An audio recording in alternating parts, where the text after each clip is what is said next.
Building Control and Market Surveillance Office. This presentation will give a quick overview of the requirements of Part K and the guidance provided in the Technical Guidance Document, TGD Part K. Part K has 4 requirements. K1, stairways, ladders and ramps. Stairways, ladders and ramps shall be such as to afford safe passage for the users of a building. K2, protection from falling. In a building, the sides of every floor, balcony and every part of a roof to which people normally have access and any sunken areas connected to the building shall be guarded to protect users from the risk of falling. K3, vehicle ramps, floors and roofs. In a building, the sides of every vehicle ramp and every floor and every roof to which vehicles have access shall be guarded against the risk of vehicles falling therefrom. K4, the application of this part. The requirements of this part apply to stairways, ladders and ramps which form part of a structure of a building. TGDK 2014 illustrates how prima facie compliance can be achieved and is split into 2 sections. Section 1, stairways, ladders and ramps, which includes subsection 1.1, stairways and ladders, and subsection 1.2, ramps, and section 2, pedestrian and vehicle barriers. The requirement of Part K1, stairways, ladders and ramps, is dealt with under subsection 1.1 of Part K TGD, which covers rise, going and pitch, construction of steps, headroom, width of stairs, length of flights, etc. and under 1.2 of Part K TGD, ramps.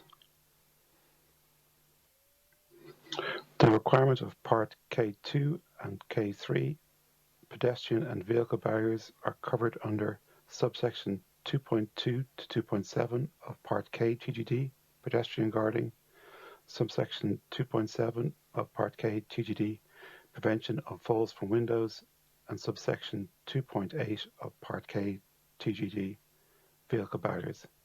The Department of Housing has published supplementary guidance on the design of stairs to help achieve compliance with the building regulations, which gives guidance on compliance issues in relation to TGD, Part K, Part B, and Part M. Requirement K1 only applies to design and construction of stairs, ladders, and ramps in a building. K1 does not apply to access routes outside a building, but other requirements of TGDs or other statutory requirements may need to be met. The diagram on the side illustrates the various TGD requirements in regard to stairs in a building, stairs immediately outside a building, and on approach routes. Under subsection 1.1 of TGDK, technical aspects of stair design are dealt with, including but not limited to step geometry, step variability, headroom, handrails, visibility, stair width, landings and flights. The associated diagrams give illustrated guidance on headroom, the requirement for a change of direction of stairs in places of assembly, i.e.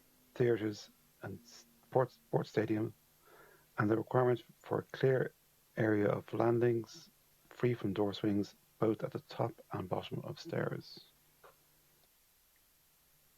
This table illustrates the requirement to cross-refer to Part B and Part M in relation to certain aspects of stair design, e.g. the stair width in escape stairs in a non-dwelling will be set by the requirements of TGD Part B Table 1.5, based on the building capacity and the number of stairs.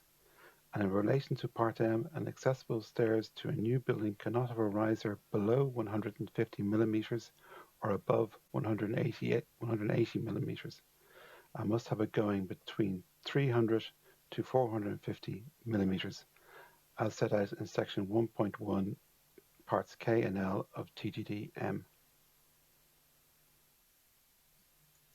TGD Part K gives definitions on the measuring of stairs on diagram 1, and on table 1 notes the optimal and maximum limits for the rise, going and pitch for various situations, i.e. private, semi-public and public stairs. As noted previously, accessible stairs have additional requirements under Part M. Construction of stairs notes the use of tapered steps in certain situations, and the mechanism for measuring these are illustrated in diagram 2. Tapered stairs and winders are not appropriate for public stairs. Where winders are used, they should be used at the base of stairs. TGD Part K gives guidance on design of the construction of open riser stairs. The gap between the risers should be less than 100 mm unless the stairway is unlikely to be used by a 5-year-old child, and open riser stairways are not appropriate for Part M accessible stairs or public stairs. Open riser stairs can cause issues with people with impaired vision. Construction of guarding should not allow a 100 mm diameter sphere to pass through unless, again, the stairway is unlikely to be used by a 5-year-old child, and the guarding should not be readily climbable. Heights for handrails and guardings should be as illustrated on diagram 6, i.e. for single dwelling stairs, 900 mm for a handrail measured vertically from the pitch line, and 1.1 meters for guarding at a single dwelling, i.e. at the floor edge, balcony or roof.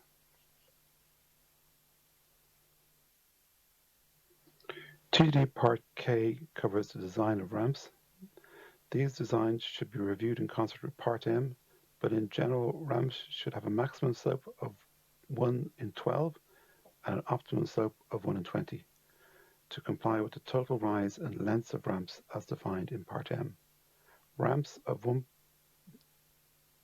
in 20 or steeper should be provided with continuous handrail and curves in accordance with Part M. An area of 1.2 by 1.2 meters outside a dwelling entrance should be level and covered to allow for access into the dwelling. Guarding for pedestrian areas will be as required under diagram 6. In general, guarding should be at 1.1 meters at landings, balconies and roofs, and 900 mm on stairs. Special requirements are noted for places of assembly, and the lateral strength of these handrails and guardings should be as noted in ISEN 1991-1-1. In car parks, guarding for cars should be provided at the edge of floor or roofs and at the edge of ramps. Where the difference in level between the internal floor level and the external level is 600 mm or greater, guarding of 800 mm must be provided on the higher side. If it is provided by a window, the bottom of the section must be fixed and any opening must be at least 800 mm above the internal floor level. See diagrams 6, 7 and 8.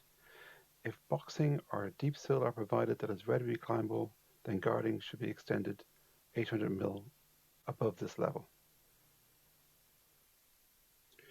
TGD Part K requires that safety restrictors should be provided on all windows to limit the opening of the window to prevent accidental falling from a height greater than 1.4 meters. The restrictors should be able to be released without the use of a key or special tool when fitted to windows required for emergency escape. Windows should not be fitted with any locking mechanism that requires a key or special tool.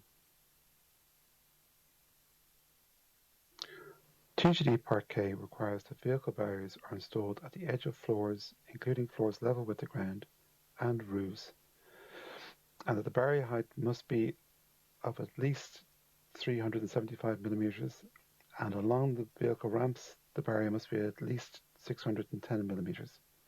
Barriers should be designed to resist lateral loads as noted in paragraph 2.9 of TGD K, which refers to ISEN 199-1-1.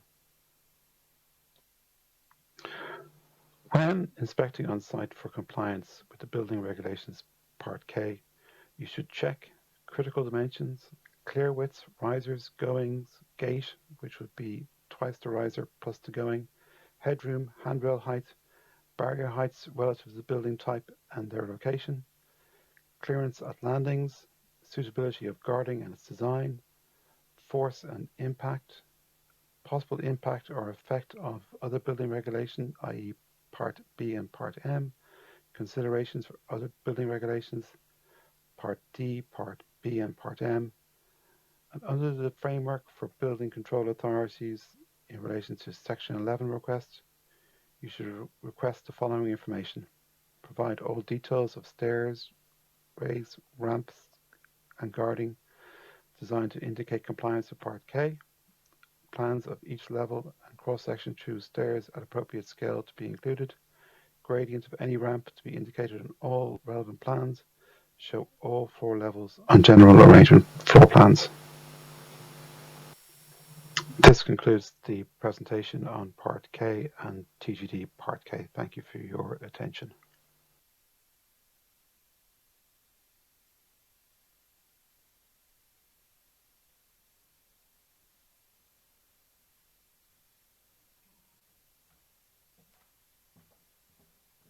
That's just a taster. Modular with Gallagher, ta fáilte ta asarm fáilte chur gachtainna an seo inniu sa Seomra, a Londini in Seomra. And I would also like to welcome our online audience. We have, I think, over 300 in our online audience, 400 signed up for it. Probably some more will join us today and hop in and out. And I know you've all travelled far, and I know our online audience have taken time out of their busy schedule. And that just shows a serious commitment to improving and strengthening building control in Ireland. I'm here, and you might see I'm not Richard Shakespeare. I'm standing in for Richard. And Richard is the Assistant Chief Executive of Dublin City Council. He's also the Chair of the National Building Control and Market Surveillance Advisory Committee. And Richard, he's a huge advocate of building control and strengthening the building control system and the market surveillance in both Dublin City Council and across the country. But unfortunately, Richard, at the very last minute, had to reluctantly send his apologies, so we'll hope to see him at our next one. It's great to see everybody, and over the last 2 years, we in Building Control and Market Surveillance have been operating in a remote and online and somewhat isolated environment. Despite this, we have achieved a lot. We've achieved quite a lot. We've delivered and enabled the online submission for fire safety certificates, disability access certificates through the building control management system to ensure that during lockdown, building didn't stop and building control didn't stop. We now have the full suite of notices, commencement notice applications and certificates online. As you know, the BCMS, it's a bespoke system and it's designed by building control authorities, that's ourselves, for building control authorities to administer building control in Ireland. And it's the only local authority service that is administered fully online at a national shared service level, designed by ourselves. So it's amazing what we can do for very, very small money, and it's a system that we're all very proud of. What I'd like to say today is that we have, on the 10th of the month, we published on the EU e-tenders site, BCMS 2.0. Our BCMS system is actually 8 years old now. And this is for a tender to refresh and upgrade it. So during the next couple of months, you will see correspondence from us in communications where we'll be sending out details of workshops to improve and streamline the system and how we do this. So that will be after the tender. So during lockdown, what did we do? We set up the National Market Surveillance Office, and that's to support the sector in parallel with the National Building Control Office.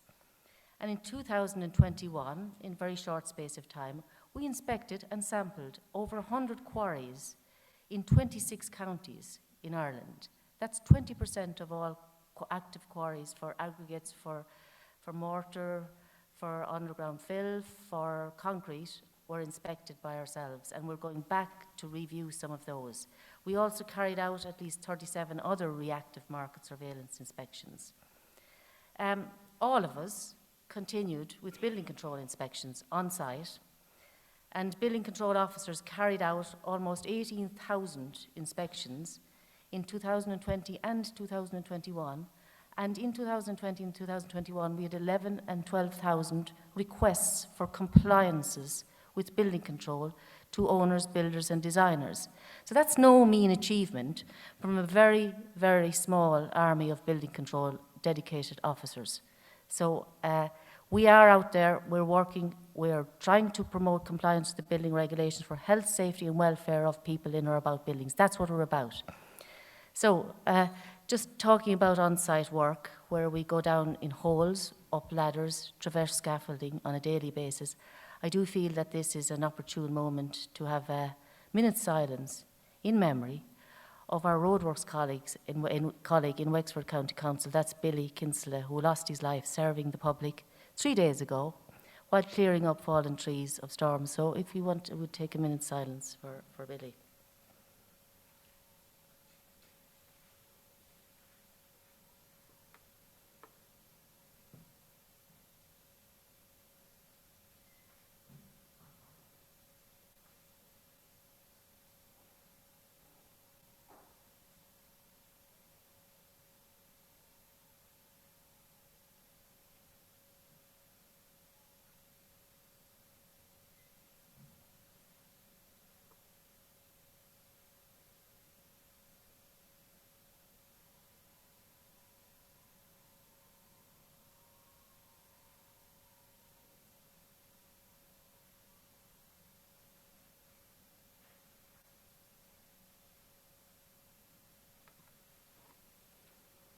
Harash Day Gorev Adanam Delish. Over the last number of years, the National Building Control Office and the 31 building control authorities have been working very hard together to improve and strengthen the brand of building control and market surveillance in Ireland. Since 2021, we've added the market surveillance. We have taken many builders, many owners, many designers to task on non-compliance of building works and forced them into compliance. We've had the Pyrite, we've had MICA, we've had Safe as Houses reports, and now we await the Defects Committee report.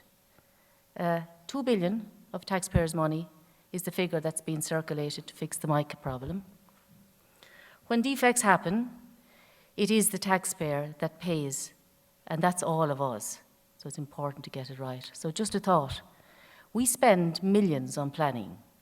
We spend billions on fixing defects, and we spend very little on building control and inspections relative to that.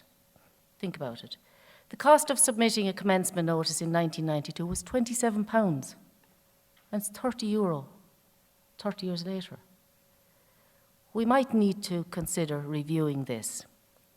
So, why don't we put more emphasis on resources into prevention, you might ask?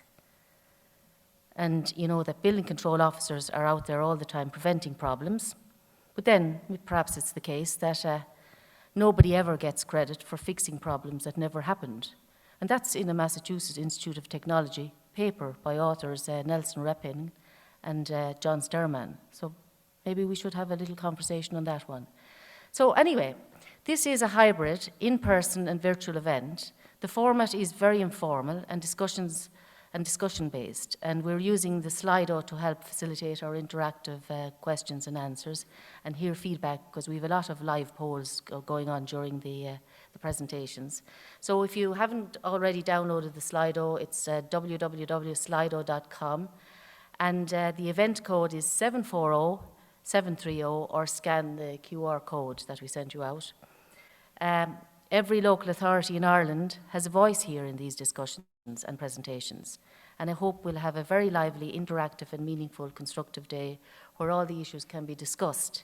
We won't solve everything today, but look, we'll give it a go. This CPD day is the first in a series, and we hope to organise the next event in May, which will be a Part L and a Part F of the building regulations. And we have a presentation there this afternoon from Emmanuel Burden from the Department of Building Standards Advisor, and it gives a flavour of what we'll be discussing in May. So we'll confirm the finer details probably in a couple of weeks' time.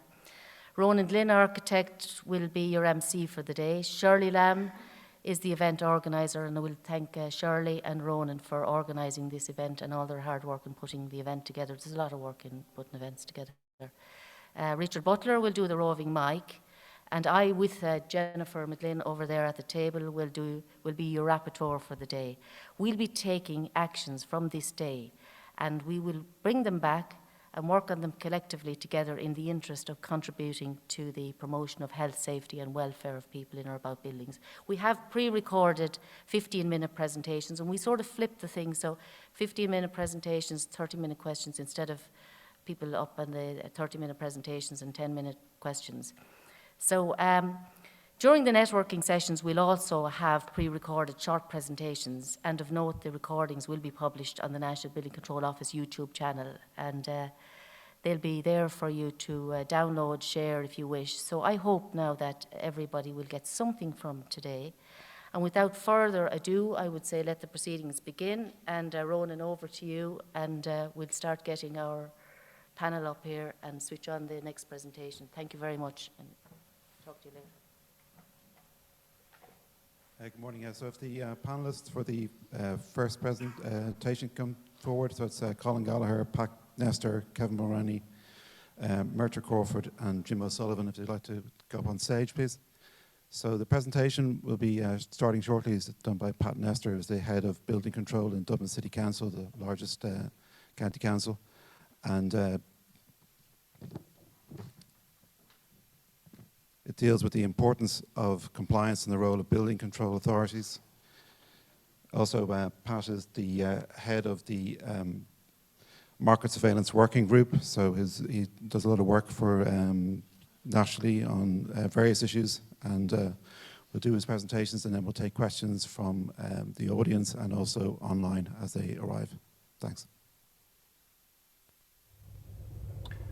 Good morning, everybody, and thank you for tuning in today.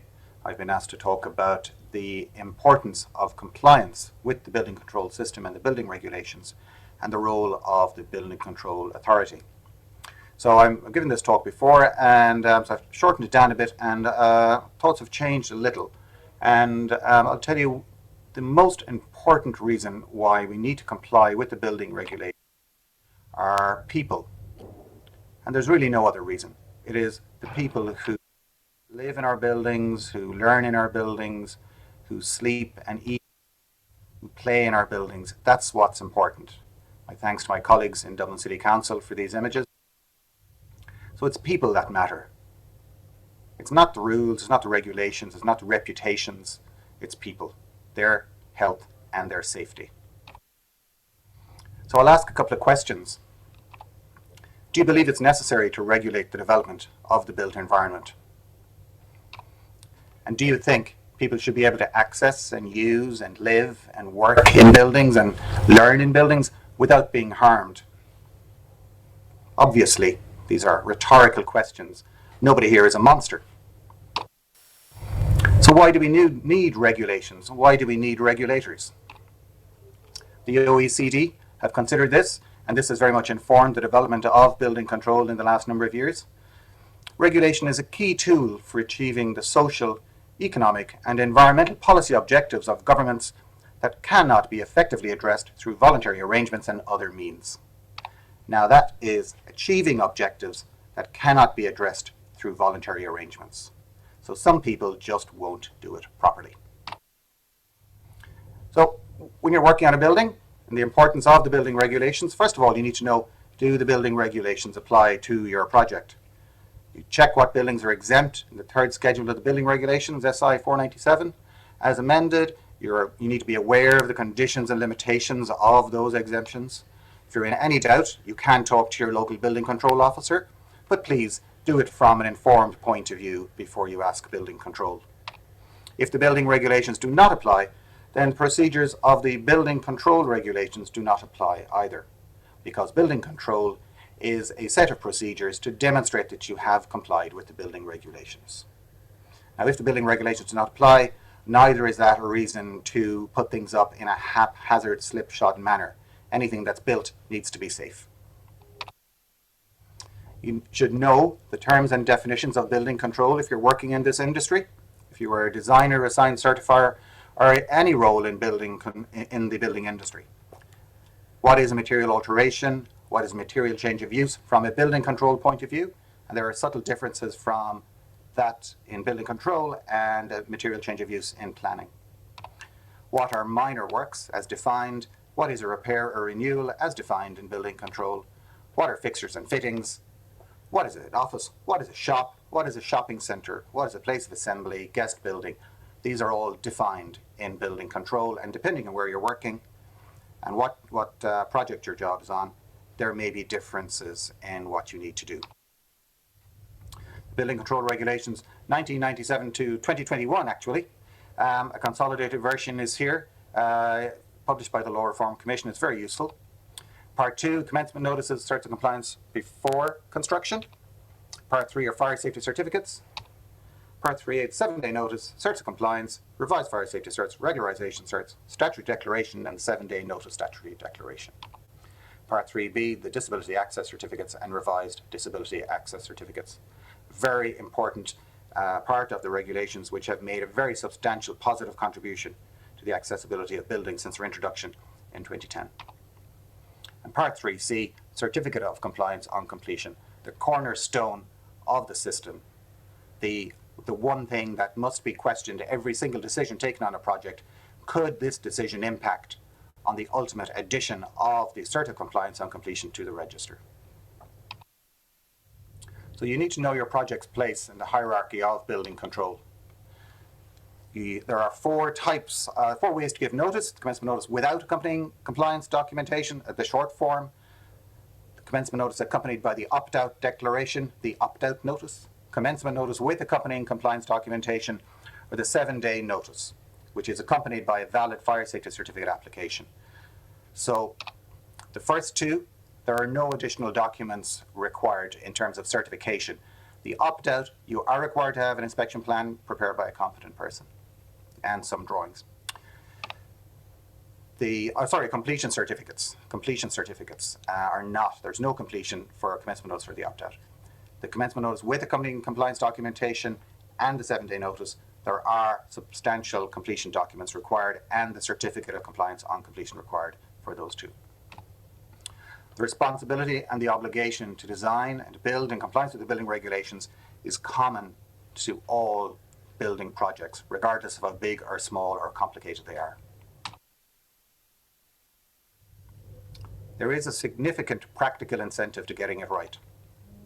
Where a certificate of compliance on completion is required, the particulars of the certificate must be on the register before the building may be opened, occupied, or used. If you don't have a cert of compliance on completion and you need one, you can't use your building. If a commencement notice was not submitted in the first instance, it is not possible to record a cert of compliance on completion on the register. So if you didn't give notice, you should have given notice. You won't be able to get a cert of compliance on completion. You won't be able to occupy your building. It's an offence. Can you regularise unnotified works? Is there any undo button? And there isn't. There is no mechanism in the regulations to regularise a failure to notify building control of a project commencing.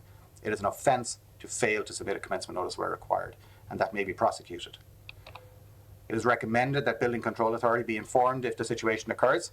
It's a bad situation. Building control will be able to offer some advice as to what might be possible. But the option is very limited, and deconstruction of completed work has occurred in several situations that I am aware of. Now, certs of compliance on completion, they can be rejected. In Dublin City Council, I've reviewed over 1,300 invalid CCCs from all across the country. I just downloaded a lot of them, didn't know where they were, but what were the reasons why they were made invalid. 34% of the work was not complete. That was mostly because a pre-notification of completion wasn't achieved, and we were informed of those. 15% the documentation was not in order, no signatures, no inspection plan, and so on. 14% people had failed to respond to a response to a query from building control, such as a Section 11 request. 11% of cases the work was found by inspection by building control that it was non-compliant. There were breaches of building regulations. 6%, the necessary fire safety certificate or DAC was not in place. Like, that's awkward. You realise at the end of your job, you don't have your DAC. No completion cert, can't occupy the building. And 18% were other reasons, and the most curious one that cropped up was that it was already on the register. Somebody was trying to submit their CCC a second time. Anyway, mostly this discovering a problem with the CCC or the ability to register it at completion causes significant delay and significant risk on a project. So it's important to follow the procedures. They're set out in plenty guidance documents. They're set out, you need to follow them. Like, does your client expect a high quality compliant project?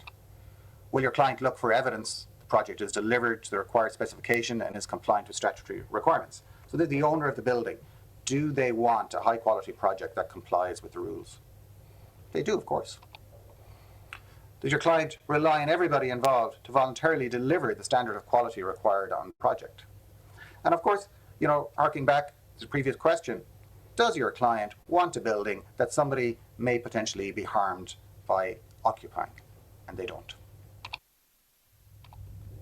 It's the right thing to do to follow the procedures to achieve compliance. And you don't want to be the person who hurts another person because of your choices or your failure to act. And of course, it's the law of the land. Compliance is mandatory. It's not an option. Failure to comply is an offence. I want to draw your attention to section 11.5c of the Building Control Acts. Any person who willfully or recklessly gives either to an authorised person or to a building control authority information which is false or misleading in a material respect, they shall be guilty of an offence. You cannot lie to building control. You cannot mislead building control. There are penalties if you're convicted after prosecution. Section 17 of the Building Control Acts, they set them out. I won't dwell on them. There are fines. If you're a summary prosecution in the district court, you're convicted there, €5,000 up to 6 months in prison. Conviction on indictment, normally taken by the DPP, significantly higher penalties, significantly higher. And any person convicted of an offence may be disqualified from signing and submitting certs of compliance with building regulations for a period of up to 2 years, from the district court up to 10 years if convicted on indictment. So that applies to professionals who are qualified and deemed competent to sign the certificates, design certificates, and to undertake the role of a sign certifier. These are the 3 professions which the regulations restrict that work to. Registered building surveyors, registered architects, and engineers who are included on the register of engineers held by Engineers Ireland, chartered engineers with Engineers Ireland. Also, all costs of the Building Control Authority are recoverable. It says it in the Act. The judge doesn't have much discretion in the awarding of costs. Enforcement powers, they're rare. Considering the level of work we do and the amount of ground we cover, having to do anything other than give advice on a site is unusual. Warning letters are unusual. Enforcement notices are very unusual. High court orders, once in a decade. Summary prosecutions, relatively rare. And prosecution on indictment, I'm not aware of any under building control. But that doesn't mean to say that they don't happen or they won't happen.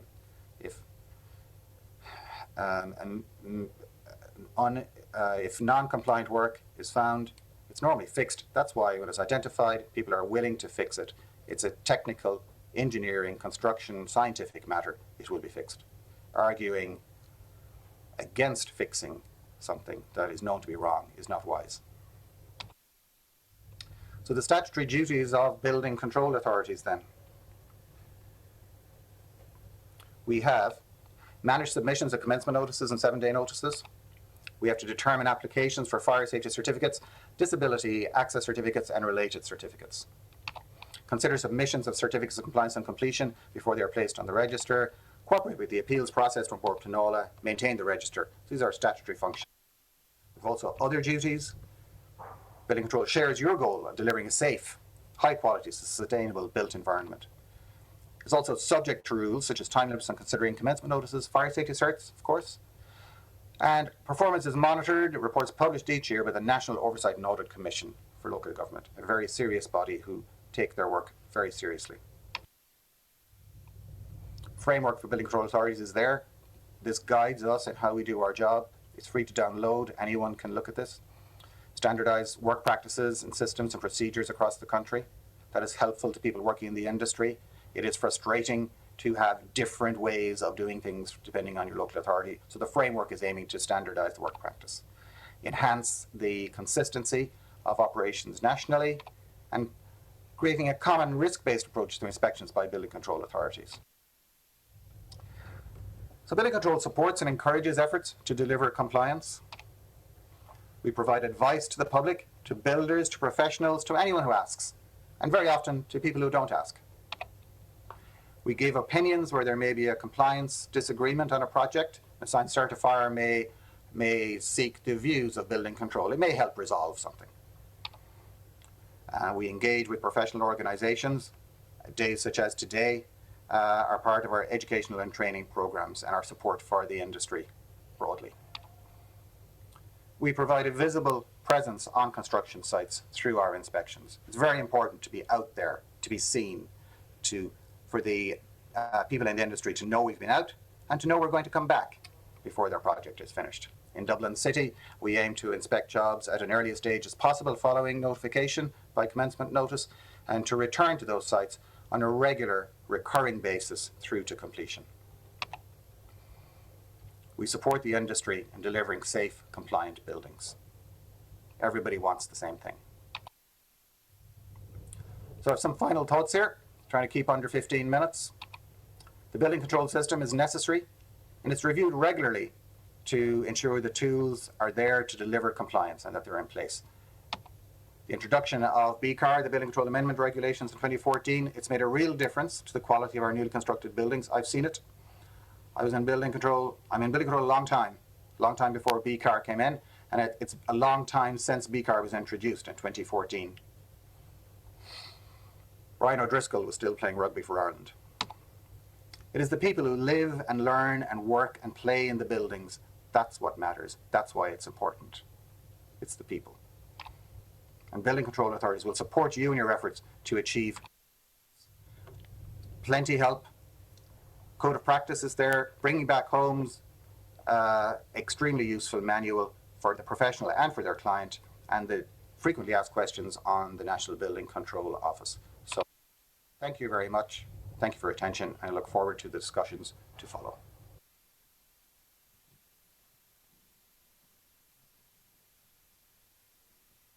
Okay, thanks, Pat.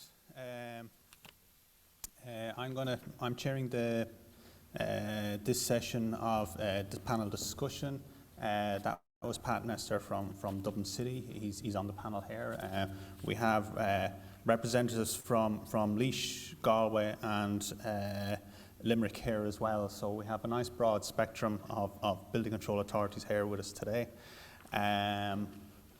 Obviously, if you're at home and remote viewing it, slido.com and type in 740-730 and you can ask any question you want. I suppose there's two. We've heard, after hearing two discussions, one by Ronan on Part K, and then this one by Pat on the reason for building control authority, essentially. I suppose, if I start from the one that's fresh in everyone's mind, and that's enforcement. I was very interested in the fact that there was 1,300 CCCs invalidated, which shows that we're out there and we're doing our job. And the CCCs are something that is new. Like Pat said, it's 2014. BCAR brought the mandatory certificates into force, and meant that building control authorities have more teeth, and it's important that building control authorities have enough teeth to get the job done. But it is, it's encouraging a compliance culture out there with the builders, and it has changed. The building sites, the builders, they do want to comply by and large now. unfortunately, we do come across the bad developers, the bad builders, and they taint it. But by and large, builders do want to comply. They just need to be pointed in the right direction. Right, we've questions coming in here. I suppose maybe if I throw out a question first. Pat, you mentioned that most of the time that when you turn up on site, it is the culture of compliance. You're really just your team are talking to the builder and pointing out what's wrong. How do you find the builders are engaging in the current climate, particularly with BCAR there and the assigned certifier? And is it the assigned certifier you meet on site, or is it typically the builder? Well, it depends. Perhaps an appointment will be made with the assigned certifier, or an unannounced inspection would take place, and then it's the builder. But it's not that we're looking for something wrong or pointing out what's wrong. We're there to inspect the work, to inspect the quality of the work. Generally, we're welcomed by the builder. It's very encouraging if the builder is keen to show off their project to you and what they're doing and the quality of what they're doing. That's quite encouraging. So we may see issues that may be wrong, that may be perhaps not exactly compliant or falling short of compliance, and they'll be pointed out, and generally that's welcomed as well. So it's not that we're looking for things that are wrong.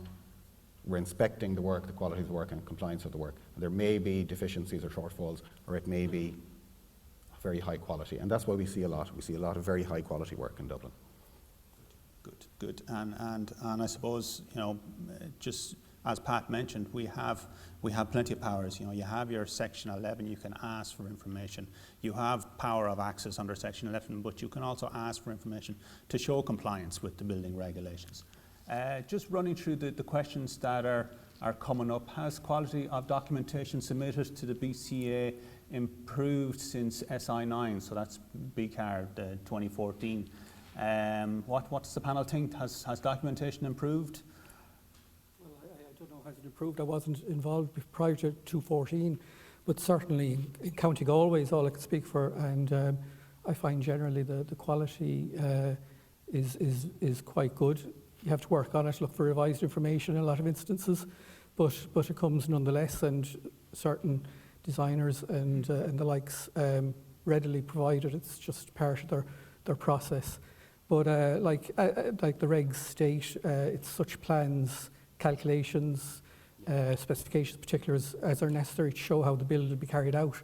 So they should know themselves, or they do know themselves, what is required to show that how a person looking at the documents should be able to identify how is this build going to be carried out when an inspection is carried out. Do we ever come across any chancers still? Is there still chancers out there that try and upload very little, or is that nearly becoming a history now, ancient history now, is it? Well, I think in the initial days of the BCAR there was chancelled, as they call it, uploading the bare minimum. But as time moved on, again, the quality of documentation has improved substantially. So it is working. Yeah. Definitely has an effect. Refuse to accept it, and you go back to them. You're building a rapporteur in your county, and it improves compliance then going forward. And not only, Murtagh, that's a very good point, not only does it improve it for you, it improves it for every single building control authority here. Like, we're telling the clients that, this is what we want to see. We want to see more of this, we want to see more of that, we want more detail here. We want you to show on your drawings how it complies with the building regulations, and that, it helps you, and it helps, your council, but it helps all the building control authorities. And generally, if I may say so, once you look for revised information, generally the agents and the designers, it comes readily after that once they know what you're actually looking for. Yeah. And once they can ring up or whatever and see what's required in certain situations. Okay, there's questions coming in here fast and furious, which is great. There's a it's a part M question, really. 1.2 by 1.2 level platform should be provided at a dwelling entrance doors. What section of TGM does it state the platform should be covered? I don't think Part M says that platform should be covered, or that area outside an entrance door should be covered. Presentation, I'll correct that when it was in it. Your fault, Ronan. Interesting. Would section 11.5c apply when a CCC is submitted to your local authority before the building is completed? 11.5c, yeah, like if the... Yeah. Well, that's if you willfully mislead a local authority and the building control authority, it's at any stage. It doesn't depend on the stage of the works. If you willfully set out to mislead the local authority, if you accidentally mislead the local authority or you're careless or incompetent, that's slightly different. But willful misleading is the key there. So great care, skill, and diligence is required at every step. And it's a criminal offence. You know, it's not just, it's not just a slap on the wrist. It's, if it goes to court, you could end up with a criminal conviction. And it's probably no harm reminding the ACs or the DCs that's the case. I see there's a correction there. You can have granted a fire cert for a building with no planning permission, no commencement notice. When will, when will that type of issue be dealt with? You can have a granted fire safety cert for a building with no planning or no commencement notice. When will a fire safety certificate under the applications? Yeah, well, every building could get every building should have a fire safety certificate except if they're a dwelling. You're probably talking more about compliance within the building control regulations, that that everything lines up, and that's more a legal thing. Would you have anything to add or anything to add there on that? Every building should have a fire safety cert. You're talking about cross-checking to make sure that they have planning permission. Planning permission is kind of a strange point. Whether you have planning permission or don't have planning permission doesn't really affect the Building Control Act. The Building Control Act is about the building control aspect. Repair and renewal, are there limits to what can be considered as falling under this definition? Is it simply replacing an element like for like? Tricky one. A tricky one? Yeah. Anyone have a stab? It can be tricky. It can be tricky, and again, there may be a level of professional judgment required. And if there is doubt as to whether you are straying out of the area of repair or renewal, perhaps you should speak to your building control officer. I think that is really the answer. It's There's set definitions for repair and renewal material operations. I think I'd always revert back to the definition. the definition holds. And I suppose with repair and renewal, obviously if you're bringing in something that has been changed in the building regulations, like new windows, obviously you're going to put in, better windows than were there before. So, there is a certain amount of cop-on in it as well. What is the panel's view to make building control independent assigned certifiers? Building control independent assigned certifiers should be appointed of an approved panel of assessors for developments. I suppose you're saying really we should we consider the English attitude to inspections, where in England it's a separate panel of certifiers that each developer takes. Well, I suppose Ireland's system is self-certification, so and that is part of the core of the system. I would love to have lots more building control staff and basically be the independent assigned certifier for all parts of a building. It would guarantee that all parts of the building, well, it wouldn't guarantee, but it would give building control a much bigger input into building the buildings. It would be a big change to the current system. Does anyone have any other opinion on it? Yeah, but the system we have has deemed 3 professions only as competent, and it has restricted the role to the registered building surveyor, the registered architect, or the chartered engineer, and each of these people need to have the competency to carry out the role, and it is that individual person themselves. It is not their firm, it is not their employer. It is that individual themselves, and they put their personal registration number beside the certificate they sign. And that is extremely important. It brings that personal level of responsibility, that professional rigour to their role. And it's important for assigned certifiers that they carry out their role diligently, that they don't delegate their role to others to a degree that they are unfamiliar with the work that's going on. They are risking their livelihoods, they're risking their registration with their professional body that they personally have worked long and hard to achieve. I think that is a very important aspect which is not replicated in other countries that I'm aware of. And they are, like, there's three professional bodies. Like, they're meant to be professionals. They need to behave like professionals. And, you know, it has happened when you get something in, or you get a comment from maybe one of those institutions, and you take them to task. You know, I have reported some of the professionals to the different organisations in the past because of their attitude, or the information, or the lack of information they have submitted. Here's a poll happening at the moment. Is there a general lack of understanding in regards to the roles of planning enforcement and building control? I think the public still don't really understand the Building Control Act. It's very cleverly worded, the Building Control Act. I often call it, or used to call it, the Builders in Control Act, because it's self-certification. Thankfully, BCAR, in my opinion, has corrected a lot of that. It has put much more power back in the Building Control Authority. But it is self-certification. But we expect these professionals to do their job and do their job properly. Okay, that's just a query. All right. Please advise on the requirements for fire collars on SVPs through. Oh, I've lost it. It's gone. It's gone.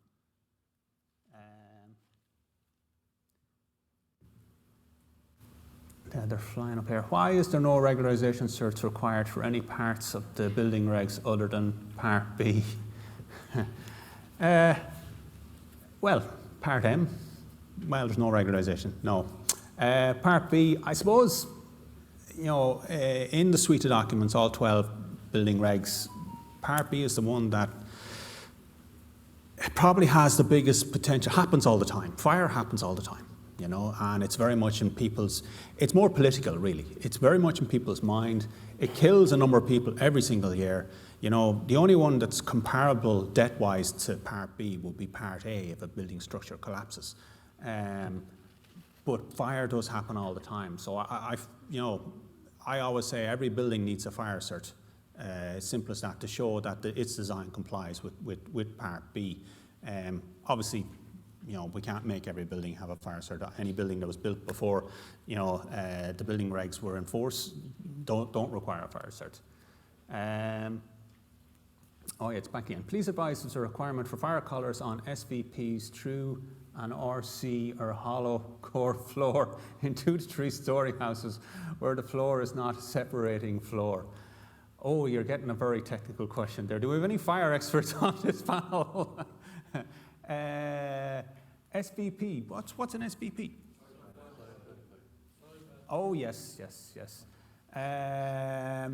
Well, you would have the modified, 30-minute modified roof ceiling. So if it's going through a 30-minute modified ceiling, it needs to provide 30 minutes. So I would imagine, well, if it's of the size, if it's not protected, it is in Part B, and I'm just picturing the picture in my head. Table 3.4, is it? That's it. Yeah. That's it. And it says what you can have going through. Soil vent pipes as well, and their penetrations. It's down to the size of the pipe, the nominal diameter. That's it. Section 3.4 and table 3.4, I think. Yeah. Good. I'm glad you're here. Is it right that an architectural heritage protection planning guidance trumps TGDB as per the recent on-board Penala decision on a fire safety cert? Look, the board's job is to make decisions that are referred to them. The Building Control Authority can only we make our decisions as best we can. We grant or refuse. Anything can be appealed to the board.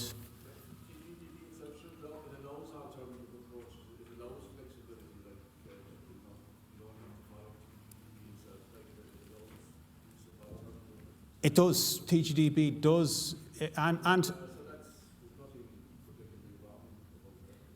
Yeah. I suppose as long as, if they changed it, as long as it still complies with the TG, well, not even with Part B. If the on-board panel are happy that the change does comply with Part B, then, that's they have the final trump decision over us. Now I see we've sort of caught up on everything there. There's one in now. Parquet for windows with low sills, e.g. 100 mil. Where should the min and max heights be referenced from? Can a low sill be used as a step for means of escape? Well, I think if we go parquet first, a low sill will provide. The sill is climbable. It's taken from the top of the sill, minimum height for escape purposes. Yeah. And your safety then from parquet, so it's deemed to be climbable, and that climbable is sometimes a bit. Could be could be interpreted. Yeah. But if a small child can get their foot on it, which isn't an exact science, that's the height you have to. If the window opening is below that, did it say low sill? It did. I think it said 100. Yeah. Well, if the low sill is less than 600, then it's an issue straight away. Then whether you can step up it or not step up. But if the fall below on the other side is greater than 1.4 or greater than 800, the glass might need to be toughened glass. But anyway, yeah, if it's climbable, if you can get a foothold, and it does say that in the reg, it says climbable, so it doesn't really define the width of the sill as far as I remember. God, there's a lot of TGDB up here. Do you think an ancillary cert for design and supervision of a fire safety should be mandatory, given that TGDB is a very specialist, especially understanding of B3? So B3, it's elements of structure. Do you think the ancillary cert for design and supervision, and it's gone, I was just going to reread it. Should we have an ancillary cert should TGDB be separated out, and should it be a special and have its own ancillary cert? I think the industry is kind of, I don't know your opinion on it, I think the industry very often brings in a fire professional. Generally in the inspection plans, generally there'll be a specialist inspection ancillary cert submitted where they'll have the responsibility over on the specialists or the professionals in that area, and they provide the ancillary cert generally for Part B. And I think you probably see this on site, Pat. In the more complicated buildings, they generally bring in a fire consultant who, and I love seeing it. They have the sticker on a penetration, and they have it signed off to say that this penetration has got a proper fire collar or has been fire sealed properly, and it's just. Oh yes, yeah. In a building of any complexity, really, there will be a specialist fire safety expert who will, carry out the design, who will inspect the work during construction. The labels you're referring to are normally put there by the specialist contractor who has fitted the fire stopping. And there may be a barcode or reference number that can be cross-referenced back to that company. Sometimes we contact that company with that reference number and ask them, where is this product fitted? And they tell us generally the stairwell, the floor, the address of the building, and it has matched up every single time so far. So there's a lot of rigor there applied to fire safety work now. It's good to see, we Dublin City inspect very specifically for fire safety compliance on site during the construction work, and there's a building control team dedicated to that work. So is a specialist and is a mandatory ancillary certificate required? It is down to the judgment of the assigned certifier, who may themselves have the necessary expertise for the building of that complexity. If they don't, then they will require the ancillary certificate. And I suppose, the regs are getting more complicated, like Part L is getting very complicated. You could be, it's you nearly need an expert on Part L to ensure that that's done correctly. I suppose, is there any, I'm forgetting about everybody here, so you're not getting an opportunity. Yes? Hang on, Richard's on his way.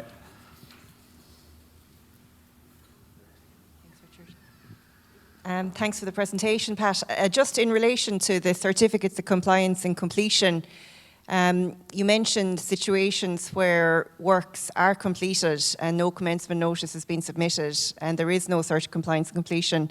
And unfortunately this happens and we are faced with the reality of discovering extensions or change of uses where there is no search, compliance, completion, and we are in the difficult, I suppose, position of trying to figure out how to rectify the matter. And I'm just wondering what level of documentation or information would you think would be sufficient to allow a building to be opened? Because I know after the fact it can be very challenging to find any of the registered professionals who will actually certify work that they didn't supervise. And we seem to be back in the situation where we're receiving opinions of substantial compliance because there was no inspection during construction. So I know a certain amount of kind of opening up or destructive work can be carried out, but I'm just wondering how much information or documentation would you think would be sufficient to basically fill that void and allow the building to be opened or occupied? Well, there isn't any level of documentation that will allow that. If the documentation that's required is design information that must accompany the commencement notice so that we know the building is designed by competent people, that it's been considered, that the builder had the necessary information to construct the building in accordance with the design, in accordance with the building regulations. There's no level of documentation that can make up for not having had that in place. There are innumerable possibilities of defects that are built into a building at every single stage. From the excavation, is it down to adequate ground? Is the reinforcing in the right place within the concrete? Is the right strength of concrete? Where are the delivery dockets for the concrete deliveries? All of these are managed by the builder very carefully during construction in a properly managed project. There is no other option. If the building cannot achieve a completion certificate, then it should not be occupied. It's prohibited. And that is an unfortunate situation. That's the incentive. That's the biggest, clearest incentive. Dublin City Council have seen projects which have been taken down completely, all of the work removed, a commencement notice is submitted for the project, and it begins again. That's the only option that delivers full compliance.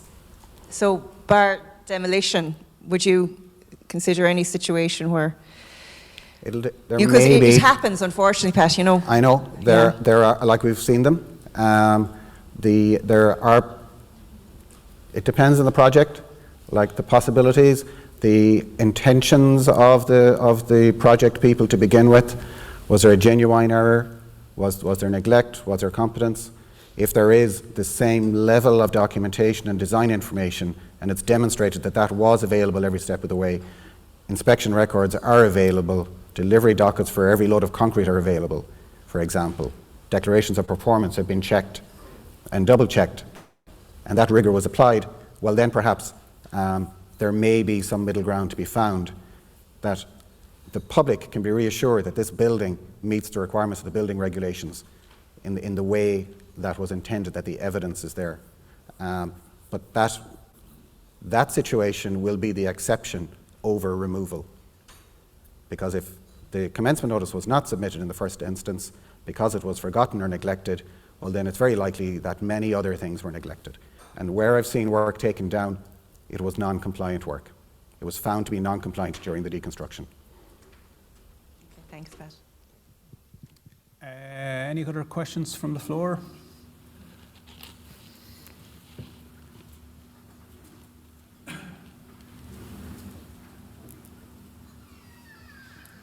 Firstly, thanks very much for very good presentations, and the format is very enjoyable. Just a comment maybe on Angela's comment there about non-compliant work. What we're finding is more and more builders, because there's enough work out there, unless it's got planning permission and unless there's a client that wants to actually do the work right, they're now in a position they can actually start to walk away from work that actually won't be compliant. So there is a kind of change in terms of compliance attitude. I think also as well they're beginning to understand the whole issue of traceability within the construction sector. So we'd sometimes use the analogy of the agricultural sector. When the calf is born, the first thing the farmer does is put the tags in the ears. And the same thing is happening now in the construction sector. There's a full traceability on what work has been done. And if the client's not interested in that, the builders are kind of saying to us now, we're not interested in working with those clients. So that's kind of, I think, a change that's happened over the last 2 or 3 years. I think you're right. And hopefully Angela's situation is becoming less and less and less common as you know, the builders and the industry and the assigned certifiers actually know that there is only one way to comply. It is, we've all experienced that situation, Angela, and it's a mess. And Pat's absolutely right. The regulations, the building control regulations don't allow it. There is no exception to the rule. So it is down to the building control authority how they want to handle it. Certainly, you have to torture that builder so he never does it again. So whatever, or if that means get him to take everything down, get him to take everything down, he has to be tortured that he never does that again. You know. Any other? Just add something like. It's an unsatisfactory situation, obviously. It's very unsatisfactory for everybody. Like, I support the introduction of a mechanism to cope with unnotified works so that the necessary rigour can be applied to the investigation of those works to establish if they are compliant or not compliant. That may lead ultimately to a cert of compliance on completion being added to the register. We don't have that process or mechanism. I've put forward suggestions through the Building Control National Advisory Board that I sit on to consider. But I do think there is a mechanism required to assist building control officers in dealing with these situations. Thanks, Pat. Anyone else from the floor? Question there, just in relation to the opt-outs. Do you think it was an error or a mistake that there wasn't a professional assigned to the opt-outs? Because the owner can act as the builder and the owner of the building and the designer if they feel they're competent to do it. And has it devalued the registered professionals that is out there? Competent people. I don't like the word error. I don't want to get shot up here or get pulled into building standards and to get asked to explain why I gave a particular answer. I suppose, the opt-outs came second. The BCAR came first. BCAR was very, very welcomed by all the building control authorities. I was there at the time, as was Pat. We loved the idea of BCAR. We thought this was a great step forward. And the opt-outs then came a year later. And, I think probably say that no building control authority was really in favour of the opt-outs at all. We felt that suddenly, we're given more teeth, we're given a guarantee that there is a professional on the job and that a certificate at completion was going to be given to the local authority who could then at that stage choose whether the building was built in compliance or not. And then suddenly all of that is taken away on the opt-outs. And at the time, certainly every building control authority that I was talking to, including my own, was not in favour of the opt-outs. It was a backward step. Certainly in Galway, the opt-out has become the norm, really. I think in 2021, between opt-outs and short commencement notices or commencement notices without compliance documentation, there was of the 824 commencement notices last year, 82% were either opt-outs or short commencement notice types. So therefore, the onus then is on the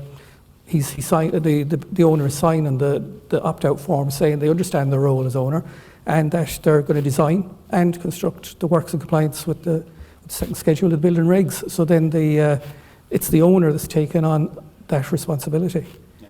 Unfortunately, from a situation where there was professional designers and design certifiers and the likes, and where the builder was actually taking an undertaking. Now they're just being appointed or assigned as the builder. Murtagh. Yeah, I was just going to say, even though, as you say, it came second after BCAR, BCAR introduced a culture, I think, of better compliance. And even though most of them are opt-outs now, I think the culture out there, whether it's builders, designers, has improved. And as a building control authority, then the onus is on us to get out there with a presence and inspect those opt-outs. And between the builders, the designers, if we have, I suppose, a presence on site and they know we could inspect at any time, you know, it's better than it was. That's, I think, the way it was. Well, I suppose the one good thing that the opt-out still has is they still have to submit drawings. You know, they still have to show that there is a design and that the design complies with the building regulations. So, you know, if you have the resources in your local authority to check those drawings and just make sure that at least the drawings that are being used are correct. I see Ronan here waving at me. Yeah, am I running over, Ronan? It's coming to the end there, so we want to finish off that point, and then we'll have our break then. Okay, so. Yep. I think there's certainly a place for opt-outs. I think, you know, someone asked, is there an error? I think the only error is the naming of them. I think there is a place for a commencement notice for non-complex buildings. There are so many people out there who have competence and expertise in construction of buildings who are not members of those three professions. Like I originally trained as an architectural technologist. I know architectural technology very well. I know the expertise that's there. And there is a place for a hierarchy of competency and expertise and professionalism in the highly complex buildings which require the full commencement notice and 7-day notice. But there are other projects, and they're generally of relatively common construction type, that there's a lot of expertise in the industry, amongst builders, amongst suppliers, and amongst manufacturers. And there certainly is a place for this commencement notice, which is above the simple single-page commencement notice that requires a competent person to have oversight on the job, to have prepared drawings, to give advice to the owner. And it's the owner that needs to satisfy themselves that the person they're engaging on their opt-out commencement notice has that expertise. And there are plenty of people out there who do.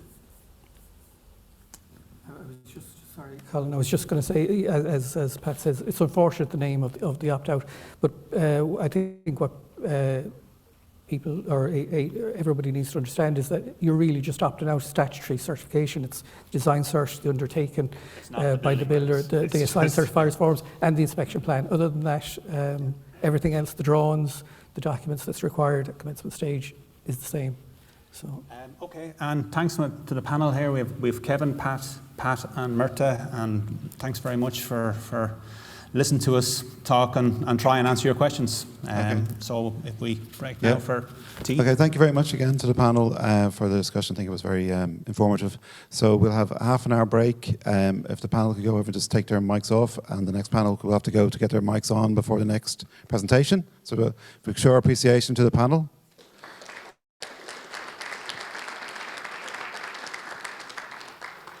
And there'll be coffee and refreshments in the corner there, and they're back on at half past. Okay.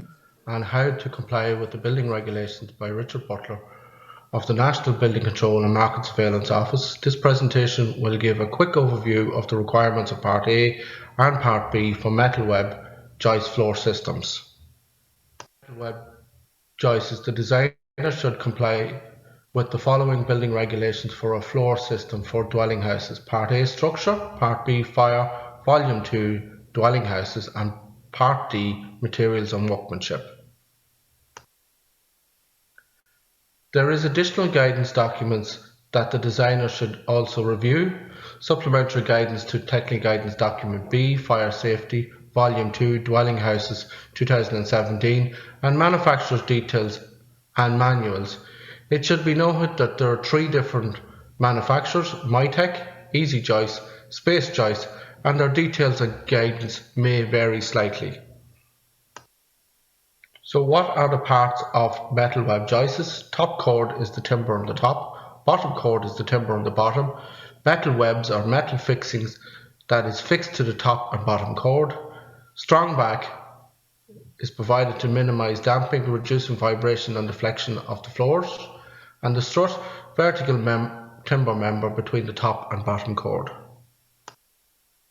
So Part A, Structures 2012, the requirements: a building shall be designed and constructed with due regard to the theory and practice of structural engineering, so as to ensure that the combined actions that are liable to act on it are sustained and transmitted to the ground safely and without causing such deflections or deformation of any part of the building, or such movement of the ground as will impair the stability of any part of another building. Technical Guidance Document A 2012 give guidance on traditional floor joists. Some of this guidance is relevant to metal web joists, and designers need to show how the requirements of Part A is complied with. So Technical Guidance Document A, Structures 2012, Section 1, Structures, Loading and Ground Movement, Part 1, Basic Requirements for Stability. The manufacturer of metal web joists provide the design calculations for the floor system, spans, location of strong back and sizes. The designer is responsible for the lateral restraint details to tie the floor and walls of the building. Section 1125 of Technical Guidance Document A gives guidance on notches and holes in simply supported floors and roof joists for services passing through the joists. Metal web joists are designed to allow limited size services pass through the joist without cutting or notching the joist. Note, metal web joists do not allow for notches or holes. Always refer to manufacturer's guidance. Lateral supports and end restraints. So clause 11324 of Technical Guidance Document A gives guidance on lateral supports and end restraints. Walls should be strapped to the floor at first floor level at intervals not exceeding 2000 mm as shown in diagram 6A and 6B by 30 mm by 5 mm galvanized mild steel or stainless steel tension straps which have a minimum of 30 mm by 5 mm section conforming to IS-EN 845-1. Manufacturers of metal web joists have produced manuals which provide lateral support and end restraint details that should be used, and designers need to detail these in the design drawings. This slide shows a good example of lateral restraints provided as shown with the red lines.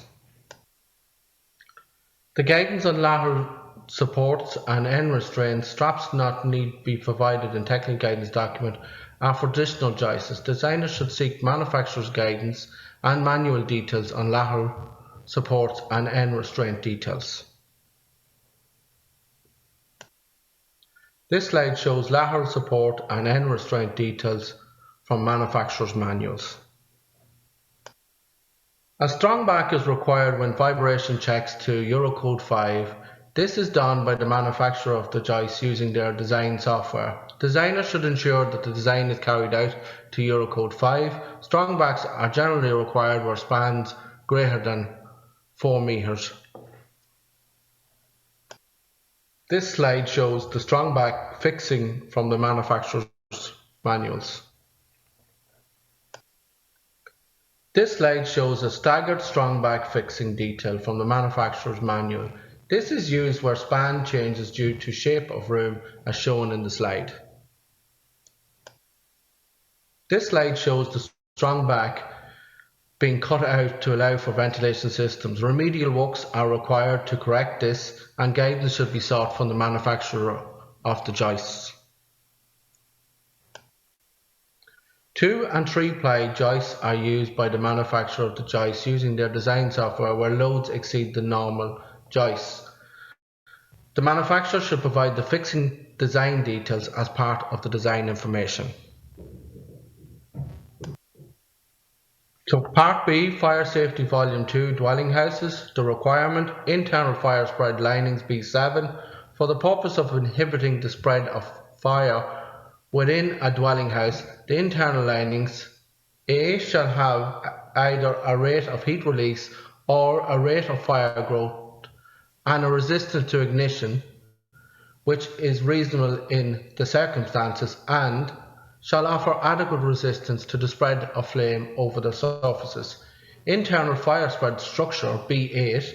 A dwelling house shall be so designed and constructed that in the event of a fire its stability will be maintained for a reasonable period. A dwelling house shall be subdivided where fire resistant construction, where this is necessary to inhibit the spread of fire within the dwelling house. A dwelling house shall be so designed and constructed that the unseen spread of fire and smoke within concealed spaces in its structure or fabric is inhibited where necessary.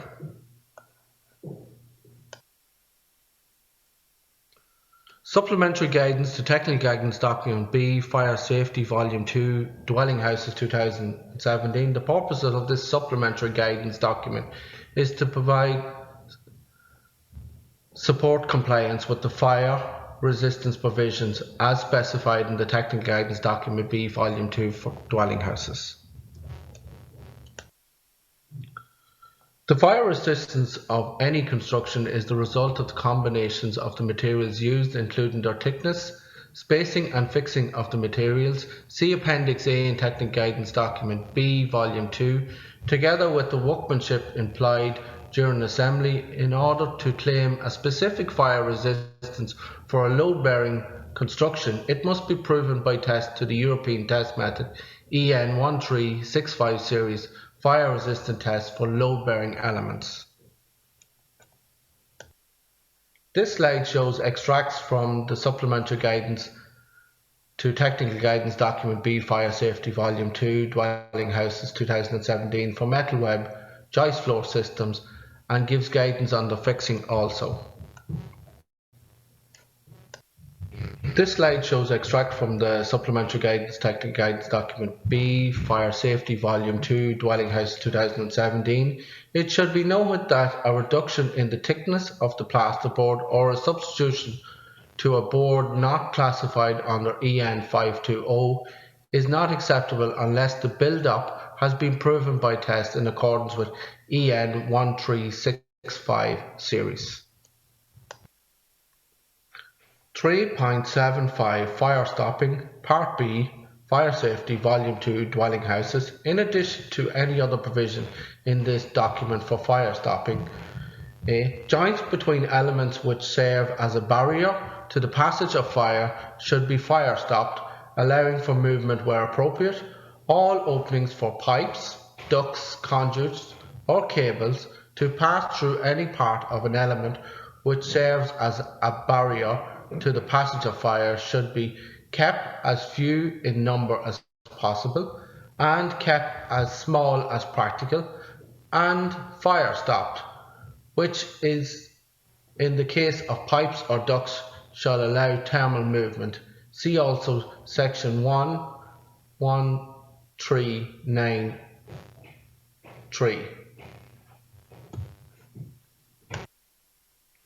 This slide shows fire stopping items that designers need to consider as part of their compliance with Part B of the building regulation. Wires from the fuse board and downlighters and ventilation systems penetrating the floor or ceiling system. Designers should select products that have tests and calculations carried out by an accredited lab showing that the material is capable of performing the function for which it is intended. Examples of some products that have been tested in metal web joist floors are shown here.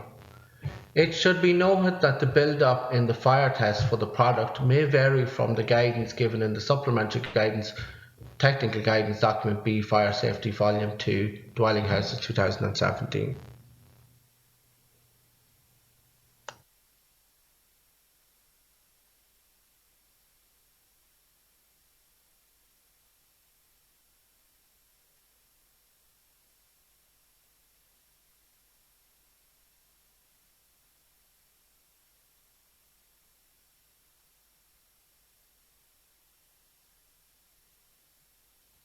Designers should select products that have tests and calculations carried out by an accredited lab showing that the material is capable of forming.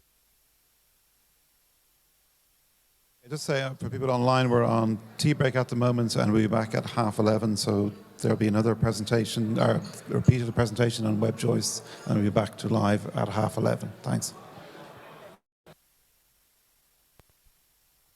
Designers should select products that have tests and calculations carried out by an accredited lab showing that the material is capable of performing the function for which it is intended. Examples of some products that have been tested in metal web joist floors are shown here. It should be noted that the build-up in the fire test for the product may vary from the guidance given in the Supplementary Guidance, Technical Guidance Document B, Fire Safety Volume 2, Dwelling Houses 2017.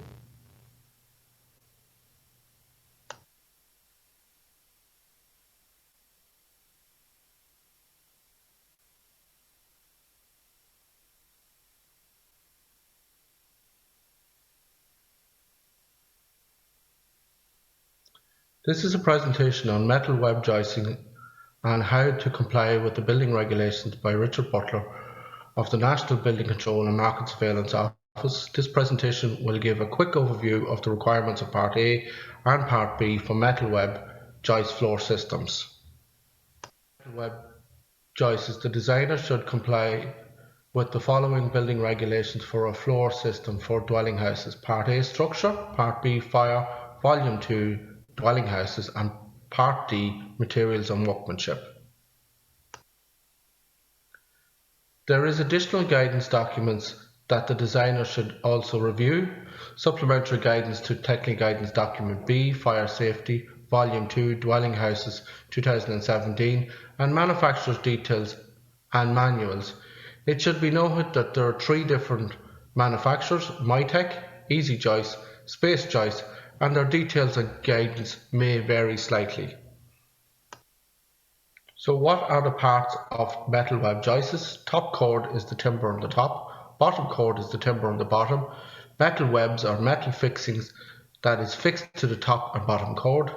Strong back is provided to minimize damping, reducing vibration and deflection of the floors. And the strut, vertical timber member between the top and bottom chord. So Part A, Structures 2012, the requirements: a building shall be designed and constructed with due regard to the theory and practice of structural engineering, so as to ensure that the combined actions that are liable to act on it are sustained and transmitted to the ground safely and without causing such deflections or deformation of any part of the building or such movement of the ground as will impair the stability of any part of another building. Technical Guidance Document A 2012 give guidance on traditional floor joists. Some of this guidance is relevant to metal web joists, and designers need to show how the requirements of Part A is complied with.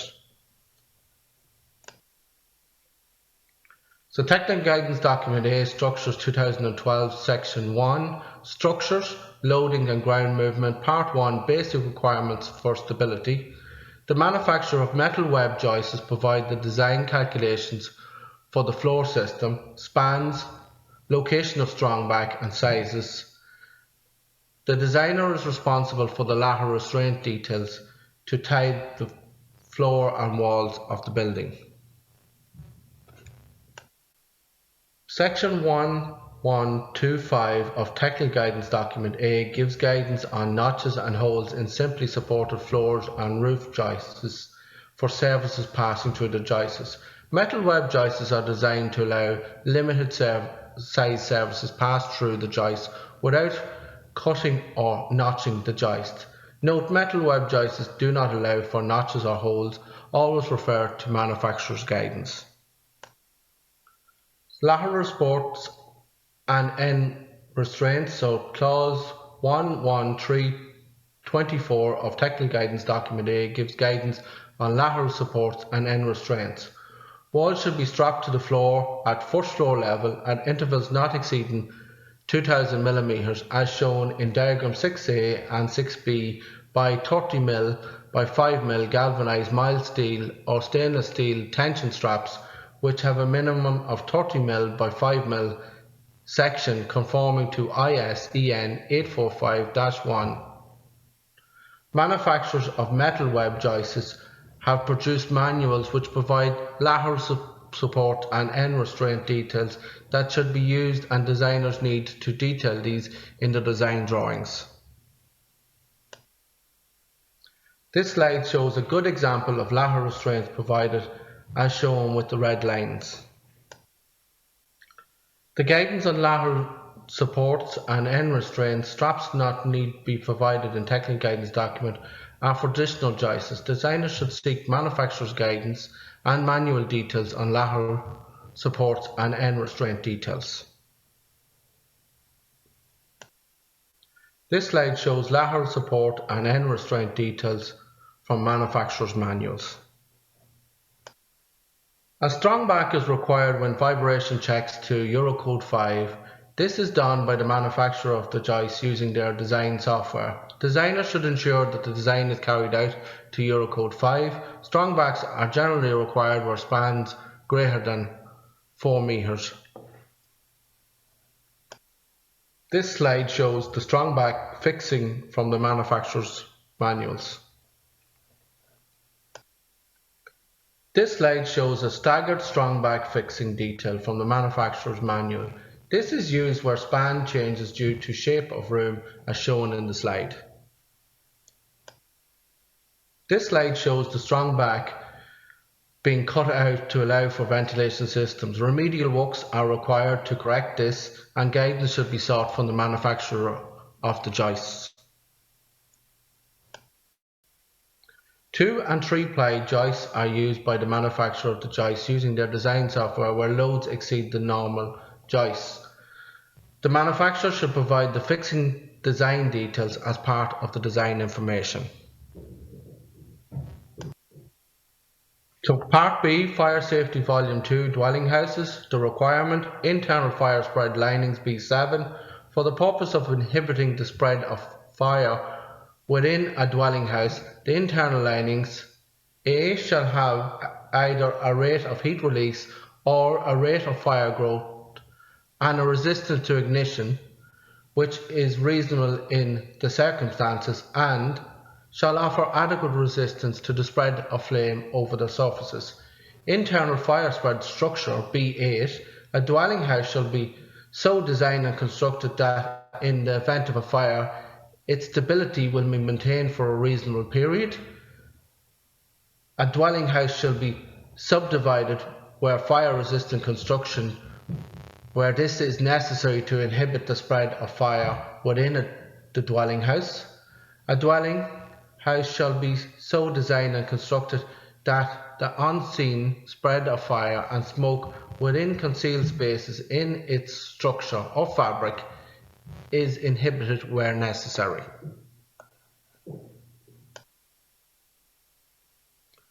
Supplementary guidance to Technical Guidance Document B, Fire Safety Volume 2, Dwelling Houses 2017. The purpose of this supplementary guidance document is to provide support compliance with the fire resistance provisions as specified in the Technical Guidance Document B, Volume 2 for dwelling houses. The fire resistance of any construction is the result of the combinations of the materials used, including their thickness, spacing and fixing of the materials. See Appendix A in Technical Guidance Document B, Volume 2, together with the workmanship employed during assembly in order to claim a specific fire resistance for a load-bearing construction. It must be proven by test to the European test method EN 1365 series fire resistant test for load-bearing elements. This slide shows extracts from the supplementary guidance to Technical Guidance Document B, Fire Safety Volume 2, Dwelling Houses 2017 for metal web, joist floor systems and gives guidance on the fixing also. This slide shows extract from the Supplementary Guidance Technical Guidance Document B, Fire Safety Volume 2, Dwelling House 2017. It should be noted that a reduction in the thickness of the plasterboard or a substitution to a board not classified under EN 520 is not acceptable unless the build-up has been proven by test in accordance with EN 1365 series.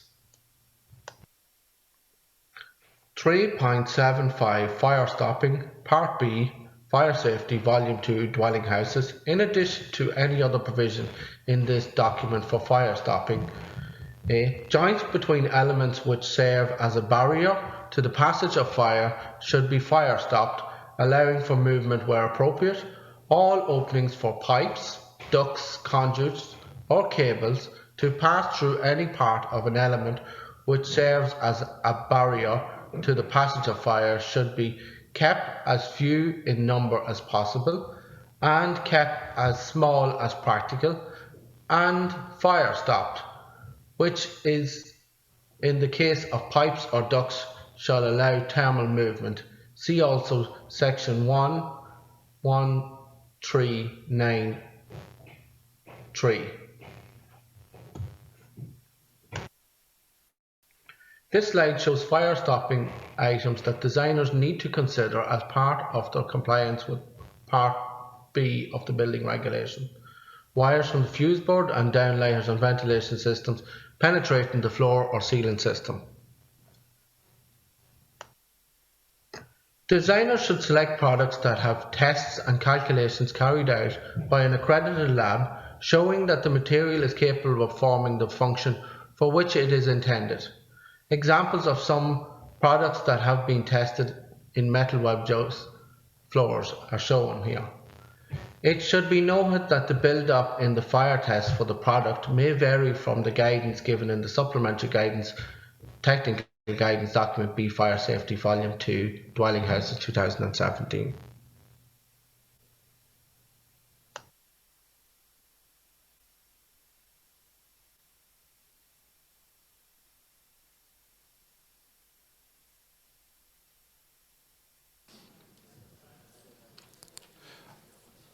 Okay, the next presentation is on the Building Control Amendment Regulations and Fire Safety Certificates.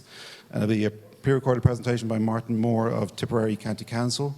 So we'll have the presentation and then we will look for questions from Slido and from the audience. So if you're online or on Zoom, if you could go to Slido and put in the Slido number, which is 7307040. We'll put up the Slido presentation number again. So if you're on Zoom, if you could go to Slido for questions, and then it'll go directly to the panel. If we'll start the presentation now, and we'll have the question and answer session afterwards. Thanks.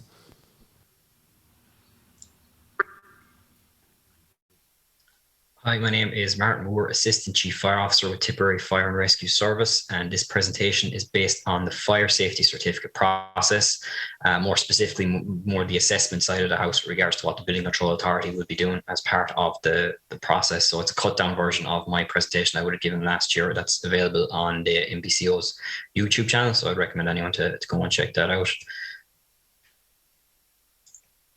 So what we'll be looking at is the requirement to obtain a fire safety certificate, a revised fire cert, or a regularisation certificate, the information that should accompany any of those applications, assessment and granting, conditions, refusals and appeals, offences and penalties, and we'll very briefly look at then the differences between the Building Control Act and the Fire Services Acts.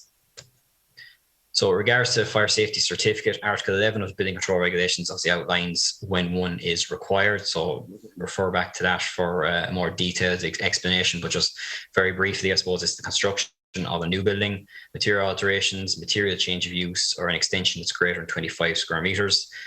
Works obviously cannot commence without a granted Fire Safety Certificate unless a 7-day notice has been submitted.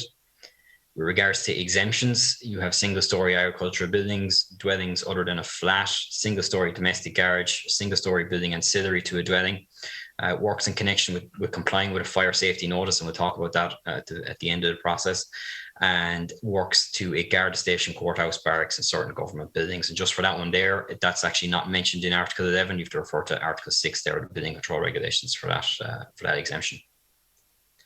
So a revised fire cert or a regularisation certificate. So under the revised fire certs, it's Article 20B of the Building Control Regs. So it's very much determined by the Building Control Authority what they will consider a significant revision to the design. So I'd always recommend that they are contacted. Not every kind of insignificant revision is going to require a revised fire safety certificate, and there are times that the existing cert may still cover any changes that might have carried out. So always worth talking to the Building Control Authority on that. Now, it is probably worth noting that I suppose there's no real definition of what is a significant revision, so it's important that the building control officer or the fire officer's opinion is sought on that. With regards to reg certs, So obviously the works were commenced or were completed without a fire safety certificate or a 7-day notice. Again, I would talk to the Building Control Authority there. There are some certain times that a reg cert is submitted and one might not have been required, or a different avenue might have been taken. So I always talk to the Building Control Officer on that, or the fire officer. And also with the reg cert, there's an inspection required as well. So information required with regards to certificates, completed application form, ensuring all sections are completed, particularly for building control or the assessing officer. Very, very important to kind of check that that application form is fully filled out and correctly done. So oftentimes there's anomalies either with regards to maybe signatures, or there might be issues with regards to the type of use that's been specified in the application form. It might actually contradict what's actually down on the compliance report. So it's very important to check that. Plan sections and elevations, so important to have a site location plan, a dimension site plan. Obviously you need to have your dimensions for boundary separation and things like that, and roadways, stuff like that. So detailed floor plans then with travel distances on it, with fire resistant lines shown, things like that, all very important. The elevations should show how boundary separation is being dealt with. So it should be a case of, you know, we should see the enclosing rectangle and what areas are unprotected. It should be very clearly highlighted, along with having levels on it and things like that. Sections, again, very important to have to be fully dimensioned. You know, grid lines, if they're there for reference, are very, very handy. Fire resistant lines and compartment lines should also be shown, along with maybe any kind of cavity barrier lines. You know, and it's very important to show adequate detail to certain junctions as well. So with regards to maybe extensions or material alterations, or a building that might only be going apart, material change of use, it's important to kind of differentiate and to see what very clearly on the drawing, what exactly is being applied for here.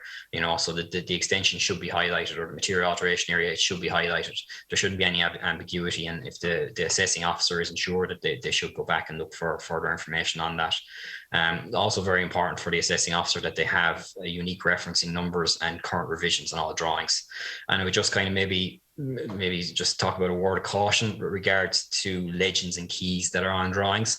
So it's very, very important that the assessing officer reviews these. Any notes or any legends or keys that are on the drawings, oftentimes there could be old references or misreferences or things that could contradict the compliance report and other items overall. So it's very important that every aspect of the drawing is looked at, and not just the actual layout itself.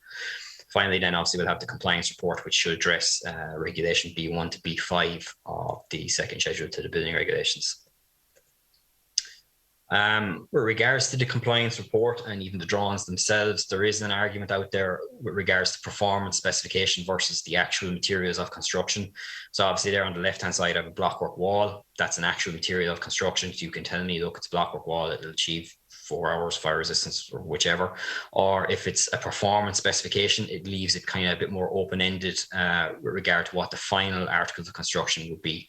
So if there's any kind of doubt at the fire safety certificate process stage that there's doubt as to what the final material will be that the building will be constructed of, it's always best to default to performance spec and even possibly use performance spec in general, because it just makes life a bit easier down the line. Like to give you an example, so like the protected corridor will be enclosed in construction achieving 30 minutes fire resistance.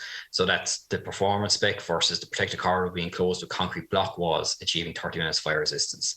Now the problem there is, if that's specified in the fire safety certificate compliance report, that's what has to be used on the ground. Otherwise, your fire safety certificate may actually be invalid and may not, when it's granted, it won't be valid for that building effectively, because if it's changed to a timber stud wall, then you've effectively changed what the Building Control Authority have signed off on. So possibly performance spec is worth looking at in that regard. When it comes to other information that could be requested by the fire officer or the assessing officer, Argomont certificates and test certificates are often requested, particularly with modern methods of construction.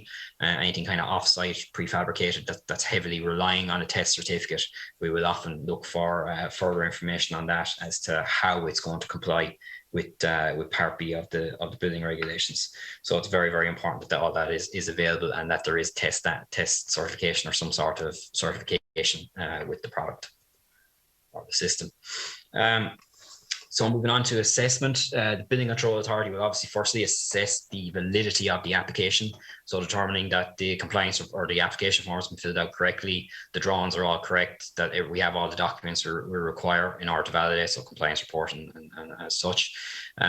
It's very important to note that the Building Control Authority and the assessing officer is restricted to assessing Part B of the second schedule to the building regulations only. Okay, this can throw up issues where the DAC may not have been applied for yet, and I would kind of I would advise any assessing officer, particularly with 7-day notices where the DAC has been applied for, to maybe run it by the assessing officer who typically looks after DACs if it's not going to be yourself, just to flag certain areas. Like, for example, if there's an upper floor area that's over 200 square meters, that's going to trigger the requirement for a lift, and that's obviously going to have a significant impact on Part B then as well as Part M. So it's very, very important to possibly get a second opinion sometimes on that, or second look in. So from submission, the Building Control Authority will have 2 months to assess the application and make a decision. But time extensions may be requested if further information is requested as well, or if extra time is required. So during the assessment process, the Building Control Authority will assess the application against regulations B1 to B5. So it's very, very important to note that these regulations are performance-based; they're not prescriptive. So it's up to the Building Control Authority to determine what's compliant with the regulation. Okay, obviously Part B, Technical Guidance Document B, if you comply with that fully, you can be deemed prima facie compliant with regulation B1 to B5. If other guidance is used, it's down to the determination of the Building Control Authority as to whether the works will comply with regulation B1 to B5. So as I said previously, with regards to the assessment of a regularization certificate, an inspection has to be carried out by the Building Control Authority. There's always a kind of a question there because it's not very clear in the regulations as to what should be checked on a regularization certificate inspection, and like how invasive should the inspection be. Typically in Tipperary, I can talk about, we typically take kind of a sampling approach to our inspection process. So we're not going to be shoving our head above ceiling tiles and things like that. We look at it as we see it, I suppose, and that's very, very clearly outlined by us. And just to refer you back to your rights as an authorized person, you're entitled to enter any land and inspect any building relating to the application. So there, obviously the regulations there, B1 to B5, as I said already, they're performance based, they're non-prescriptive. So as I said, it would be up to the Building Control Authority to determine whether the submitted application complies with these regulations.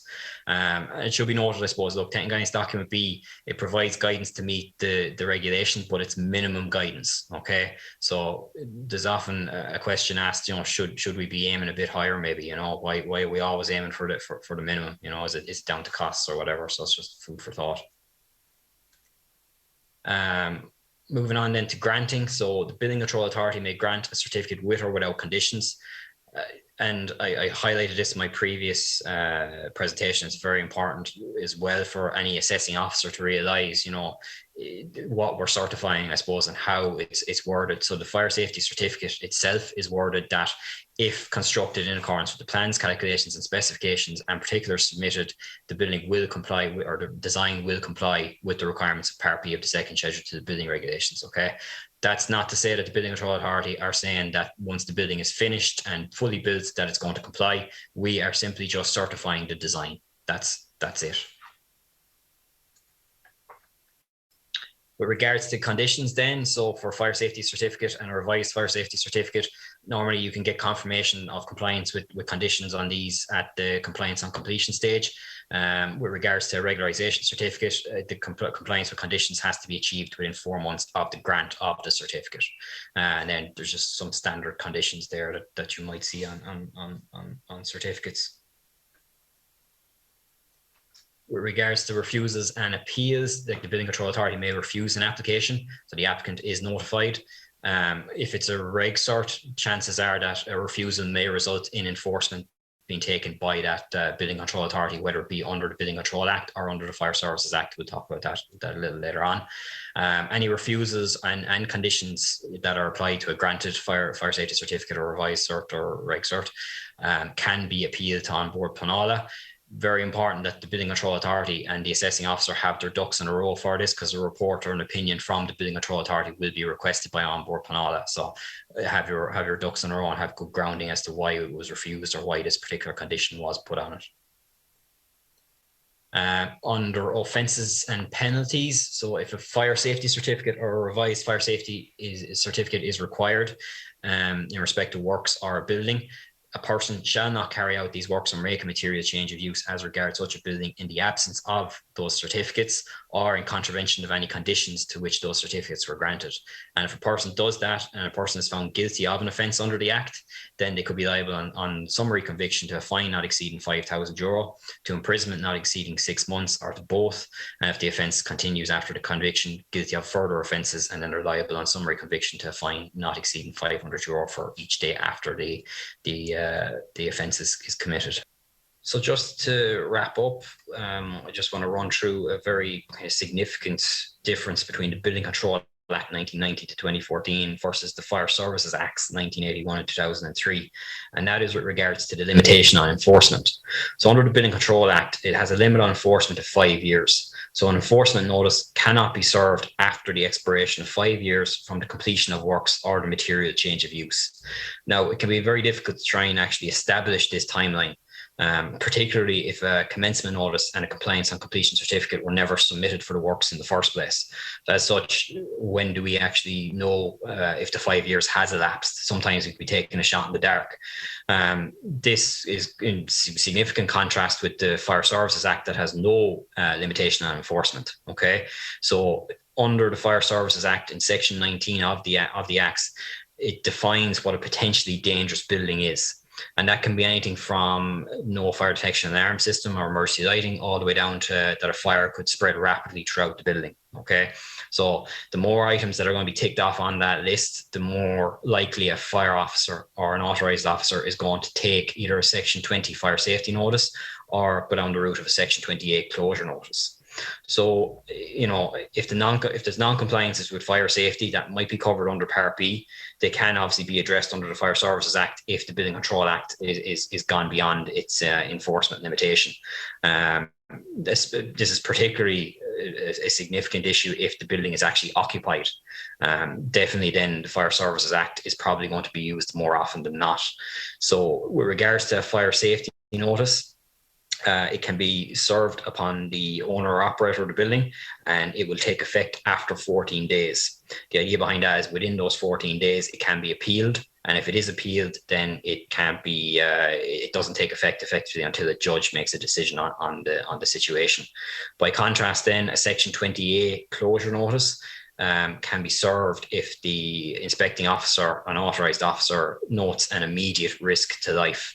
So if it's served, it applies immediately. Even if it's appealed, it will not be lifted until such time as either a judge makes a decision on it, or if the works are carried out to the satisfaction of the fire authority. So it's a very significant kind of tool in the arsenal of the fire authority versus the limitation in regards to the Building Control Act. So just to summarise, we've talked about the requirement to obtain a fire cert and a revised fire cert or a regularisation certificate. We've talked about the information that should accompany such an application, such as the application forms, drawings, documents, things like that. We've talked about assessment and granting, or conditions, or refusals and appeals, and any if offences have been carried out and what penalties follow those offences. And then finally, we looked at the contrast between the Building Control Act versus the Fire Services Acts. Okay, I'll hand it over now to Martin O'Ryan, Cork County Council Fire and Building Control Department, as facilitator of the panel, and we'll look at the questions from Slido. Thanks. All right, thank you very much, and thank you to Martin Moore for putting together that presentation. Unfortunately, he can't be with us here today. The fire certs have been around for 30 years, so if you didn't think about it too much, we kind of should know what we're doing at this stage, but there's been a lot of changes, a lot of complications have come in since. So like there's the BCMS, we all had to change how we processed the paperwork and how we were doing it. There's interactions with access certs that we never had to think about up to 2010. There's new modern methods of construction. that are coming in, there's more complicated buildings that we wouldn't have come across before and problems that we wouldn't have thought of. And that was one of the points Martin Moore made there, and it was one of the things he said just to highlight with the modern methods, you know, in the fire cert, are you specifying the material or are you just specifying the performance? You know, just an extra layer of thinking we have to do. There's reg certs and 7-day notices that weren't there before. Now they've been bedded in for a few years. With the B-car, you have the assigned certifiers are dotting more I's and crossing more T's, or at least the good ones are. So maybe they're asking us harder questions that we would have had to deal with before, or things they mightn't have come into us at all about. They now want to come in for a fire cert or a revised fire cert just to give themselves the comfort blanket for it. And going forward, you know, with different building methods, there's probably going to be more fire engineering solutions, more BS 999, and that we might have been used to dealing with up until now. So even though the fire certs are there for 30 years, things are changing and there are new complications. So I'll pass it over to the panel here. I'll let them introduce themselves. We have Angela, John Hochter, Tim O'Connor, and Neil O'Grady. So if you'd like just to, for the people who are at home, just introduce yourself. Angela Nocton with the Clare Fire Service, working in, I suppose, fire prevention and building control. So I would work with both the Fire Services Act and the Building Control Act. And yeah, I suppose one of the bigger challenges I would think is, just as Martin had said, is people will specify a material with a particular performance, but that material then might change during the construction. And they kind of feel they still have the fire performance. So there's, you know, compliance with the building regulations is being achieved. I think SI 9 of 2014 kind of does kind of make an allowance for that, in that when the certificate of compliance and completion is submitted, the assigned certifier then has to detail any changes to the construction that have occurred since the documentation that was originally submitted. So if somebody originally submitted a commencement notice with the materials as specified in the fire safety certificate, if those materials change, that just needs to be highlighted and detailed at the certificate of compliance and completion stage. Thank you. John? Hi, John Hochter, Tipperary Fire and Rescue Service, working in fire prevention and building control. I suppose the big change probably has happened since SI 9 came in 2014. There would be a perception maybe out there in the industry that prior to that, the fire safety cert process was just an administrative process and building was totally independent of that. What's happened kind of over the last 8 years is that the assigned certifiers are now bringing in specialised fire advisors to ensure that the conditions that are on the fire safety certificate or the actual compliance details in the fire safety certificate are actually happening on site. And we're now getting calls from agents who actually are fully involved in terms of compliance with the fire safety cert process, and that's to be kind of acknowledged and kind of supported as we go forward. Yeah, so Tim Kelleher with Kerry Fire and Rescue Service. I work on a mix of items including fire safety, fire prevention and building control, and construction products regulations and market surveillance matters. Yeah, I suppose there is a quite a large degree of flexibility allowed for within the regulations, but as Angela has mentioned, there is a basis for the person who is the assigned certifier in their role at the certificate of compliance and completion stage to declare those differences, if any have arisen, be it layout differences, material differences, or performance differences that may still be adequate to meet the second schedule of the building regulations under Part B, for those to be declared as part of the certificate of compliance and completion documentation. And that's allowed for in the building control regulations. So it is a pathway forward. I suppose we'd always like the best materials, the best performance, but there are certain allowances to prevent onerous difficulties being applied upon building developments and construction works to allow, you know, economical outcomes to be achieved, and that's facilitated by the building control regulations as well as the building regulations. It was mentioned by John briefly, and if I could remark on it, that certainly the role of the assigned certifier introduced by the BCAR regulations in 2014 has allowed for better engagement with a direct, technically competent person who is registered or chartered as a member of their professional organisation to act as an agent for technical information to be consulted with the Building Control Authority or fire officer, as the case may be. So that's allowed a great opportunity for engagement and for consultation before differences are put forward.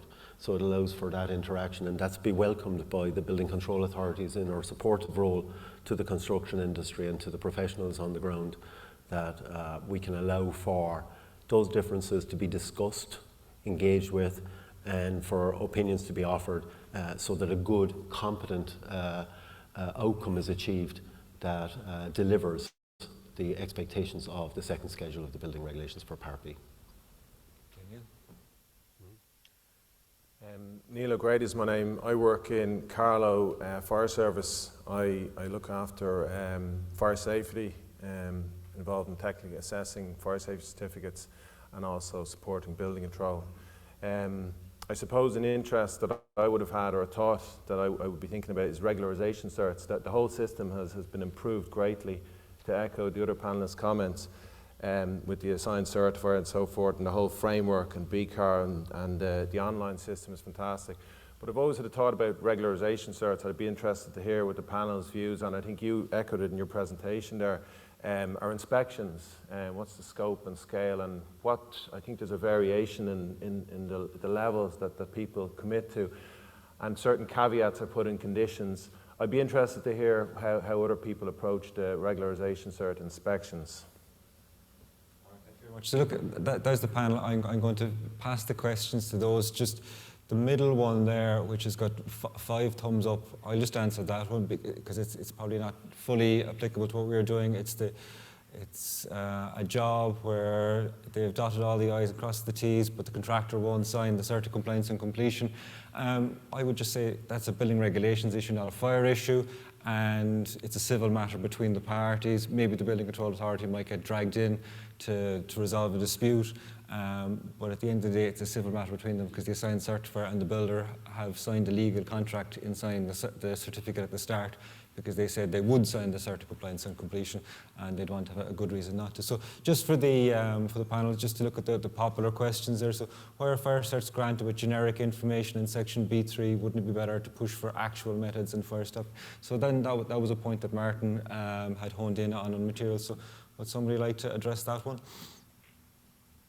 Yeah, I suppose like the fire officer is signing compliance with the building regulations, right? So as Martin pointed out, that essentially the certificate issued by the local authority is saying that if constructed in accordance with the design, and if the design that's submitted is a set of performance specifications, then that gives the opportunity to the actual builder and to the designer on the site to go along and pick the products.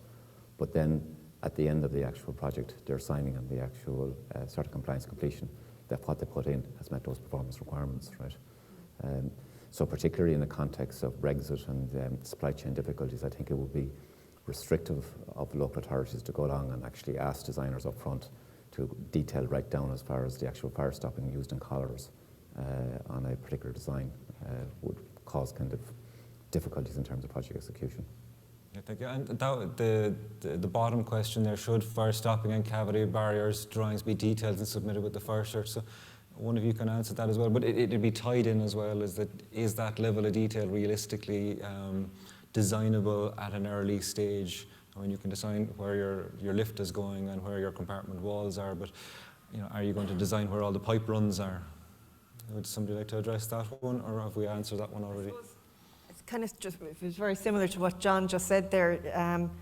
Like at the fire safety certificate stage, you're assessing the performance levels, and if there's a compartment wall or a compartment floor, you want it clarified and confirmed that fire stopping will be incorporated into the construction. And it's common enough that somebody will put forward a proposed method for fire stopping, but they're not prohibited to just using that initially proposed method. Like as John said, materials can change as long as the ultimate performance is achieved. Ideally it would be lovely to have detail and drawings on every element of an opening or a penetration, but kind of, I suppose, in the real world, materials might not be available and an alternative material might have to be sourced. And if that achieves the same performance level, and the assigned certifier is happy, or the ancillary certifier, to certify compliance, then ultimately I think that's as much as we can look for. Okay, the top question there was one that was discussed extensively last night. Modular construction will become much more common. Do you think this type of construction should be noted in a fire cert? So, up to now we were talking about if somebody had a partition wall, is it going to be a metal stud wall or a timber frame stud wall or a block stud wall?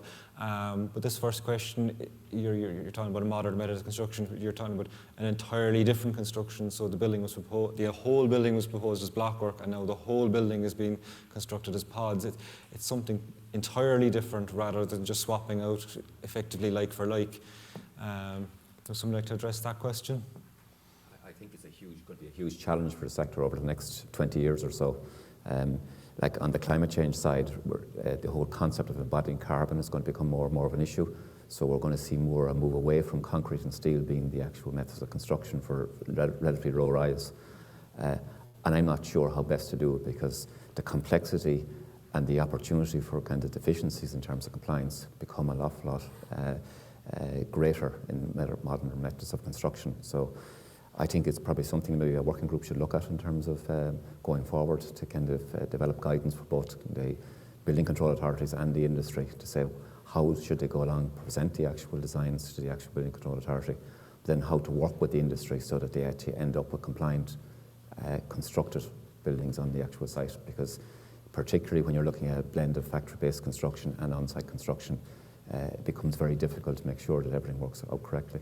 So it's a well-framed question and something that needs. Is there a dividing line in a fire cert where you do want to know exactly what they're building the material out of, and sometimes when you don't exactly mind, you're just concerned about the performance?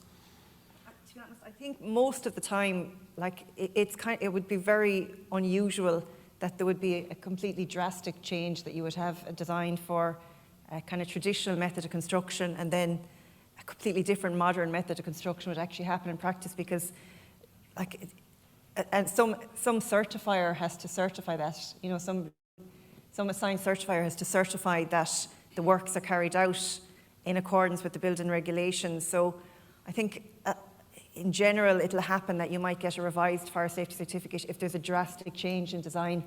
I think the norm would be that certain elements might change, small elements, but I think generally if somebody's going for modular construction, like in my experience, the fire cert will come in for that type of construction. Okay, again, is there any question from the room? Or will we stick to the, okay. No question here. Just introduce yourself for the people at home. Thank you. Alan Isdell, Dublin City Council. So just picking up on what some of the panel had said there on regularisation certificates, and just thinking about where these came from. So regularisation certificates were in prior to the BCAR process, and it was probably brought in as a conveyancing thing for buildings built in maybe the 90s that didn't have a fire cert and were stuck. But we've moved past that now. We're in a BCAR regime. So the question I have, is it time to get rid of regularisation certificates? Okay, so do we get rid of regularisation certs, or is there still a place for them? Okay, Tim, you're nodding furiously. Yeah, I might try and answer that question. And to some degree, I would say ideally yes, but we don't live in a perfect world, and there will be genuine errors and genuine mistakes where the allowance for having the ability to apply for and get a regularisation certificate would seem to be appropriate for those genuine cases, to which it should be limited. Looking aside to that though, if there's deviance or bad practice occurring and a person is applying for a regularisation certificate as a way of bypassing the BCAR's processes, bypassing the appointment of a named builder, bypassing the appointment of a named assigned certifier, and bypassing all of the good procedures and methodologies that have come about subsequent to the introduction of BCARs. And I think there's a real problem. And methodologies have been adopted by different building control authorities to safeguard the BCMS processes by co-joining where at all possible, the application for a regularisation certificate with a parallel application for a 7-day notice to allow for the completion of any remaining works by means of an assigned certifier and assigned named builder, all being declared to complete out as much of the works as possible under the statutory processes of BCARs. And that does give us some protection. So ideally, in a perfect world, it seemed to be very concerning when it was introduced back in 2009, the regularisation certificate processes.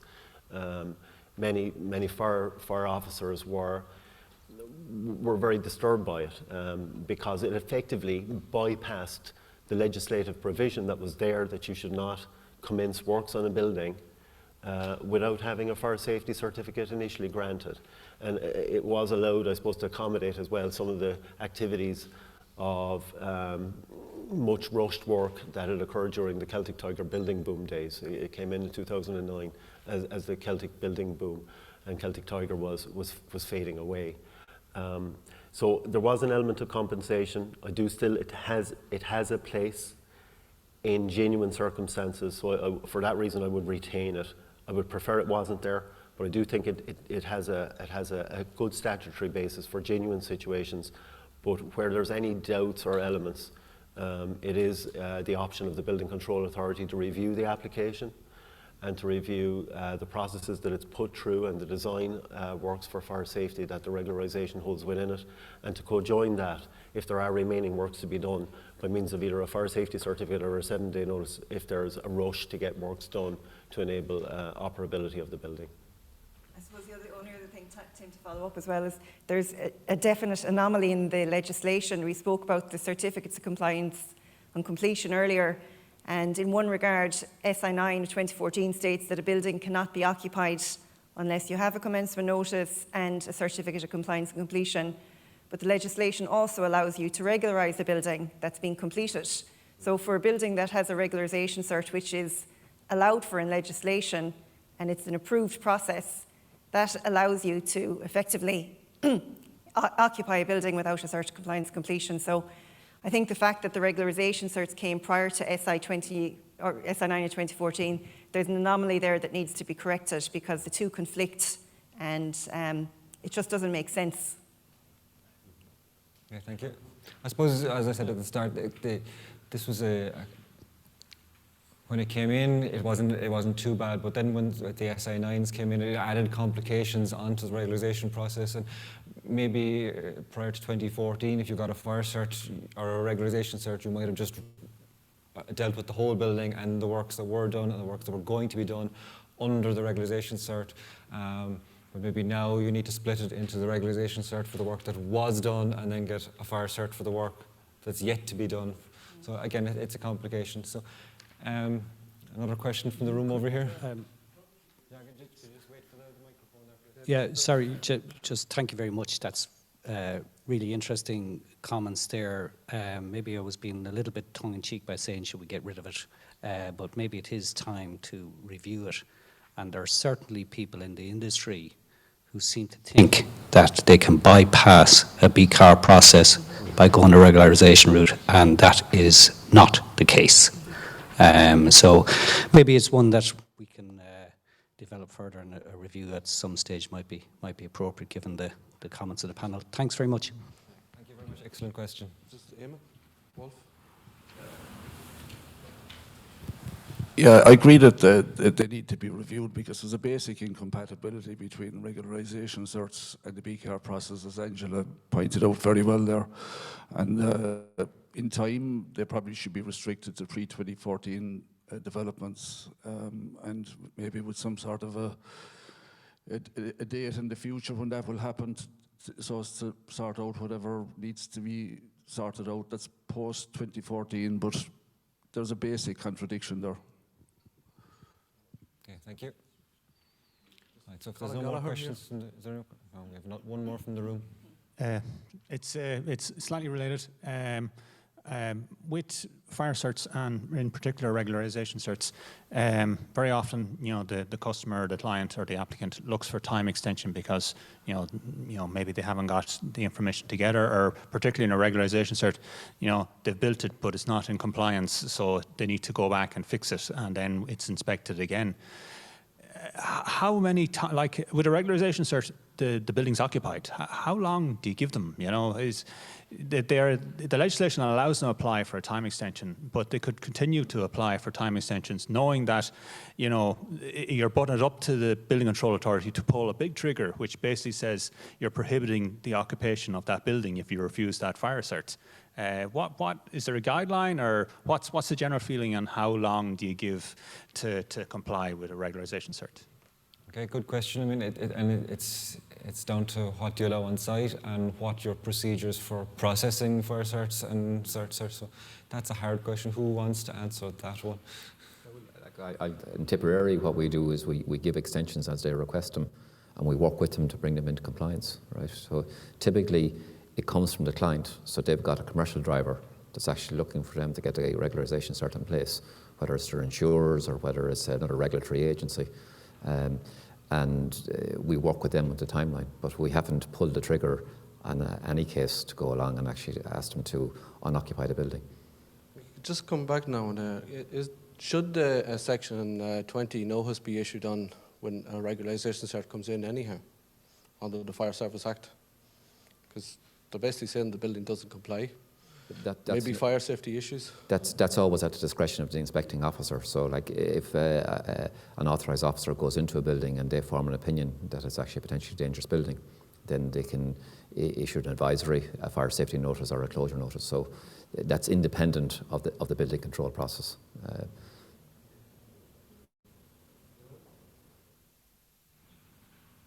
Okay, thank you. We have the questions from the online again.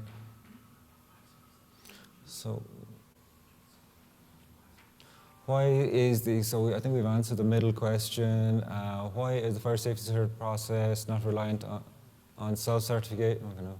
Apologies, another question just vanished on me there.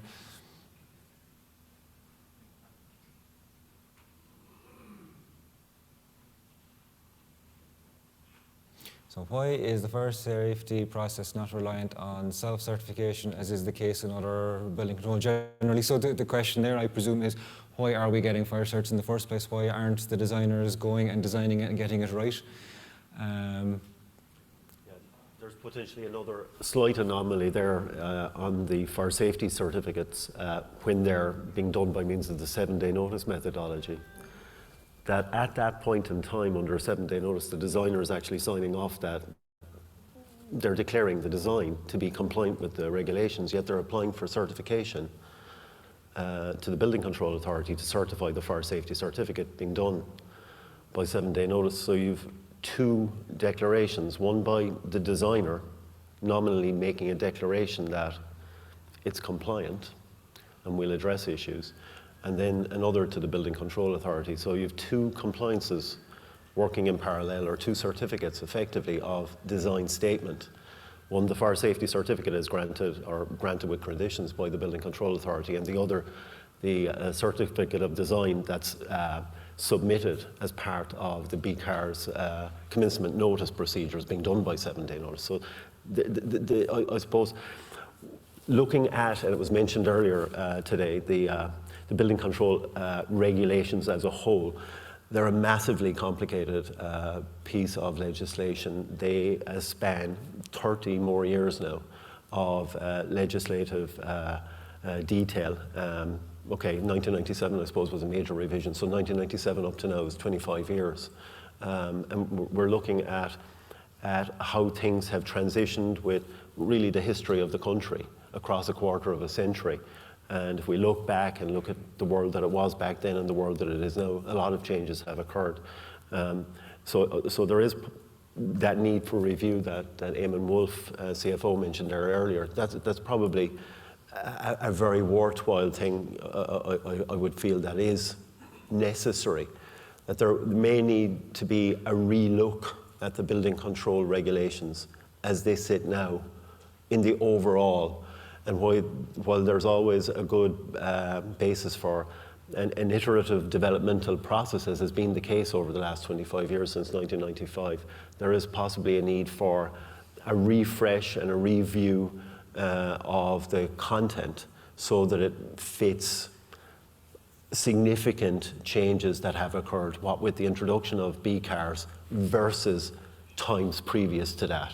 So there is that kind of midway split from 1997 up to B cars, which included significantly the introduction of the 7-day notices, the regularisation certificates and the revised certificates, and the disability access certificates in around 2009 and 10. B cars in 2014, and BCMS and the creation of the NBC&MSO and MSO in the last few years. So we've all of those changes, and whether that iterative process can fundamentally deliver on all aspects is potentially something that needs to be looked at and ideally will be in the closer term. Thank you, Tim. And just to expand on that question again, and maybe just to get a section across the country, everybody in the panel, it can be the fast answer to this, that the fire certs have been there for 30 years. Are the consultants getting them right at this stage? And, you know, should they be? And is there any groups of buildings that maybe don't need a fire cert anymore that maybe we could trust people on? Like anybody who does the access certs, it was probably dancing in the streets the night they got rid of the disability access cert for ESB substations. So what would be everybody's view on the fire cert? Are consultants getting it right at this stage, or do they still need a lot of minding? And is there certain buildings that don't need a fire cert anymore? You know, or potentially, could we trust them to get it right? There's still a lot of fire safety certificates where we're going out for revised and further information where the details aren't submitted initially to demonstrate compliance. I suppose you could look at the lower risk buildings, like, you know, certain kind of smaller shops, offices where it's small occupancy, daytime use. I don't know if you could really say that you could get rid of them. I'd be slow to say that, but I think, yeah, you could focus, you could say that there'd be an argument to focusing more on the higher risk buildings, you know, the likes of like nursing homes where there's dependent occupants, sleeping risk and so on. But like I think it very much depends on the consultants. I know probably every fire officer in the country is the same. You open an application and certain consultants submit it and you think, yes, this is going to be a breeze. Other consultants submit it and you think, oh God, this is going to be a lot of work. So. I'd echo Angela's comments there. Like I think you take a small kiosk in an industrial facility, do we really need to get a fire cert in that situation, or maybe a transformer housing when it's been part of an overall BCAR process? But the one thing that would concern me is that the construction sector is going to change over the next generation in terms of modern methods of construction and reducing the use of concrete and steel inside in the sector. And we just need to be careful that kind of we don't take our eye off the ball in terms of that climate change driver, which will impact the risk profile in terms of the constructability. So yes, the review will be worthwhile, but we just need to be careful that we don't throw the baby out with the bathwater. Fast answer now. Yeah, I'm supportive of a review, and I believe it's certainly worthwhile. Yeah. Do we need fire certs? Is that the question? Do we need fire certs? Do we need all fire certs? Could we get rid of some? And are the consultants good enough yet? They've had 30 years of training by the fire officers doing their certs. Have they pulled up to the socks, or is there still good ones and still bad ones? I think the fire cert's an extremely valuable tool as a template for a compliant design. Some people would ask, do we need them or not, when we have the assigned certifier? And the assigned certifier at the end of the day at the CCC is signing off that the building complies with all parts of the building regs. He's not specifically saying that it complies with the fire cert, but I think it's an extremely useful template for design, especially for the more complex buildings and, as John mentioned, the more modern methods of construction going forward. The competency of consultants, there's a question there whether the consultants should be on the registers, should be the registered professionals or not. I think that would be extremely helpful for certain categories of buildings, for the fire engineering side of things particularly. So But I don't know how enforceable that is, and I don't know if that's putting a greater onus on the industry that may not be welcome. But I think there's a lot of there's a lot of consultants are going down that road anyway. And I think there's a big issue that with insurance if you're a fire consultant nowadays. So I think the insurance industry is tidying up, for want of a better word, the fire consultancy industry to a degree. But yeah. Thank you. Can we have the online questions Martin, back again there? Sorry, Martin. It's Ronan here. Yeah, we're coming to the end of the session, okay. So I'd like to thank the panel again for their thoughts on the presentation and the questions from Sido, and we show our appreciation to the panel. Thank you. Okay. And if the panel could go and get their mics changed, then we'll put up the presentation for the next discussion, which is on site investigations and observations by Tom Monaghan. So thank you all.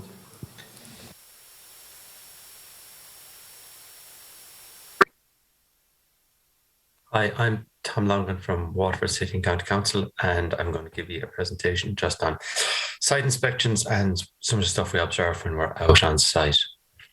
So we're just going to do it in 4 parts, just the site selection preparation, common issues and responses, complaints and how we deal with them, and then some just general observations at the end. So how we select our sites comes from 2 documents, the Code of Practice for Inspecting and Certifying Building Works and the Framework for Building Control Authorities. And in those, they tell us that we should adopt a risk management-based approach and consider such matters as the use of the building, the type of construction, the level of experience of the design team and the builder, and any past experience we would have had with the people on the site. I suppose we would also do a geographical spread down here in Waterford, in that a lot of our risk management based approach findings would be in the city, but if we were just to concentrate on those, we would leave out a lot of the smaller towns and villages around the county. We have service indicators with local government, which tells us to carry out between 12 and 15% of inspections on new buildings for which valid commencement notices have been received.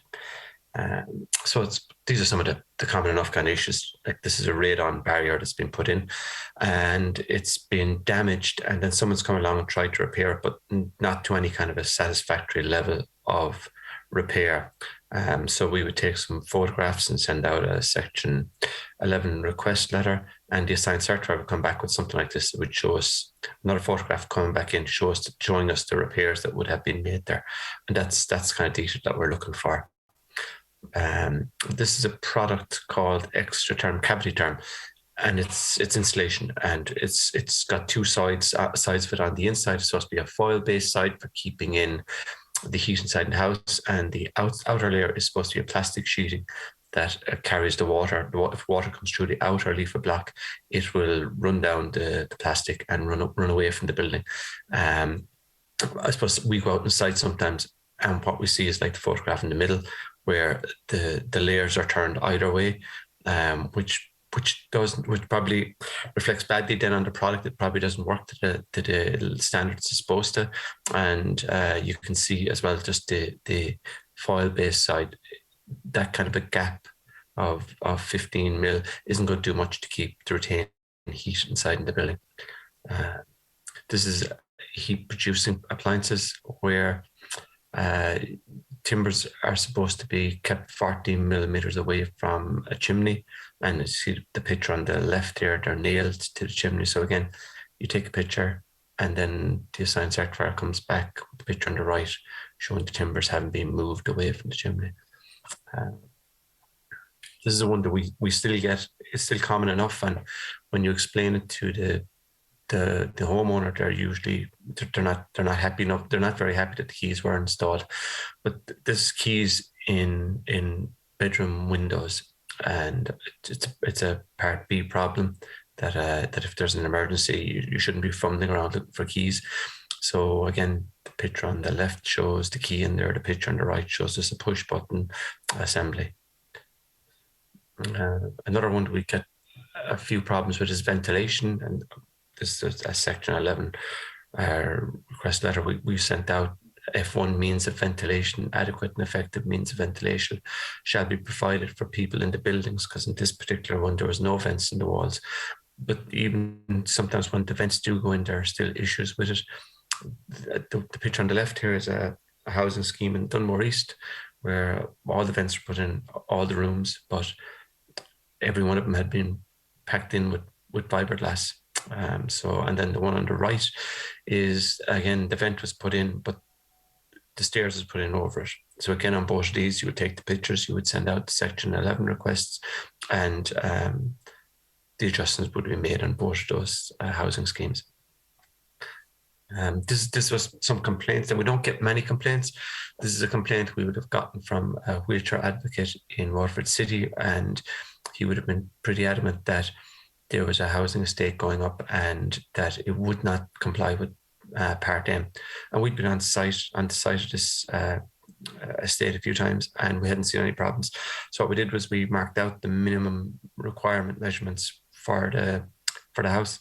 I took some pictures, and you can see we did the bathrooms, we did the halls, we did the doors, we did the light fitting heights, and we wrote back a report saying that, to our mind, everything that the builder was doing was compliant with Part M, and which we sent on then to the person who had made the complaint.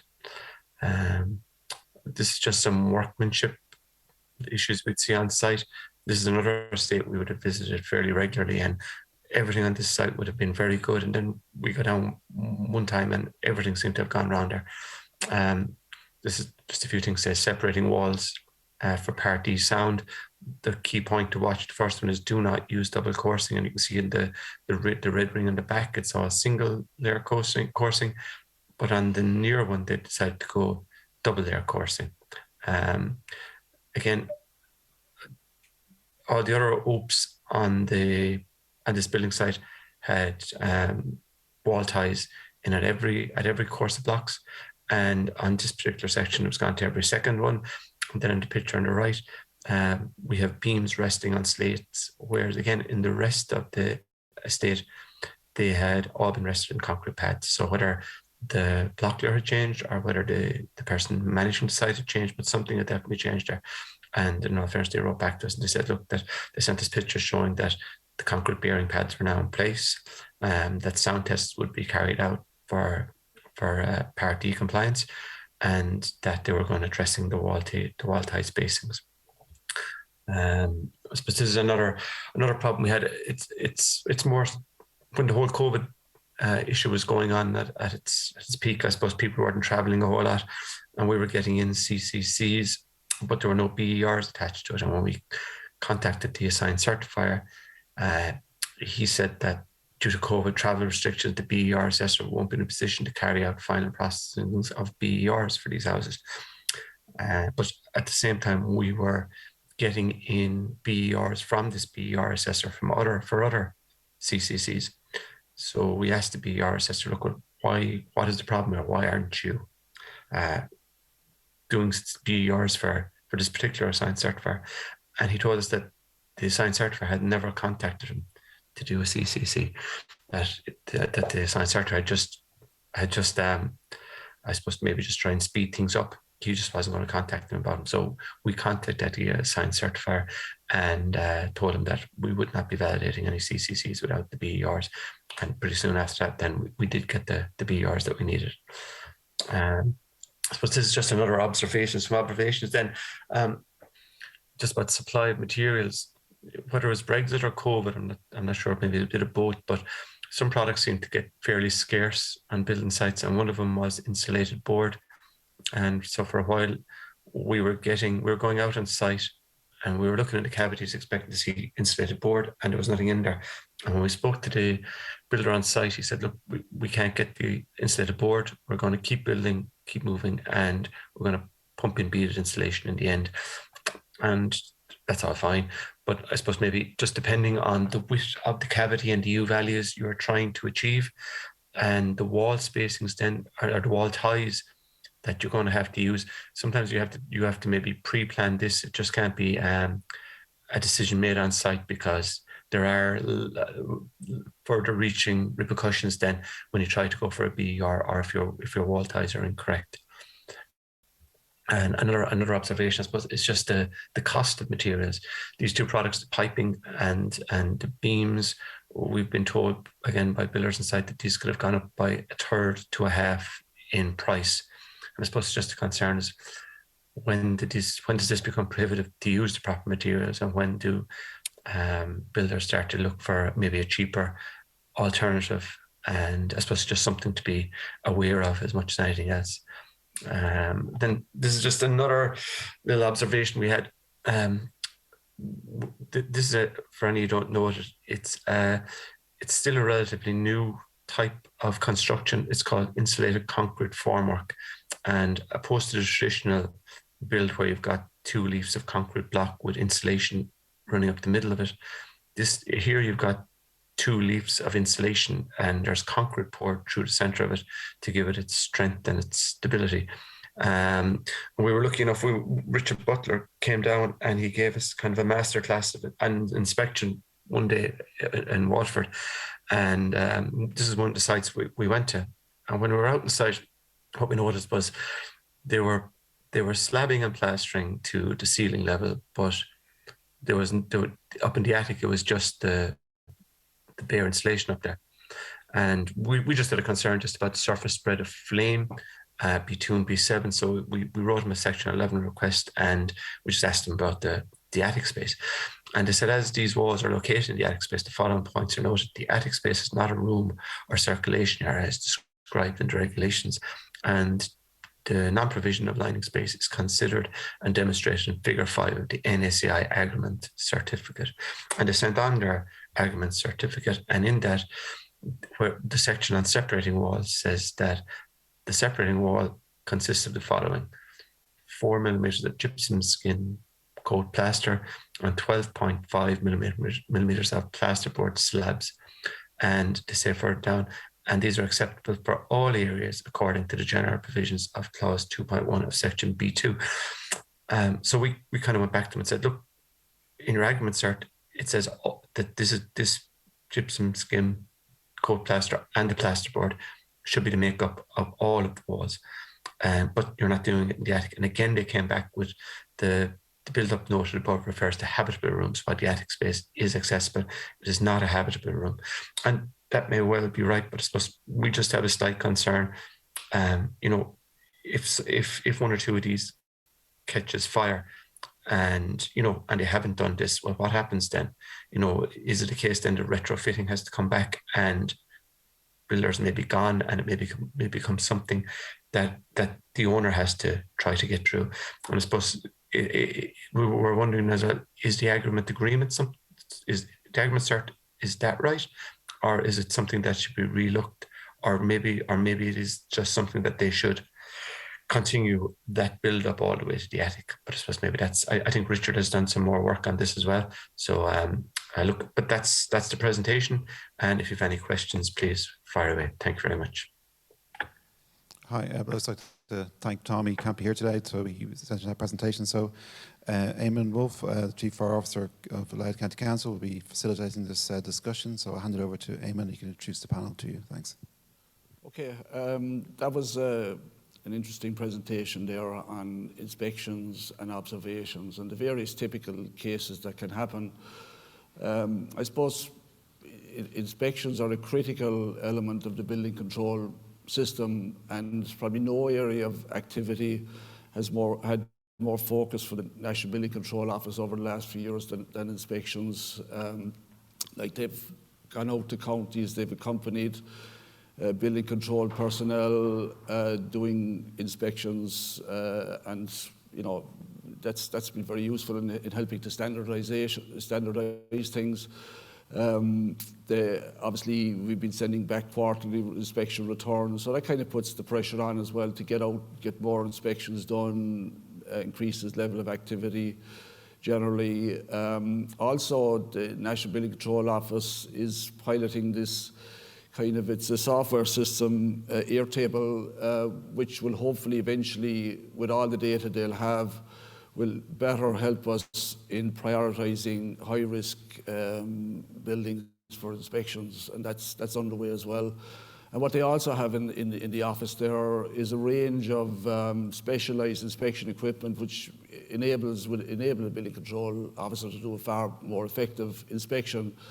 And like that equipment is available: inspection cameras, lux meters, sound meters, radon monitors, etc. So, you know, it's as I say, that's available, and I think it's been piloted in a few counties at the moment as well, the use of this equipment. So that's kind of, so just inspections are very important. That's I suppose what I'm trying to say. So I might just start off by asking the panel here to introduce themselves and just give observations on inspections generally, but maybe also Tom's presentation. So start with Sheila.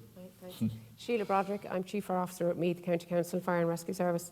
Yeah, I suppose as Eamon has referenced, things have come on a lot, obviously, since the introduction of BCAR, including in terms of inspections. And I suppose we all, we have a lot to learn from each other, and the shared learning is a big part, I suppose, of improving the standard everywhere and achieving compliance. I suppose in the fire safety area, which is what I am involved in predominantly, you know, we probably also are focusing on, in terms of the risk, the existing building stock.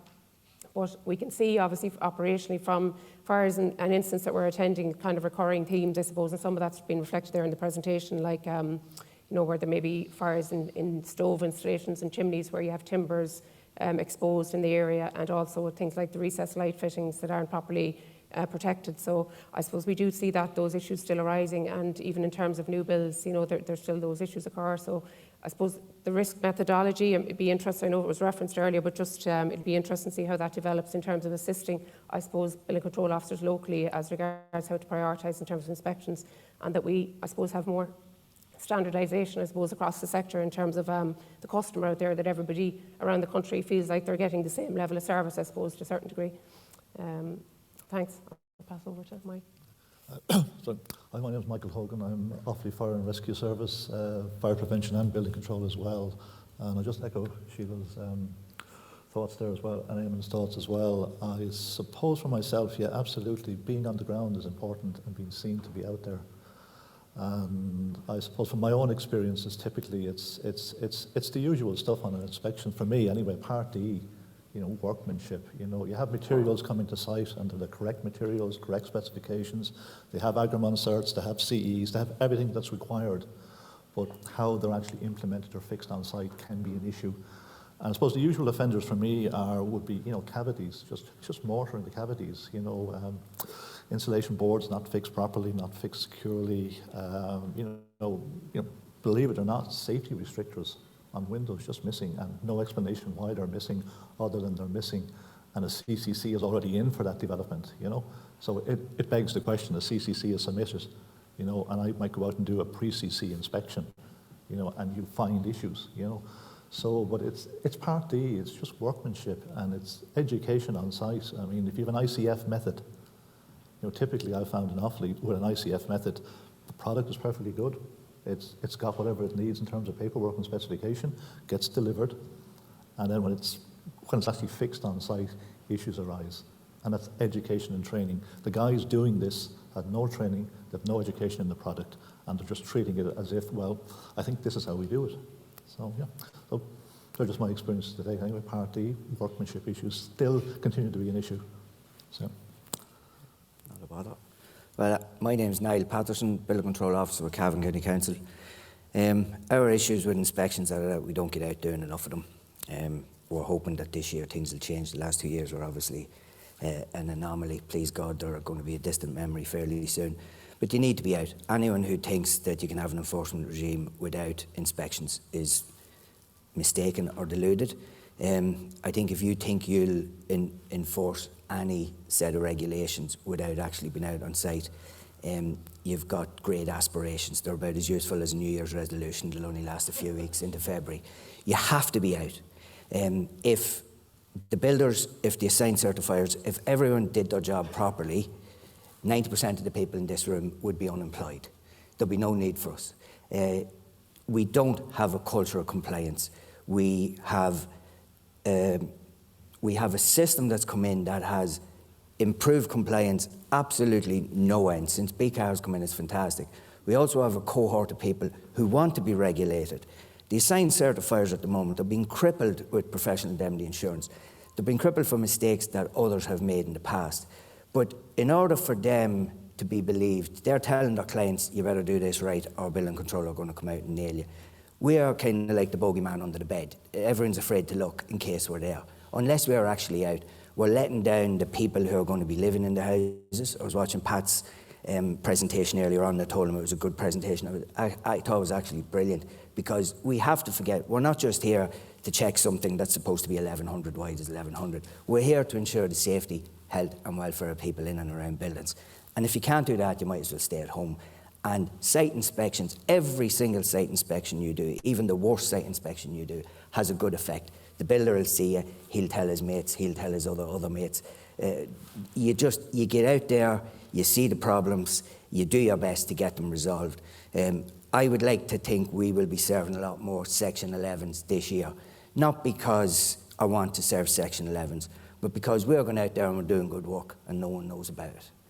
We need to get to Section 11s. We need to have it that if, God forbid, you're moved into another section and somebody else is dealing with a completion certain 2 years' time, that there's a record on the BCMS. This guy's not getting to occupy that building without having resolved all the matters into Section 11. We are lucky enough in being a small rural authority that we can deal informally with the builders, but we also need to go formal a lot more of them. So my hope for this year is that we get out a lot more, we do a lot more inspections, and any issues that there are, we get them resolved, formally or informally. But yeah, I'm expecting to see a load of Section 11s in Cavan this year. So that's my intentions for the year. Kieran Green, Building Control and Fire Prevention in Clare County Council.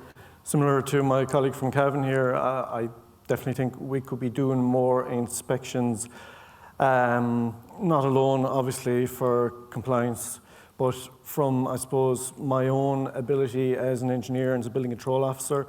I feel that once I do get out a bit more, I'll get a bit more confident with regard to the inspections.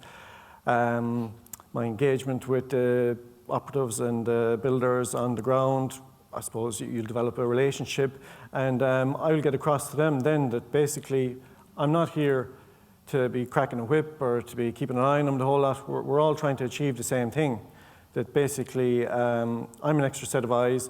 I have found through engagement with the assigned certifiers, if I ring up an assigned certifier to organise an inspection, a lot of them are actually delighted we're going out because this is an extra set of eyes. They're the certifier at the end of the day. So no, definitely to improve the level and the number of inspections in Clare is an aim I have this year. I suppose just a very small thing that I do notice from all my time working in building control is that over the years I've learned from just the minute you enter a site, you have a fair idea of what you're dealing with regard to, I suppose, how materials are stored, how the site maybe is stoned out or clean or whatever. And that comes from experience, it comes from inspections. And while I know we're all doing great work at the desk by looking at commencement notices, fire search DACs, I feel the real valid work is boots on the ground. And I suppose we're sharing our knowledge and we're learning at the same time as well. Thanks. Yeah. Okay. Yeah. Mike just mentioned there materials and workmanship issues, and Tom instanced a few there in his presentation. Double blocks, courses, wall ties every second course, damage to radon barriers. There were a few examples given. Like, what's the view on Part D? Is it kind of, or has anyone had any experiences? Or what's the picture like? Well, I suppose every market surveillance authority out there, our building control authorities as well, so they're identifying all these products that are on sites. They should be identifying and seeing that they have the appropriate paperwork and the manuals to install them properly in the building. And that's key to making sure that that supplier is providing that information, whether it be metal web joists, trusses, plasterboard, how it's stored, how it's all protected on site. And that's key to then show on compliance. It's like if you build 2 or 3 jigsaws on top of each other and you miss the pieces in it, the next piece might cover up that piece and you've never seen that part. But as a whole, the 3 would represent compliance with the building regulations, but if you have 5 or 6 pieces missing that's hidden behind the other 2 jigsaws, then you mightn't see that as an assigned certifier or an inspector, and then you have defects down the line. Okay, thanks. Yeah. Well, I suppose evidently, like, it's across the sector, it's an area that needs more work in terms of workmanship. Like, there was an example there about the insulated board. Like, the companies and the larger suppliers do a lot of work around training and, you know, I suppose for trades, upskilling in terms of the use of the product and the limitations of their own products. And I suppose, you know, we have a lot to learn also from them, albeit that we're kind of scrutinising what they're using, but I suppose that's the market surveillance and how useful it is in terms of the products that are out there. But I suppose on-site, evidently, there are still issues arising around workmanship. So, I mean, maybe it's, you know, it's dependent on the operators that are out there, but there's obviously certain trades and certain sectors that there needs to be more work done in terms of training and bringing up the standard, I suppose. And presumably, you know, it's a difficult one probably for assigned certifiers to pick up on every issue. You know, they can't be on site all the time, so I suppose it probably is a weakness in the system. You know, that it does need more resourcing, I suppose, really. Okay. And training. Question here on the floor. Hi, thanks. Sean McElhinney from Dublin Fire Brigade. Just be interested in the panel's thoughts there on, I suppose, moves are being made in industry in terms of the whole methods, modern methods construction, and I suppose one in particular would be cross-laminated timber. I suppose if in today's world we're coming across workmanship issues with Part D, I suppose, for example, with your ICF construction, I suppose I'm thinking down the line here now where these proposals are coming to our desk now, looking at cross-laminated timber as to how is this going to be controlled moving forward. It's such a specialist area, and I suppose, do we have the specialists in the country to deal with such construction? What are the issues, Sean? It's look. I guess there's many issues. You know, we're moving down the line of replacement of concrete to your cross-laminated timber construction. You know, it's mass timber construction. You have many issues, I suppose, from surface spread of flame. There's I suppose maybe compartment fire sizes that have been tested in previous years. You know, limitations to that. You know, and it's, I suppose, when it's coming in as maybe down the line as part of a fire cert application, and we're looking at this whole avenue of our line of performance spec, but once it goes to site is another concern, you know, and I suppose the capabilities of contractors in developing such systems, you know. Just be interested in your views on it, you know. I certainly think it's coming fast down the tracks. Yeah, I mean, I don't know if I know what the solution to it is, but I suppose it's great in a sense to see the level of innovation and new methods coming in, and I suppose especially around Part L and sustainability, like it's required obviously, and that's all positive. But like you say, I suppose you know a desk-based assessment is one thing, but what's happening out in site, it's how much control we have over that, and obviously we're relying on the professionals in the sector to do their piece, but that's not going to cover every angle, like you say, because it's complex. So, you know, I think essentially, you know, it can be hard to keep up with the level of change, and, you know, it probably partly resourcing is the answer, I suppose, and training. But I suppose, I don't know, particularly in cross-laminated timber, what solution is. I don't know any of that stuff. But no, yeah, Sean, how do we feel? We're breaking it, basically. Is the reality, and even the current test, I think it's BS 497 is Part 7 for the rate of spread of flame on linings. Like, it's done on a vertical plane. It's not done the horizontal, so your ceilings aren't really being tested either. So the current regs, and that's from 97, is it, or an 80s test? Like, it's outdated as it is, and then they're coming in with stuff that we've never seen before. We're in a country where the supply of timber quite recently has been non-existent coming into the country, and they can't even get Phelan licenses for the forestry. So things are changing. Things are changing from outside that we've no control over. And it's tough to be there, that we're trying our best to get a handle on methods that have been around for hundreds of years. And here they come with new methods. And builders can't get tradesmen to do the job properly. Tom was on about cavities being filled. It's one of the simplest, easiest things, tidy up after yourself on site, and it's not been done. You have a breach of the cavity, you've cold bridging, you've damped the whole lot, you've water ingress into the inside of the building. There's all these problems that exist now with what we have. What's coming down the line? Who knows?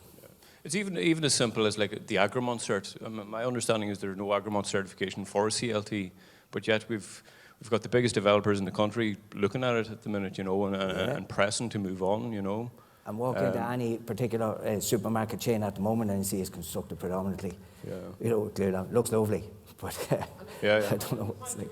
but the Ackerman certs are another one like that. I suppose need a certain level of interrogation, and I mean, I don't.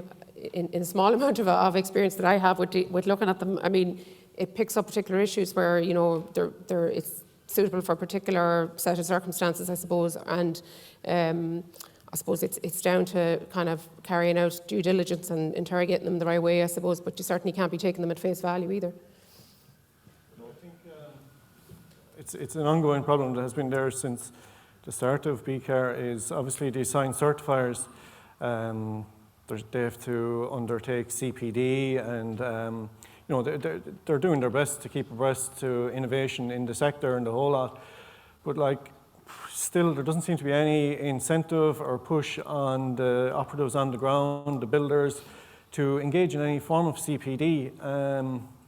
And look, I'm sure they'll say they don't have time to engage in CPD, but that's no good. But I don't think there's any appetite for them to engage in CPD either.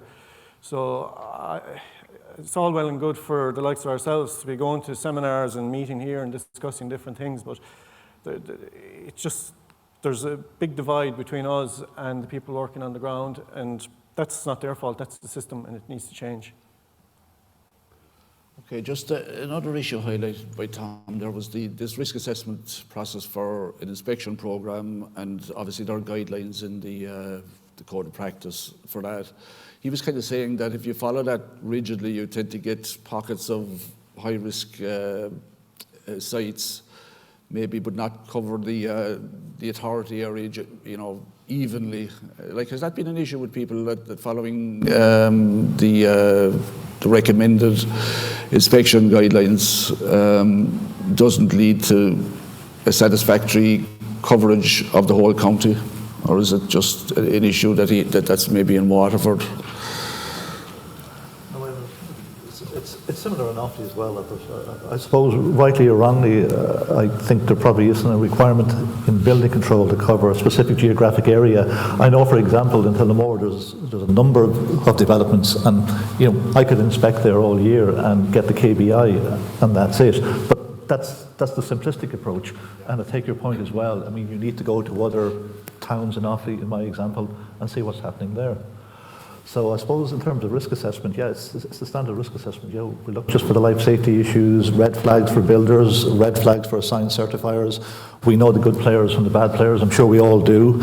And if you go on site and have a high degree of confidence that, look, this is a company I've dealt with before, assigned certifier and builder, you can pretty much leave them to their own devices a little bit longer than maybe you could another company in another part of the county doing another development and spend more time and resources down there.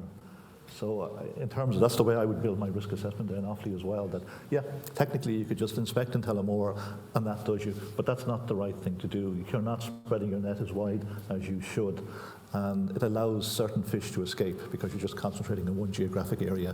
But so I do take your point, I know the panel mentioned modern methods of construction, and I think, as Niall says, we're all bricking it because this is coming down the track and factory-made units are coming out. I had a separate question, and it's something that seems to become very common. The industry has changed quite a bit. We now have big developers who have multiple sites all through the nation, and certainly in my council, when the inspector goes out, they do the inspections, they pick up things that are wrong, they point them out, and they're rectified. And then 2 months later, they go out, and it's a completely new set of people on the site. So, I'm just worried that the big develop now, I mean the big ones, they seem to be applying a value engineering, getting the cheapest staff they can, a very high turnover of staff, and we're facing down the barrel of modern methods of construction and, the advancements in Part L and the fact that metal web joists are only just in a couple of years, and now every single site has a metal web joists. It is a concern that, now the only good thing is the big companies, they have a reputation to lose, so if they get if they start building poor quality houses and poor quality apartments, that, maybe publicly that could be something used against them. But I'd just be concerned that these big companies, and I won't mention their names, but seem to have an awful high turnover of staff. Inside certifier, ancillary certifiers, you mean, and these sort of, or is it? It's not the assigned certifier, it's the staff on the ground actually doing the work. So you have the foreman, the site agent, you have the joiner, the brickie. They're all different. Every time the inspector turns up, they're all different, and he has to, or any of us that are going to site, we have to point out the same flaws again. This is not the way it's meant to be done. It's meant to be. We're almost teacher, We're almost a trainer. We're turning up on site, and these are the big developers. These should have on-site training. Like they're massive. And big quality issues that resulting from that you would have observed. There's been many. I suppose detailing is the big one. Like it's all timber frame. So if they don't get the detailing right, if they're breaching the parity wall and things like that, or the separating wall, things like that, simple things that should be done right. And the guys on the ground don't know. They actually don't understand, and it has to be explained to them. And that's, culture compliance is one thing, but training up the developer staff every single time you go to site, that's starting to take the piss, Really, is that kind of just an urban problem, or has anyone else come across it? Or? We have found it obviously to a much lesser extent. We kind of tend to run into the same lad again and again and again and again. But you do not have to tell them the same thing again and again. It's great. But these guys, they're getting better money. 3 months is probably good at the minute. They tend to be flitting from job to job, and it's not our job to be training them, but you kind of have to. You're not at loggerheads with a guy on the site all the time, and we are there to help them. We're trying to get safer buildings. But the turnover of staff, it's horrific. Mostly urban, but most of our guys, our tradesmen that were working around home, they're now working up in the city. So what was our problem's now your problem, Colin. I suppose you want to build up competency at every level of the system, ideally. And I suppose there's an issue there, obviously, around competency if people are, and like you're saying, when the issues are pointed out, they tend to be rectified relatively simple, and they're nearly glad to be told what the issue is and sorted out. But then you're losing that momentum when it's changing around. But I suppose, I don't know how you would really address that competency at that level, because I suppose, like you say, it's a value engineering approach. So there is, how do you resolve the two things together? But then I suppose the other side of that is just more inspections, I suppose, is the resources to be just in keeping on top and doing the inspections, and that probably is the only avenue we have at the moment to really address it.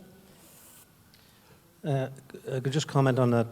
Colin's point there ties in somewhat with the Section 11 issue, where a building control officer goes out on site and finds an issue on site.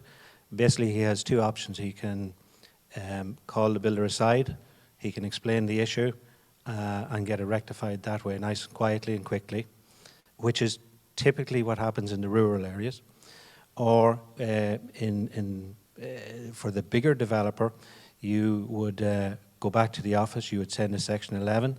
That Section 11 is then sent out to the assigned certifier, to the owner, to the builder, and that would be the way you would address a bigger construction company that would have change of staff. But certainly the preference in the rural counties is not to have a notice going to the owner and the assigned certifier, because it makes the builder look bad and then there's issues. And that's just the facts of it. We don't want to make the builder look bad. We want to work with him. So we don't send out the Section 11 notices. And that actually comes back to bite us, because then our stats are low. Yeah, I would have thought the Section 11 process was working reasonably well across the building control authorities. It seems to be the preferred option rather than going the enforcement route, as per Pat Nestor's presentation earlier on, and that would seem to be. But it's probably is maybe better to formalise it rather than have an informal type of a process. Like any other experiences in relation to Section 11? You're a rural county, I guess, but we've no issue sending out 11.3C letters looking for information or details or whatever. We don't see it as a hammer or a slight on the builder in any way, shape or form. It's just, I suppose it documents it, and it's good for us going forward, it's good for him going forward. I have no issue with the Section 11 notices at all. Well, obviously as well, and it's more about persuasion and education as the first steps on site, and working together and having the relationship. And if something becomes very complex or detailed, then typically I would sort of do a Section 11 just to have it, so when the CCC comes in, if the Section 11 is not closed off, they don't get the CCC validated as a mechanism there. But typically now in Offaly, my own personal experience is, look, persuasion, education. I come across the same assigned certifiers and builders throughout the county. They know me, I know them, as well as knowing the good and the bad. And it's persuasion, education, and then, yeah, if something is very complex, or there's a lot of toing and froing about it, you know, like say a non-traditional method of build being used, I'll do a Section 11 and have it there and get the questions and resolves and clarifications formally done using that tool. And if that's outstanding at the CCC, they know that, and the CCC is not going to be validated. So that's the type of approach I adopt there, really, I suppose. But yeah, persuasion, education initially, Section 11, and enforcement, I think it was earlier on saying, is it's a rarity, really. I mean, if you get to enforcement, there's probably something seriously wrong with what's taking place there by the developer, you know. They're just not interested, they're careless, they're negligent, you know, so, yeah. Right, can we get to question? Oh, yeah, right. Okay, but I'll get to some of these. What are thoughts on architects, assigned certifier, signing off on M&E design and installation for domestic dwellings? Electricians and plumbers don't generally have PI insurance. Any views on that? Third-party issue. Third-party issue. Yeah. The assigned certifier has to rely on ancillary certification because de facto they're not the experts in everything that goes on inside. Yeah. Okay, does the panel have a view as to why trained and experienced architectural technologists are not permitted to act as assigned certifier? I remember the time of the 2015 review, there was quite a lot of discussion on architectural technologists. Any view on that? It didn't really, it didn't lead to any change. I think the requirement was retained, but any architectural technologist with a view, or aside from Pat?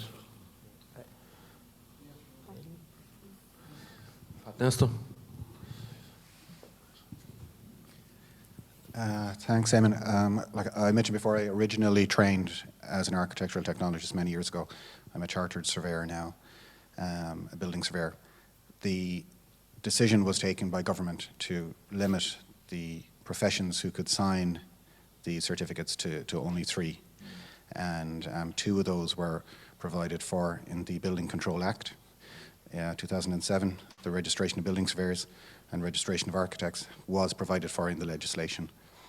The chartered engineers was already provided for in the 1969 Engineers Act. So they were already on the statute books in a very firm footing, and the established registers were there. So I suppose it may have been convenient to pull established professions to sign the certificates, and the same rigour perhaps had not been applied to assessing the system that might be needed to determine the level of qualification and professionalism in the architectural technology world. So and perhaps you would feel that should be done, is it? That there should be more, assessment of those options, is it? Well, the registers that are there are a very high bar in the professional world. The building surveyors, architects, and engineers. So it's up to the architectural technologists to put themselves up at that level of competency and to demonstrate that. And I'm not aware of what's going on in that field, but I believe, surely the profession is putting itself forward and lobbying for that. The 2015 review that led to the opt-out, I think there was a submission at the time, I think, wasn't there? I think so, yeah. Yeah, I think it was considered. Like I said, I'm not keeping up with what's going on in that space, but I would hope that any profession is advocating for its membership in terms of what it can offer to the industry. And there is a lot that architectural technologists have to offer. They're important, they're absolute key part of the industry as we are right now. They are experts in the design and construction of buildings. They are experts in construction technology. They are a vital part of the industry, and we'd be in a very sorry place if it wasn't for them. Okay.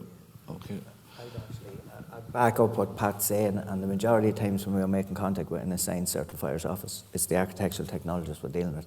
They have the competence, they have the capability, the capacity, they just don't have the appropriate competency in accordance with the Act.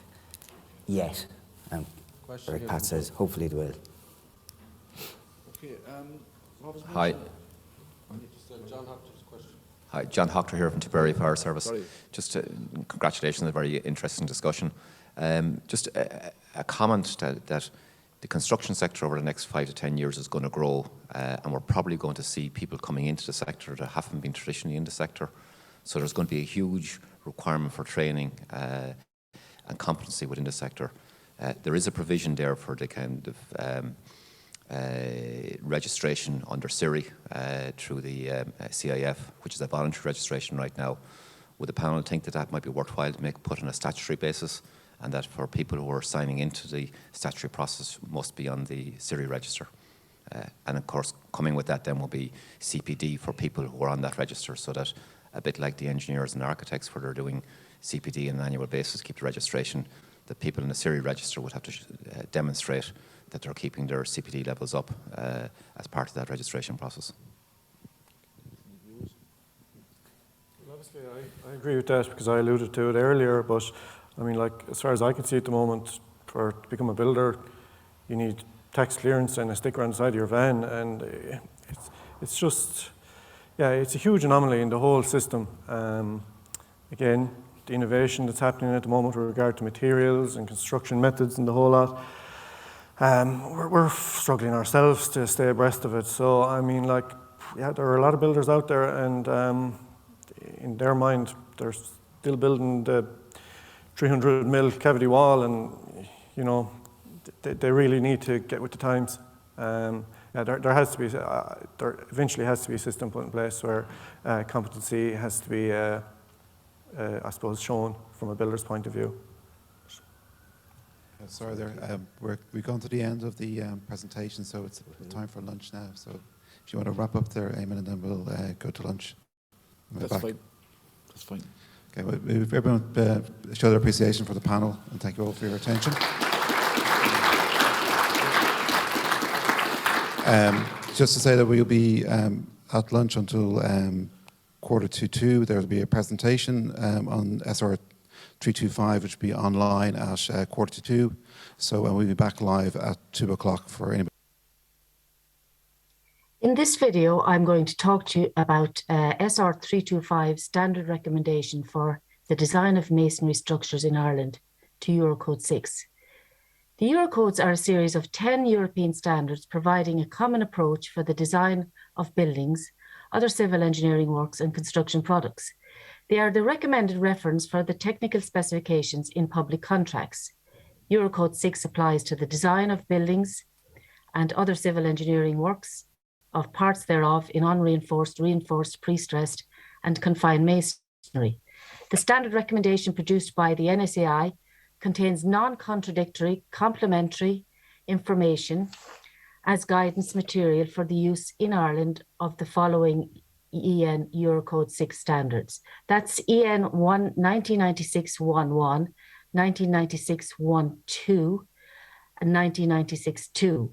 So one thing to remember is that it's important to ensure that you have the very correct version of standards. Part 3 of the building regulations, Technical Guidance Document A, relates to thickness of masonry walls in houses with not more than 2 floors, including the ground floor. It states that walls should be properly bonded and solidly put together with mortar and comply with the relevant requirements of IS EN 1996 and additional guidance given in SR 325. So it's important, EN 1996 and SR 325 form part of Part A. Masonry is an assemblage of assemblage of units jointed with mortar. Masonry unit is a brick or a block, and a masonry bond a disposition of masonry of units. NSAI produced additional guidance to some harmonized standards in the form of standard recommendations, which set out appropriate minimum performance levels for specific intended uses of certain construction products in Ireland. In the case of aggregate concrete blocks, the relevant suite of harmonized standards facilitating specification of masonry units is the EN 771 series of standards, And EN 7713 deals with aggregate concrete masonry units, that is blocks and bricks. So category 1 aggregate concrete blocks are required for use in buildings. This requires third-party factory production control certification by a notified body. Aggregate concrete blocks intended to be used in structural elements must meet prescribed performances for density, compressive strength, and moisture movement, and durability. In other words, they must be fit for purpose for the intended use and location in Ireland for the life of the building, which is a minimum of 50 to 60 years.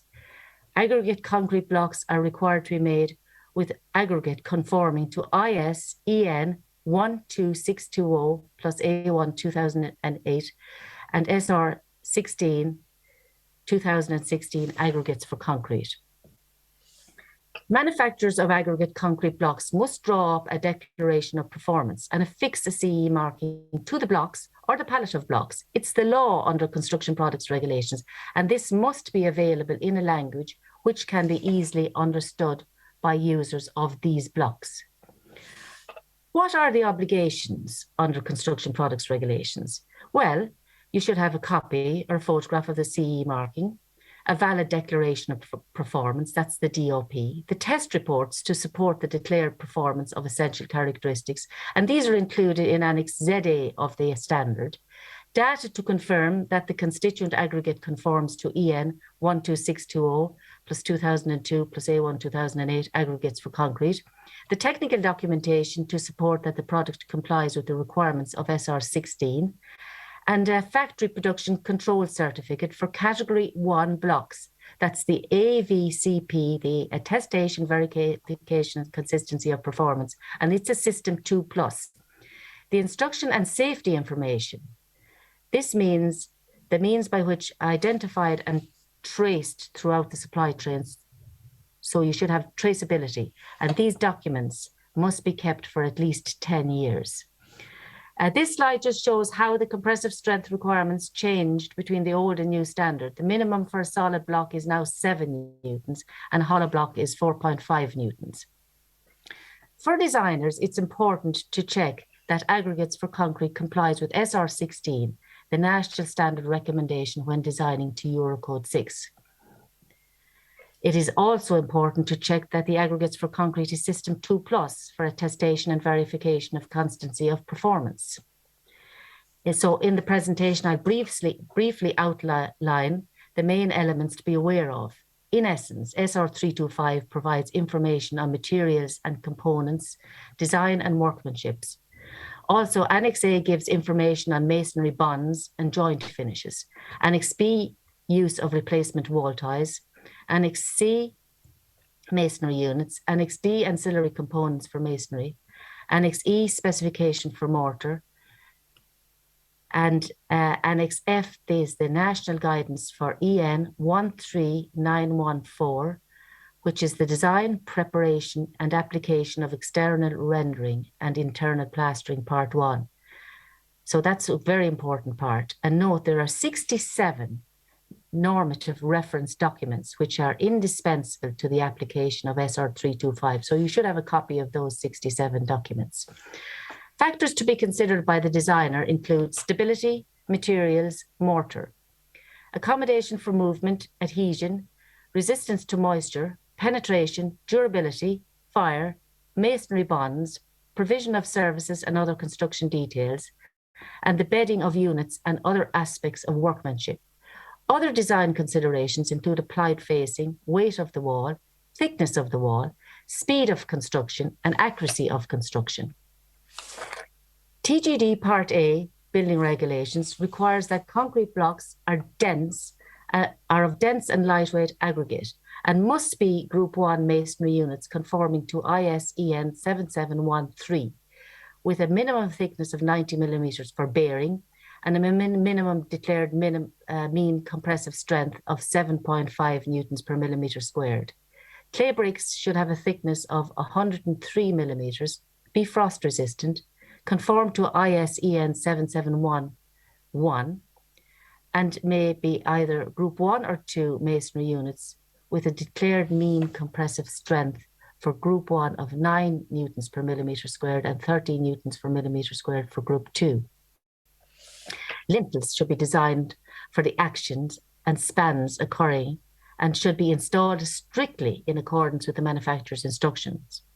Prefabricated lintels should comply with ISEN 8452 and the additional guidance given in SR 325. SR 325 Table 5 gives the relevant standards that lintels should comply with. Annex D2 gives the requirements for mechanical performance and durability, which should be the same as the design life of the building which they are to be used in.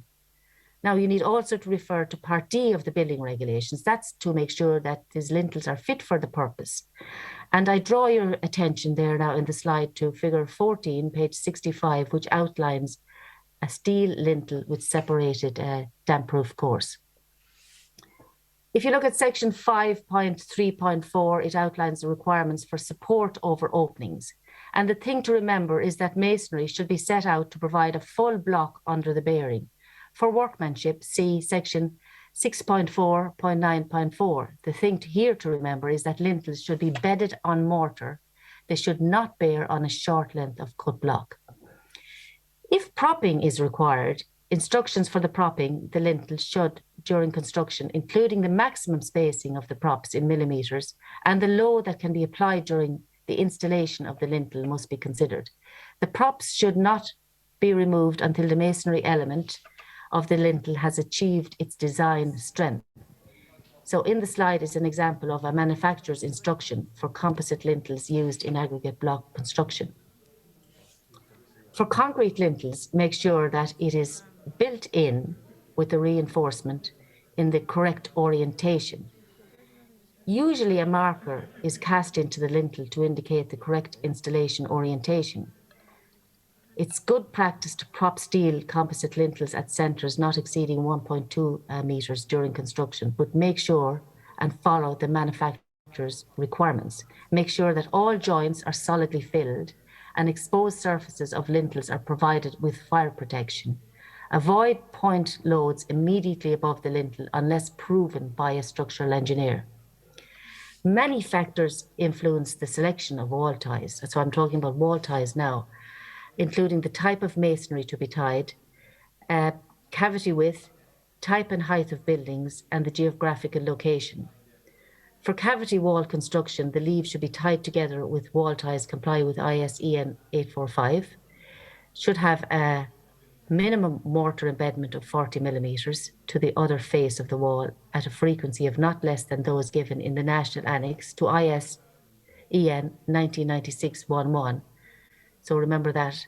Additional ties must be provided with, within 225 millimetres of all openings, one for each 300 millimetre of height of opening.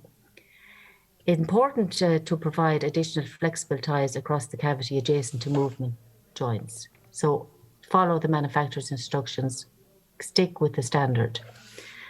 If you're using a hollow block to form one or both leaves of a cavity wall, make sure the ties are placed on solid sections and has adequate anchorage. Where possible, ties should not be installed at DPC level and should not exceed 225 millimetres above any DPC of the first row. The maximum height of wall panel above the top row of cavity ties should not exceed 225 millimetres. So reshaping or bedding of wall ties is not permitted.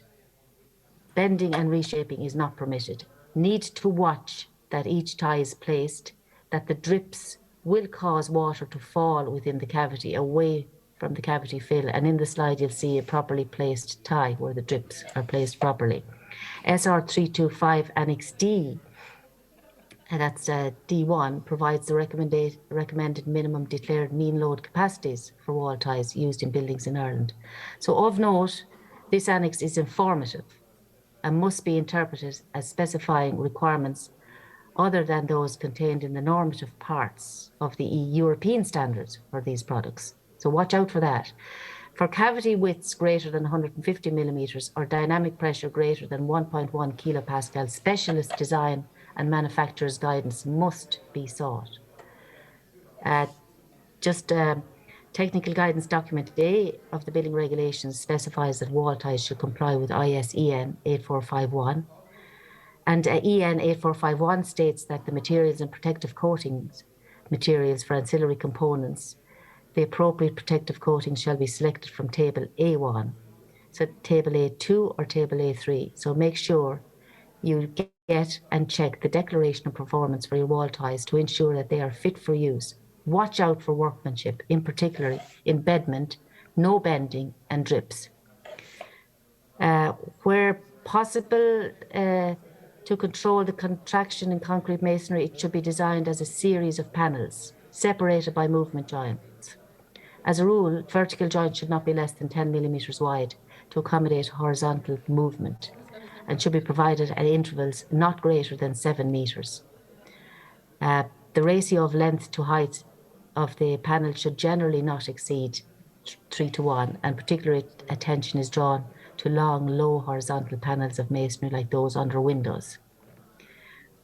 Careful consideration should be given to the effect of introducing movement joints. And section 5.4.3, placing of movement joints in SR 325, so says movement joints should be formed as the work proceeds and should extend to the full height of the building and should not be interrupted by openings, windows and doors. And that's just from the NHBC there in the slide, just good practice guidance. Table NA2 of the National Annex to IS/EN 1996-11 to Eurocode 6 gives the recommended maximum horizontal distance between vertical movement joints for external, unreinforced, non-load-bearing walls. Spacing of these joints may also be obtained by calculation, so don't forget your calculations to double check, making the appropriate allowances for material properties, because the materials mightn't be the same as that used. The slide shows a good and a bad movement arrangements. Again, that's from the NHB good practice documents. The material for filling movement joints should accommodate expansion, should be easily compressible to approximately 50% of its original thickness, and movement joints should be sealed for resistance to water penetration. I would always recommend that, sealed for resistance to water penetration. And durability now. A major factor influencing the durability of masonry and applied finishes is the degree to which the construction may become saturated. And nearly everything in Ireland will become saturated at some stage, with water either directly from rainfall or indirectly by water moving upwards from the ground, or laterally from retained material like a retaining wall. External masonry is much less likely to become saturated where projecting features are provided to shed runoff water clear from the walling, such as examples of projecting features include roof overhangs, copings, projecting throated sills, bell casting to renderings, slate or tile hangings, or other impermeable cladding. And you should consider that in exposed areas. Durability of masonry is dependent on surface finishes, workmanship, architectural features, weather, etc. So moderately porous uncracked rendering complying with ISEN 13141 or by a ventilated cladding such as slate or tile hanging will keep the masonry in a drier condition. The quantity of rain falling on a vertical surface such as a wall, any point depends on both the intensity of the rainfall and the wind speed. So watch out for that in your design, rain, moisture. So I draw your attention to SR 325 table 14, which deals with durability of masonry in finished construction. Masonry 150 millimeters above and below finished ground level is most vulnerable and can remain wet for very, very long periods. So selection of materials fit for purpose here is very important. SR 325 Annex F gives advice on regarding the application of ISEN 13914. And this slide, F1, gives guidance for prescribed mixes suitable for rendering for weak backgrounds in sheltered locations. So watch out for that and become familiar with that. Table F2 gives guidance for coat thickness and number of coats for severe exposure conditions, which is most of Ireland, and in particular the West Coast. The map here in this slide outlines the driving rain index for Ireland, showing almost every coastal county in the severe exposure range. For severe and very severe exposure class conditions, the use of 2 undercoats with a thrown or rough textured finish to shed rainfall is important. Classification of exposure to wind-driven rain includes sheltered, moderate, severe and high buildings.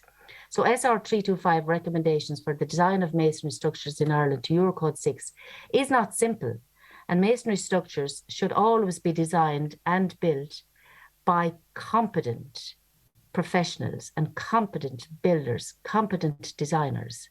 And I can't reiterate that enough. Thank you.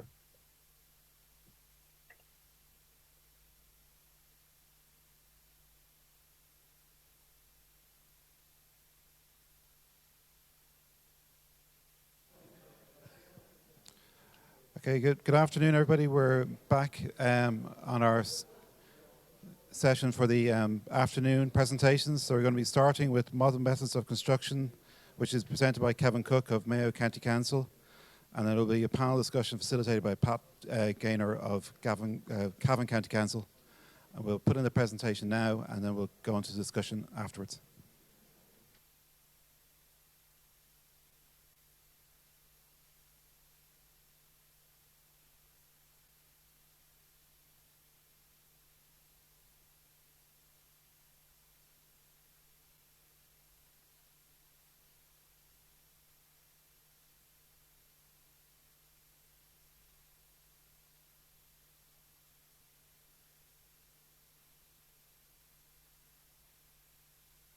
This presentation is intended as an introduction to modern methods of construction.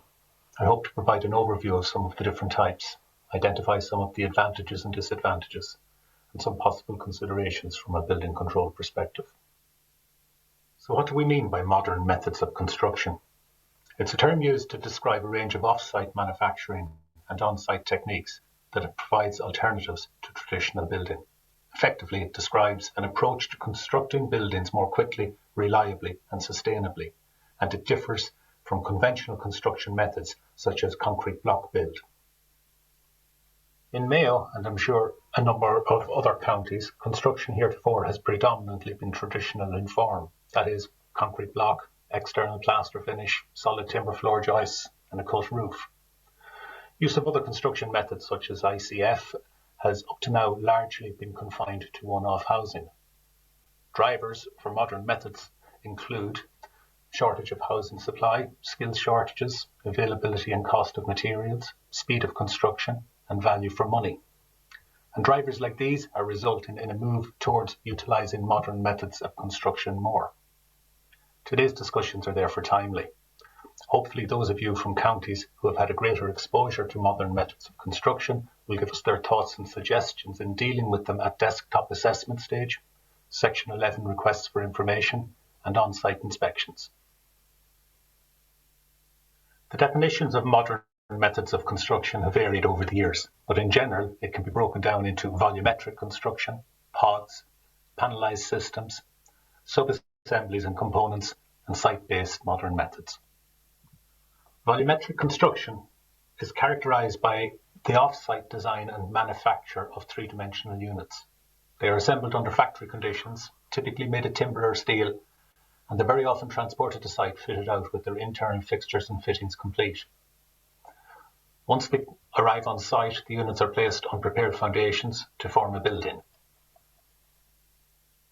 Here we have an example of a building constructed using multiple volumetric units. The units are placed and fixed in position on arrival to site and result in the construction or assembly of the building within days. Pods, such as factory-assembled kitchens and bathrooms, are designed to slot into existing structures. The manufacture of the pods are similar to the methods used in volumetric construction. They are typically non-structural units and are used within the structural element of the building. This method of construction involves the manufacture of flat panels under factory conditions. Unlike volumetric construction, however, the panels are assembled on site or incorporated into existing structures. They include floors, walls, and roof panels and are used to form the complete shell of the building. Here we have a panel being assembled in a factory. It's made from light gauge steel frame, which you can see here. You can see fixing brackets top and bottom, here and here. The window, which is here, will be factory fitted over here. The ends, which you can see this area here, won't be completed until it is assembled on site and any necessary fire stopping at the junctions and application of air tightness membranes have been applied. Panels can be open, that is, they can have an open side for fitting of services, insulation, etc. on site before closing. They can be closed, that is, the services, conduits, insulation, etc. are finished in the factory. And as I said, they are typically made of light gauge steel frame, timber frame, concrete or composite materials. This is an example of a building being constructed using concrete panels. They are all numbered so that they are fitted in accordance with the site plan. You can see the numbering system there. You can see the individual panel there. Sub-assemblies and components are individual elements designed to be added to structures. They can be added to traditional build or other build procedures. Examples are door sets, metal web joists, I-beam timber joists, truss rafters, pre-assembled cabling systems or prefabricated plumbing. Here are metal web joists fitted on site in lieu of solid timber joists. This provides for the easy installation of services between the ground and upper floors.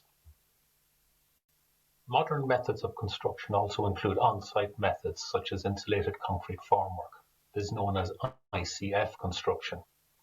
Another site-based method is thin joint masonry. ICF blocks are made of lightweight expanded polystyrene, which are hollow in the middle. The blocks are designed to interlock, and this enables easy building. Reinforcing steel and in situ concrete placed in the centre provide the structural strength of the building. Here you can see the preformed top of the EPS. This provides the interlock of the blocks. Concrete is generally poured in stages, and this is allowed to cure before rising another lift. Thin joint masonry allows a thinner depth of mortar, typically 2 to 3 millimeters compared to the traditional 10 millimeters. It results in a faster laying time and improved productivity. The method uses autoclaved aerated concrete blocks and a special adhesive mortar which cures quickly. Full strength may be achieved within 2 hours, and this enables more blocks to be laid in a day. If we take modular build as an example, some of the advantages of using modern methods of construction include speed. The construction may take place as site services, foundations and other works are ongoing on the site. There's reduced building construction times, and the effects of inclement weather are minimised as the majority of the construction work is carried out off-site and in an indoor environment. Reduced health and safety risks. A factory environment would typically have safety benefits over a site environment. Greater quality control. The factories should have a factory production control system in place. Factories are likely to be more streamlined with minimal wastage of raw material. It's easier to get workers into a factory environment than the harsher environment of a site. Factory production processes can be streamlined and repetitive, thereby increasing production and productivity. Some of the disadvantages include specialized types of equipment may be required for handling large components at the construction site. This brings its own risks. Wind factors must also be taken into consideration. The economies of scale have an effect as the initial cost is very high. From an environmental perspective, there's multiple transportation of materials from the suppliers or builders providers to the factory and subsequently to the site. And modular construction is highly engineered, so there's low tolerance allowances. Here we have a completed steel frame modular build. When it comes to modular construction such as this, how is building regulation compliance proven, bearing in mind that the system is manufactured off-site and the speed of assembly on-site? If we look at the 12 parts of the building regulations, we can see that most are affected within the floor, wall or roof panels of modular construction. We know that Part D requires the use of proper materials and work to be carried out in a workman-like manner, but how do we know that it was? Looking back at our modular built house, a steel-framed house such as this may be raised off the ground by legs and pads, which are bolted to the foundation. What is the fixing detail? What of the durability of the steel pads which are constantly exposed to the environment? Are the foundations adequate for the manner in which the building load is spread? What of the materials and workmanship of the floors, walls and roof? Is there a factory production control system? Is the system documented? What is the procedure for checking raw materials and that it meets the design criteria? Have key inspection intervals been defined? How are inspection results, tests and assessments recorded? How is evidence recorded of actions taken when control measures haven't been met? Is there a clear responsibility for sign-off at each inspection stage? Is there evidence of sign-offs at each of the key stages, the design, material specification, the release of drawings to the manufacturer, at the factory, the inspection of incoming goods, inspection of each manufacturing stage, the final inspection of the finished product, at the site, is there a site assembly plan, site supervision? Is each panel numbered or labelled so that it's clearly identifiable? Don't forget, building control can request a copy of the factory production control sheet for any panel. Is it dated? What's the panel number? What are the panel dimensions? Who checked it? Is it signed off on? And I would argue that it should include photographs showing the panel makeup. Is there a site control sheet? When the panels are being fixed together on site, what is the fixing detail? What are the DPC details and have they been carried out?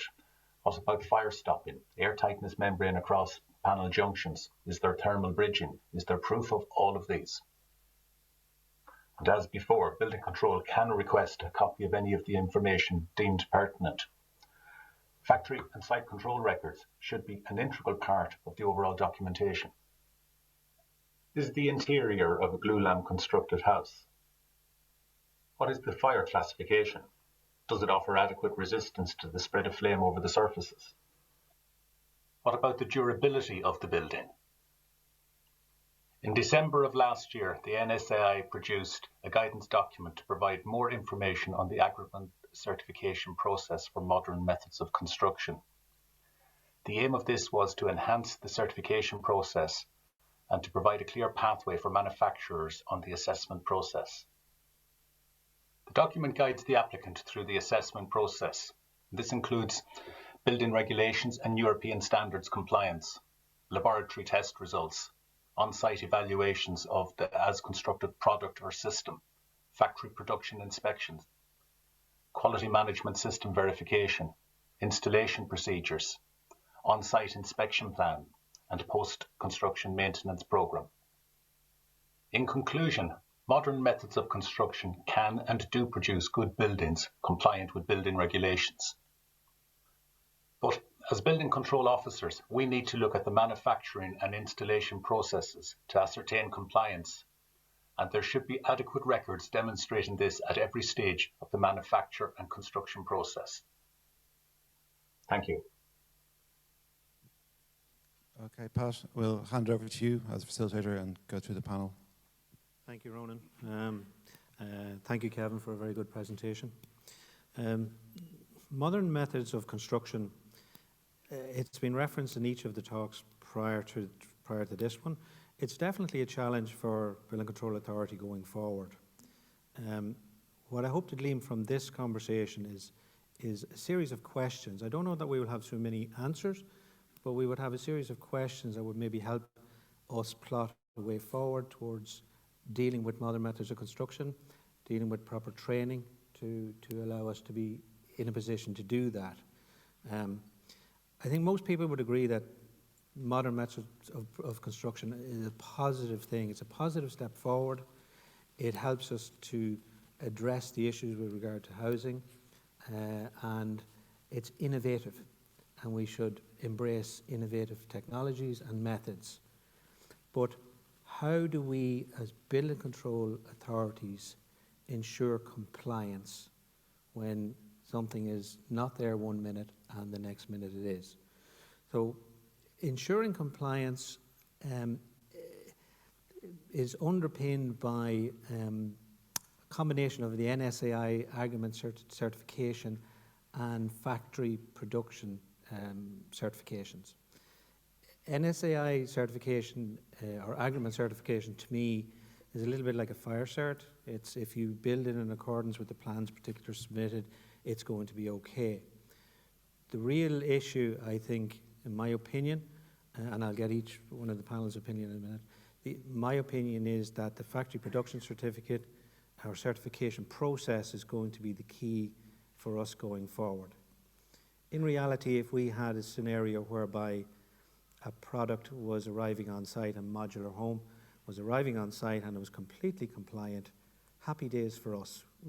We have nothing to do. But as building control officers, we have to ensure that that is the case. And how do we best do that? Equally, we have to be educated in the different methods and the different processes that are coming online on a daily basis. So at that point, I'll ask the panel to introduce themselves and maybe comment on the presentation. Thank you. My name is Kevin Cook. I'm working building control in Mayo County Council. As I said in the presentation, most of the construction in Mayo is predominantly traditional block work construction. We are getting some one-off modular type houses, mostly ICF at this point in time. We currently have one estate about to commence of semi-detached and duplex houses using ICF construction. So it's probably timely here now today that we'll maybe hopefully go back home with some better idea as to what to be looking out for on the ground or at the desk initially. From a point of view of how we satisfy ourselves that something manufactured in a factory comes out on site and gets largely bolted together, complies. I think as Pat alluded to there, factory production control and confidence in it is going to be key. I do think that the stage sign-offs within the factory are very important. I also think that taking photographs of the panel before the panel is closed up, so that if we request the information under Section 11, that there is some element of proof provided along with the documentation of photographs showing that the various elements that should or that constitute the panel is there and exists before it's closed up. Okay. Hello, my name is Raymond O'Reilly. I'm the Building Control Officer for Galway City Council. I've noticed over the past year, maybe 18 months, that there is an increase in pods and in modern methods of construction being used during my site inspections. As Kevin has said, it's all about quality. We need to know that the products that are being used, that they are certified, they have the CE mark, or they have their agreement cert. But that's one part. Then how are they being put in on site? Are they being catered for example, if you have a pod for a toilet, has the floor been recessed so you don't all of a sudden have a lip trying to walk into that pod? And as well as that, how are they being stored on site? Are they being protected? So it's important that the science certifiers are keeping an eye on all of those aspects to take some of the pressure off us. Those are quite simple. The pods, they're tried and tested. Your tin mortars, tried and tested. But we do get queries coming in on, for example, there's one there yesterday. It's a cabin that's been made in Holland, and they want to branch into the Irish market. Now, they have 6 in for planning with Galway County Council, but they expect to go across the country with those cabins. The man didn't know anything about certification. He said, they're a very nice looking house, they're really nicely finished. I said, that's no good to me. So he's going to send them through some drawings and some specifications. But I think as a building control officer, I'd like to see some further guidance from a national level on what process we're going to go through to ensure that those projects coming in meet the construction project regulations and the building regulations. Thank you.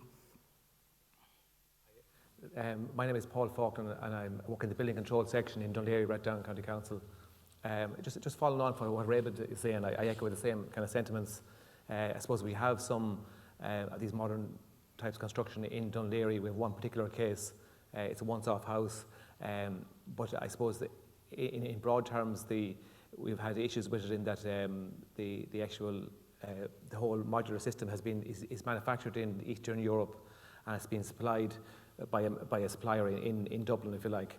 So I suppose there's a couple of issues really. First of all, the certification of the system. Does it have, as Pat said, the agreement cert?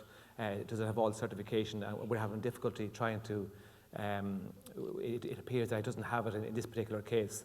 And I know it's an issue around other building control authorities as well.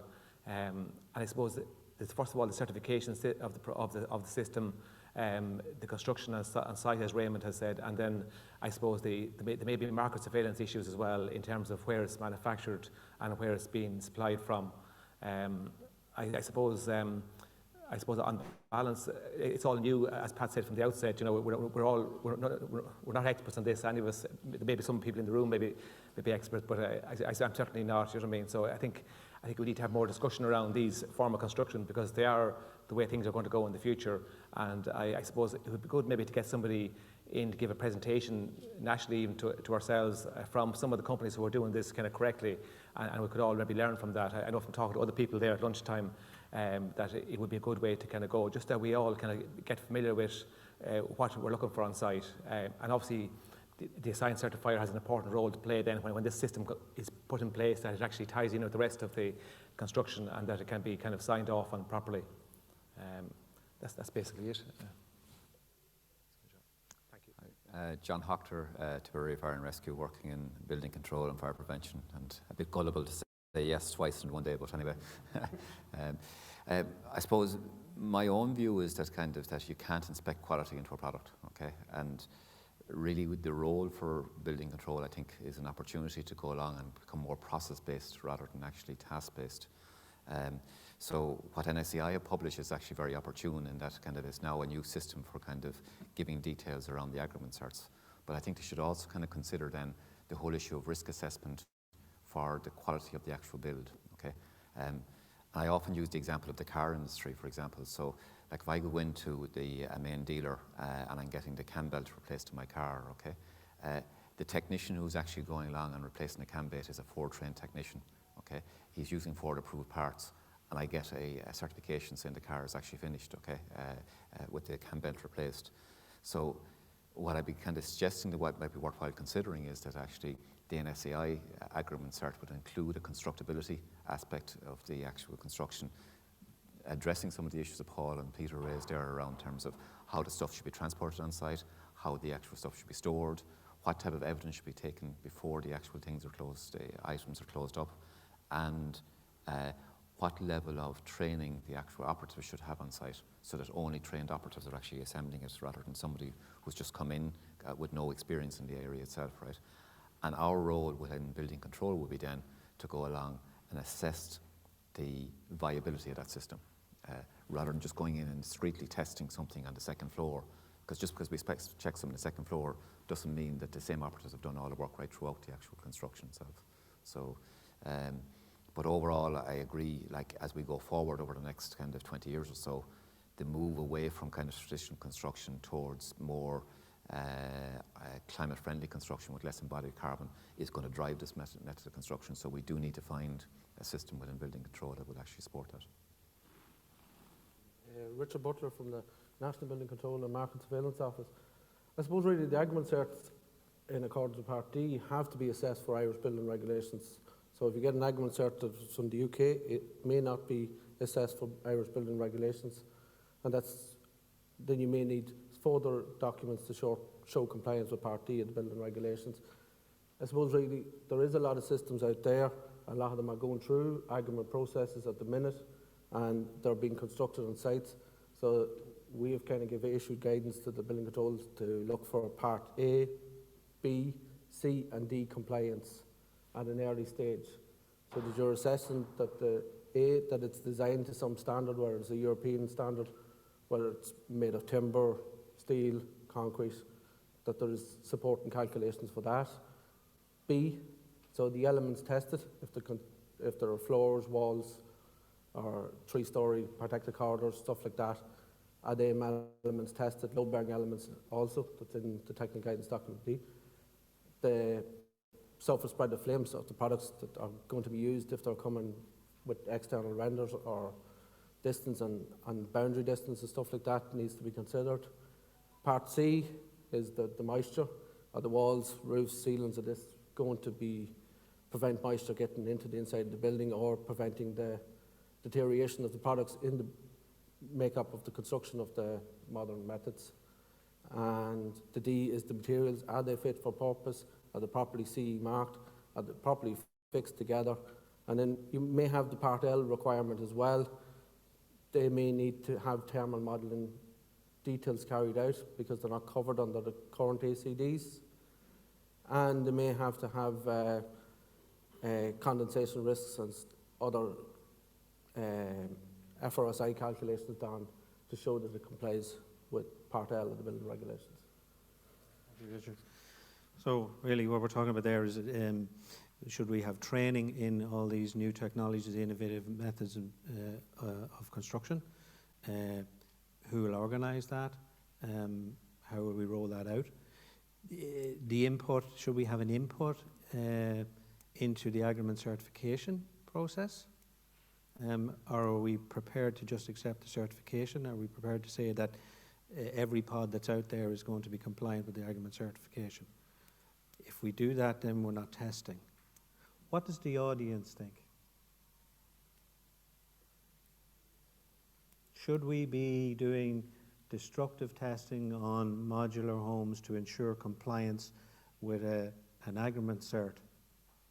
Should we be looking at factory production certification and processes so that we can go back and check without destructive testing on site or destructive inspections on site? Should we be able to go back and look at the factory production certs and see how that unit was built? Any thoughts?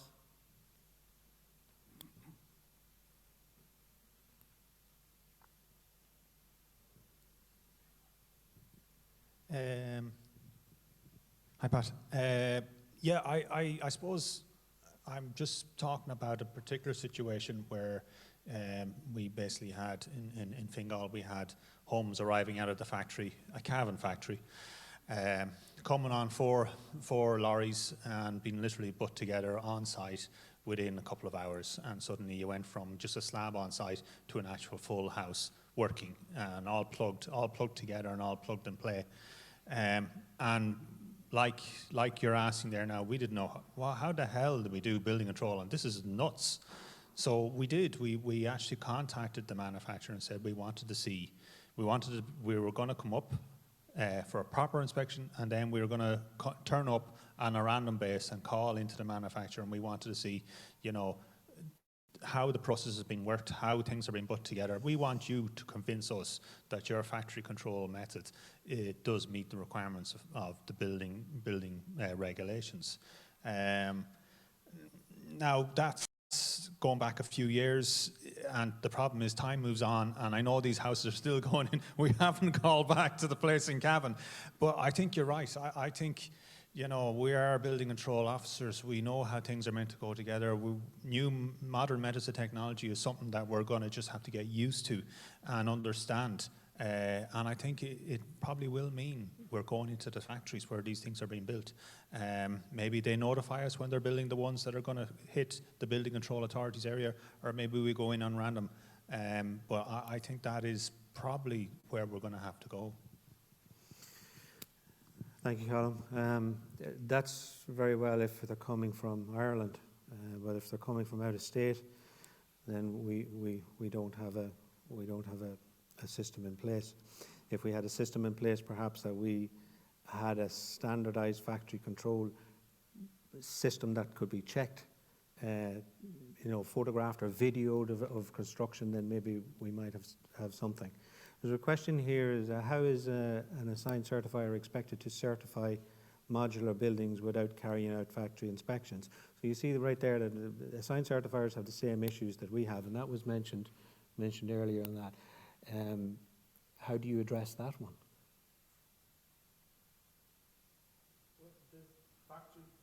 The manufacturer would be given a design cert for the product, and the assigned certifier would be doing his due diligence that the product and his assessment of it, and whether he needs of factory controls is up to him under the code of practice.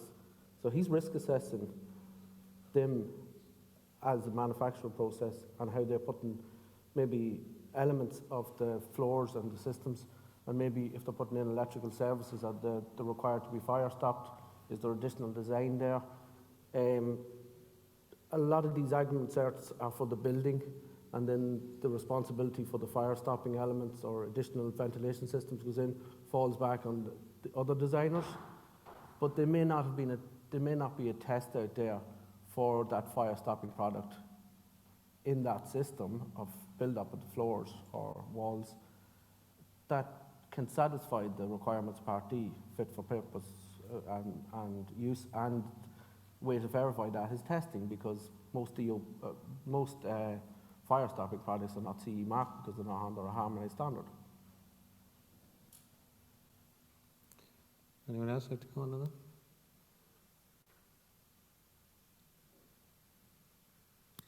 So are we back then to the factory production certification, the importance of that? Is it all coming back to that? I don't think the problem really is that the factory control process is something that the factory has adopted. There's no actual guidance, and it's stipulated maybe it mightn't be stipulated fully in the argument cert what the factory due diligence they have to carry out. Because there's no harmonised standard for a modern method construction fully assembled building, because it doesn't exist. So individual products may be CE marked. The products that might be products that don't fall in under a harmonised standard used in the construction, and then that could be a Part D issue as well. Are they fit for purpose, fit for use as well? Any comment from the floor? So that you can hear me now, yeah, lovely. What I was going to say there, yeah, so I hear what you're saying about the factory production control and checking that, which I think is all very good. If you have a good factory and good controls, you're going to have a very high quality product coming out of it. One of the weaknesses, though, that I see is when the blocks of Lego are stuck together on site, and the actual site conditions and the specifics that might apply to connecting these blocks together, fire stopping, for example. You know, we had a look at a system which was very well put together, and there were units stacked on top of each other, and the installers had laid out on top, on the roof of one unit, cavity barriers which lined up with the protected entrance holes and the compartment lines, and then slotted the next unit on top. And that was great, and it was well done. But that was the A team on a Monday or Tuesday. Moved that to the B or C team on a Friday afternoon, and they want to get the last unit in off the truck. Are they actually going to carry out those necessary details that are applicable on site?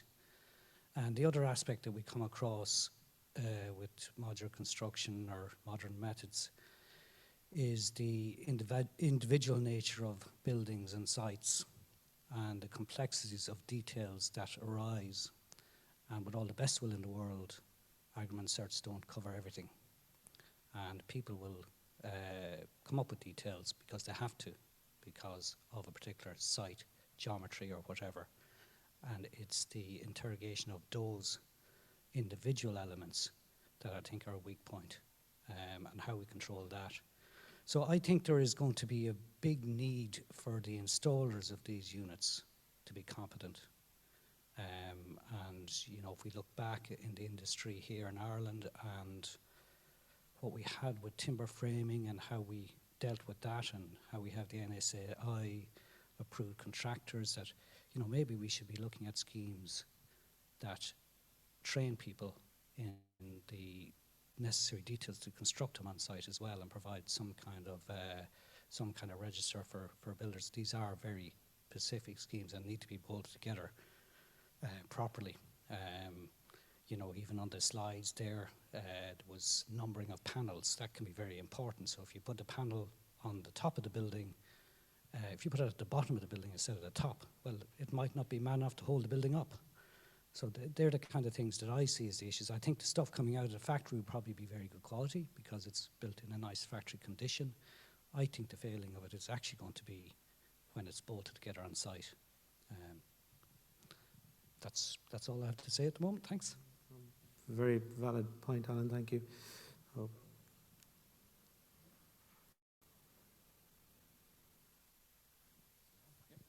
Thank you, Ronan.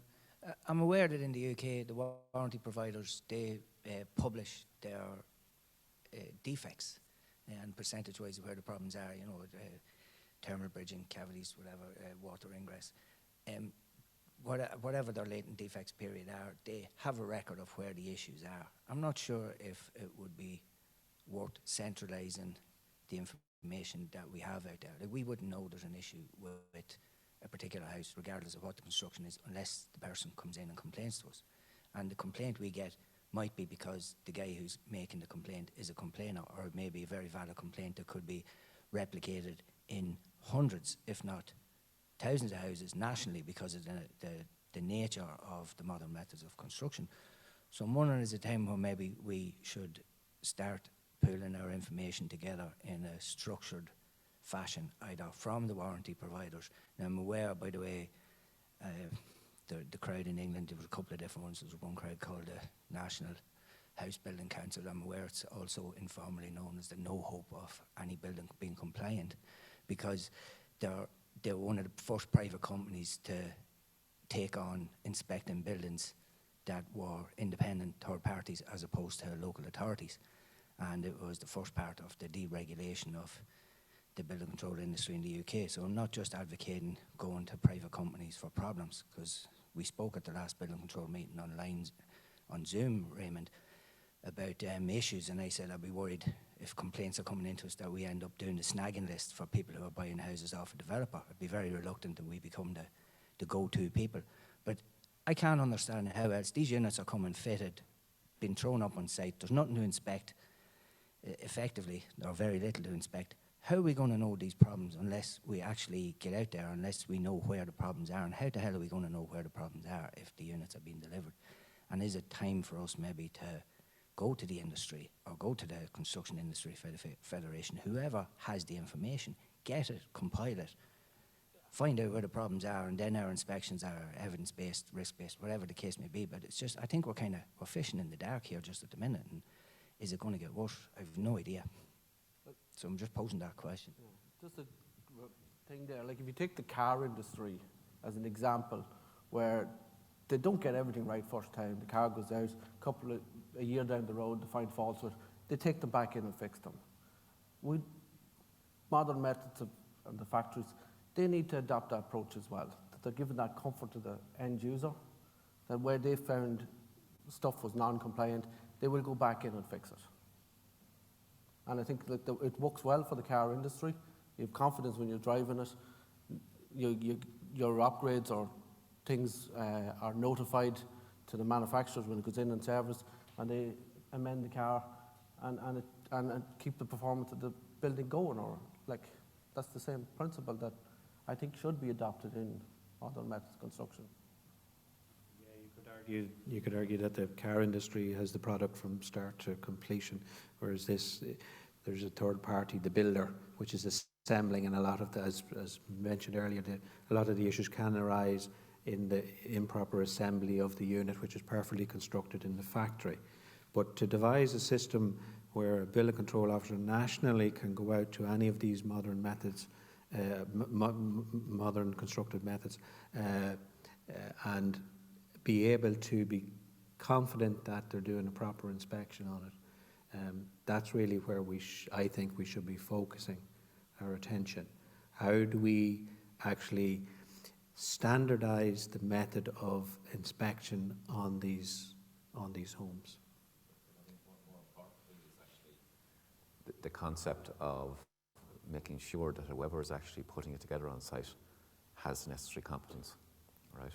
So, like, our goal is to go out and find no problems, okay? So the way you do that is by actually having highly competent people who know exactly the constructability issues associated with that modern method of construction, and they're avoiding those risks. and keeping the evidence such that as a building control authority, when we go out, we're finding that there's very competent people who know the actual constructability risks, and they're keeping that evidence there available for us to actually do it. So we're not going out there looking for problems, we're going out there looking for excellence. And the key issue really then for the industry, and that feeds back into the whole series certification, is that only people who actually have series certification, who actually have got necessary competence in ICF or whatever, should actually take it on board. So a bit like the medical world, do no harm. If you don't have the training in the area, you don't go into that, because actually I don't have the necessary competence. I think you put your finger on there, John. Is that the missing link there? Is it the qualifications that are required for the people that are erecting these? There's the missing link. Not necessarily qualifications, but competence. Well, competence, yeah. Yeah, so it goes back to the technician who's doing the cam belt in the car, right? He doesn't do that unless he actually has done the training course in doing cam belts, right? So the same will be true here, that actually we designate, so if it's non-standard or non-traditional construction, then the operatives on site should have gone through the necessary course and done the constructability. And I suppose the use of the opt-outs for these modern method construction, is it appropriate to be using them? Have you got the proper design team there behind you to advise you on how this system can be built properly? And the certification at the end of it, that you have the comfort knowing that it was properly designed and certified. Very good point. We have one more question from the floor, and then we'll close up the session. Okay with it? Just following on from John, I suppose the first modern method of construction to hit this country was timber frame, really. And before IS 440, you know, the most common thing you'd see on a site with timber frame was a chainsaw. So, you know, IS 440 set down a standard for timber frame. And so really, are we looking at something similar here? Are we leaning, are we hoping that NSAI are going to provide an Irish argument cert for every single different type of modern method construction that provides a standard for how it's put together and how it complies with the building regs? Is that the direction we're heading, or? How else can you do it? You need the equivalent of IS 440 for each one of the actual bespoke or unique modern methods of construction.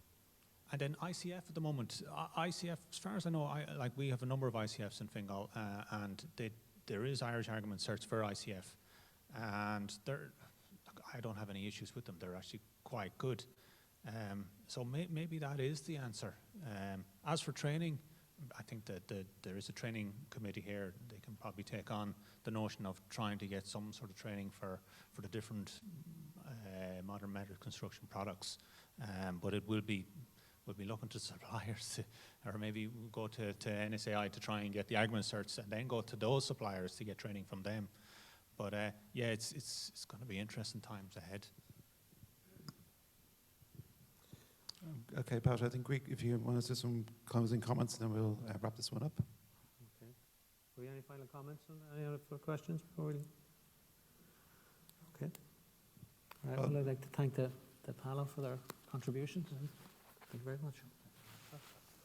Okay, let's just give our appreciation to the panel, and then we'll move on.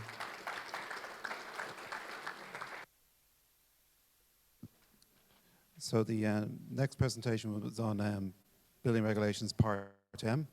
So if all the people who are going to be speaking on that would go up to the mic table and get changed, and we'll start the presentation online now. There are 12 parts to the building regulations. M is the last one.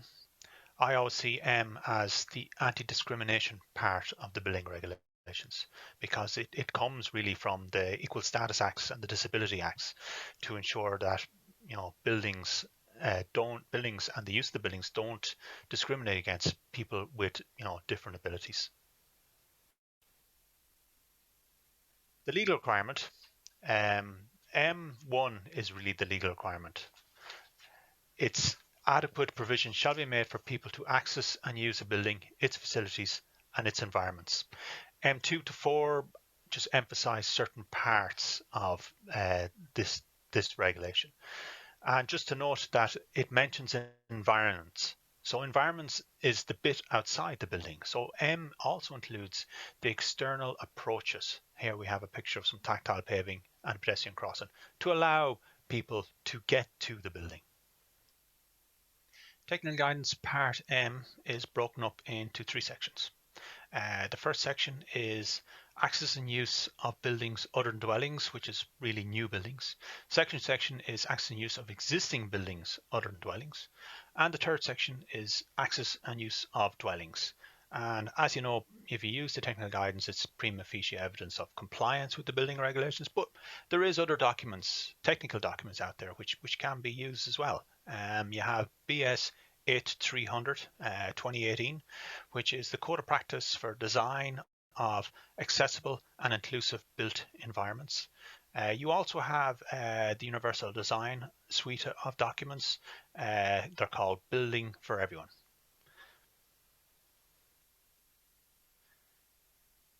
Section 1s and 2, buildings other than dwellings. I've just pulled out a few points here. So obviously, like I said, people can access, circulate within the building and use the building's facilities. Sanitary facilities, where provided, there should be adequate sanitary facilities available that are accessible to people with a range of abilities. And you know, you don't put these accessible facilities way down the back. Really, they should be anti-discriminatory. So they should be beside or near the existing sanitary facilities.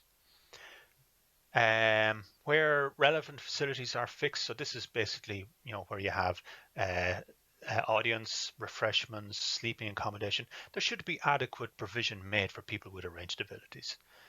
Suitable aids to communication, so it should be looped, the building should be looped. You should have, you know, good contrast to allow people with, you know, vision issues or mobility issues. Color and contrast is an interesting one. You have your light reflectant values, so 0 is black and 100 is white. You should have good color contrast so that people can see steps, so people can see, you know, the doors and see where to go. Wayfinding, very important as well. It should be easy for people to get around the building, not just people with a range of abilities, but everybody. Signage, lighting looks, you know, comes up quite a bit in Part B as well, where, you know, you have to be able to get out of the building in an emergency. But there's numbers given, you know, there's 20 looks on level approach, 100 looks on ramps, 100 looks on circulation corridors. There is figures given there, and the building has to comply to this. Section 3, dwellings. It's quite a short section, and basically there's only 3 points in it. People can safely and conveniently approach and gain access. So you're basically saying level access. Okay, you can get from your car to the building through a level access approach with ramps. People have access to the main living room, basically, so at entry level. So you can get to the main habitable room at entry level, which is generally the living room. And a WC is provided at entry level. Okay, and I have down here, my face I think is in the way of it a bit, your option B, there's option A and option B. Basically, we're looking for 1200 by 750 left for a wheelchair to be able to fit in that area, so you can move from the wheelchair to use the facilities in the actual bathroom. Okay, just a couple of notes. 15 mil is the maximum threshold on the front door. The front door should be 800 mil wide to allow, you know, people get in and out of the building quite easily. DACs, disability access certs. All building control authorities are very well aware of this. There was a big change in 2018. Well, there was a change in 2018 from the list here, and from the list here, buildings containing a flat was removed. Okay, and from my understanding is that really relates to bringing back homes, but it does mean that a material alteration of a building containing a flat no longer needs a DAC. Okay, and similar with material change of use. Okay. What do you need with a DAC? Obviously, you need to fill in the required statutory form, which would be now the online applications module of the BCMS. You know, you need the set of drawings showing the existing and proposed. You need a compliance report, and you need to pay the fee. So there's quite a bit of information. You're proving that the design complies with Part M. And remember, even if you don't need a DAC, every building has to comply with Part M, regardless of having a DAC or not having a DAC. Building non-compliances, I just have a few examples here. You know, where's the ramp? You know, people with visual impairments, you know, sometimes they need to have Jedi, you know, use of the Force to actually know where some of these visual, like the tapper will hit things down low, but there's no way he's going to miss that. And you know, you have to admire the ingenuity here, but it is not a disabled shower. I just threw in these here, and I think my face is in the way of that. Who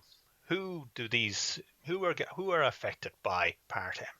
You know, obviously every consultant will say wheelchair users, and they all do. But you have to remember the other people that are affected: the parent in the buggy, you know, the person on crutches, the person with hearing impairment, eyesight impairment, mental impairment. You know, that it's easy to understand this building. It's easy to get round this building. These are the people that are forgotten. Consultants only ever remember the wheelchair user. Universal design. I threw this up because there's such similarity between universal design and disability access. And I put up basically the core of the disability access here, and then the definition of universal design, just to show you what the similarities are. And remember now, this is the Disability Act 2005. This is, you know, nearly 20 years old. And what does it say? It says the design and composition of the environment so that it may be accessed and understood to the greatest possible extent. Universal design. Design and composition of the environment, accessed and understood and used to the greatest extent possible. You know, almost identical language. Okay, that's the end of the presentation. I suppose I had a couple other just minor notes that I wanted to mention. One was non-compliances. We're in Fingal, certainly we still have builders who think it's okay to put steps up to a dwelling and fight tooth and nail about it. You know, and the Part M of the building regs is in a long time. So yeah, it's still happening, and we still take enforcement action about it, which is shocking. Like these builders, you know, they're obviously been building the same way for the last 30 years and have never changed. I suppose the other thing I just wanted to mention really briefly is extensions or material alteration. Sometimes, you know, there's a bit of an argument about what we'll accept and what we'll not accept. And I suppose the golden rule is it must not create a new or greater contravention of the building regulations. So that is kind of our golden rule. So whatever work is done cannot create a new or a greater contravention of the building regulations. So thank you very much, everybody, and I'll talk to you again. Okay, Andrew, if you want to start off there. The facilitator of this panel is Andrew McElwraith of the Kerry County Council. So I hand over to you, Andrew. Afternoon, everybody. So to thank Colin, I suppose, for his presentation. Firstly, he's on the panel as well, as you can see. So we've got Colin and Mariola, Martin and Pat. I'm sure you're probably all familiar with them. Everybody's, I think, is working in building control at a fairly high level. So hopefully they'll be able to answer any questions we might have. I suppose firstly I'd ask them a couple of things. I suppose firstly introduce themselves, also give them their general view on access, then maybe what area they find most concerning that they find, and then lastly, is there any the best practice they've seen or any novel way of complying that they've seen? Okay. I'll prompt you. Thanks, Andrew. Okay, Colin Gallagher, Fingal County Council. Accessibility, you know, Part M. I suppose one of the big, I did mention on the slide that we do come across Part M quite a bit. Part M issues. There's always this problem between Part M and Part C. builders, when they're building a house, they have to provide level access. And that's where you come directly in conflict with Part C, because you don't have, you'll struggle to ensure that moisture doesn't get in. And then, particularly if it's a townhouse, the tendency is to provide level access and continue the footpath outside the house the whole way down along, so that there is no Part C compliance. Essentially, the ground floor inside is the same level as the ground floor outside. So that happens quite a bit. Then, what was your prompts again? So you're going to introduce yourself? Did you do that? I did that.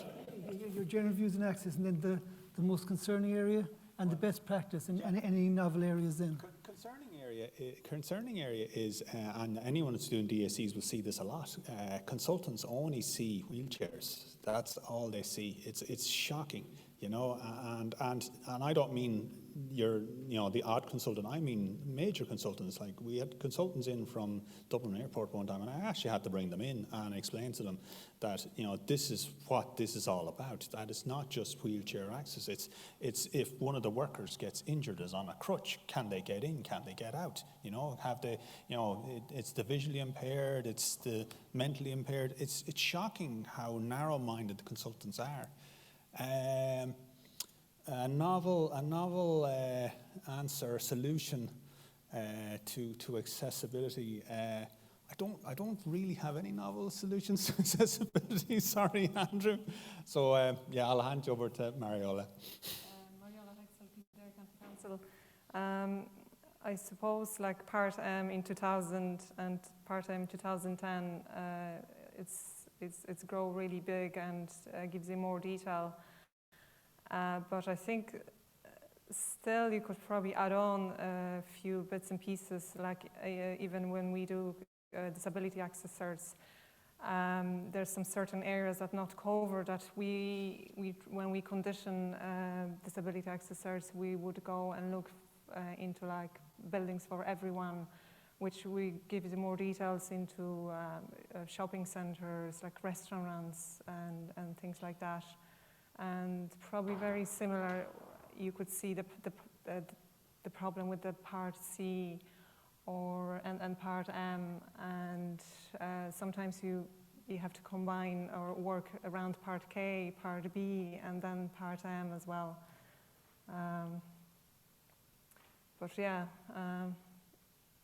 It's exactly the same. Like, people just see person in a wheelchair, they're just kind of forgetting about other type of disabilities. Hi, I'm Martin Ryan with Cork County Council.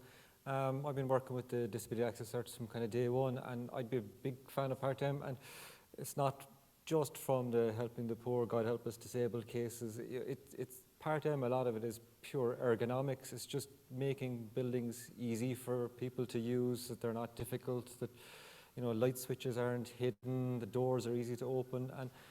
And the consultants do only think about Part M. And I had two very famous incidents of arguing Part M with consultants. One was they were arguing with me about manifestation to glazing, and then the consultant turned around and walked into the glass wall. And the second one was with a school principal. I was trying to get them to put a wheelchair toilet in the school, and she was arguing that there are no disabled pupils in the school, at which point the star of the school football team, who hurt his ankle playing for the school over the weekend, got wheeled in the gate of the school at a good timely thing. I swear I didn't stage it. But Part M is for everybody, and one of the things that struck me the most, it was actually a very small thing. Years ago, I think Andrew had run a presentation, and one of the slides was a picture of a shopping trolley, and the comment was, you wouldn't even think about designing a supermarket that didn't fit a shopping trolley in. So why would you design a building that people can't get into? I suppose if I was going to change anything under Part M, I'd get rid of the word disability out of disability access certs and just make them access certs, and people might then stop thinking just about the wheelchair, and they might think about all the other small things. Pat, you're up. Thanks, Andrew. I'm Pat Nestor. I'm head of building control in Dublin City Council, and I suppose for the purpose of this panel, I'm also the access officer for Dublin City Council under the Disability Act 2005. So accessibility, and facilities for disabled persons occupies a lot of my time. We process the disability access certificates for Dublin City, and there's quite a lot of them every year. They make a big difference to the design of buildings.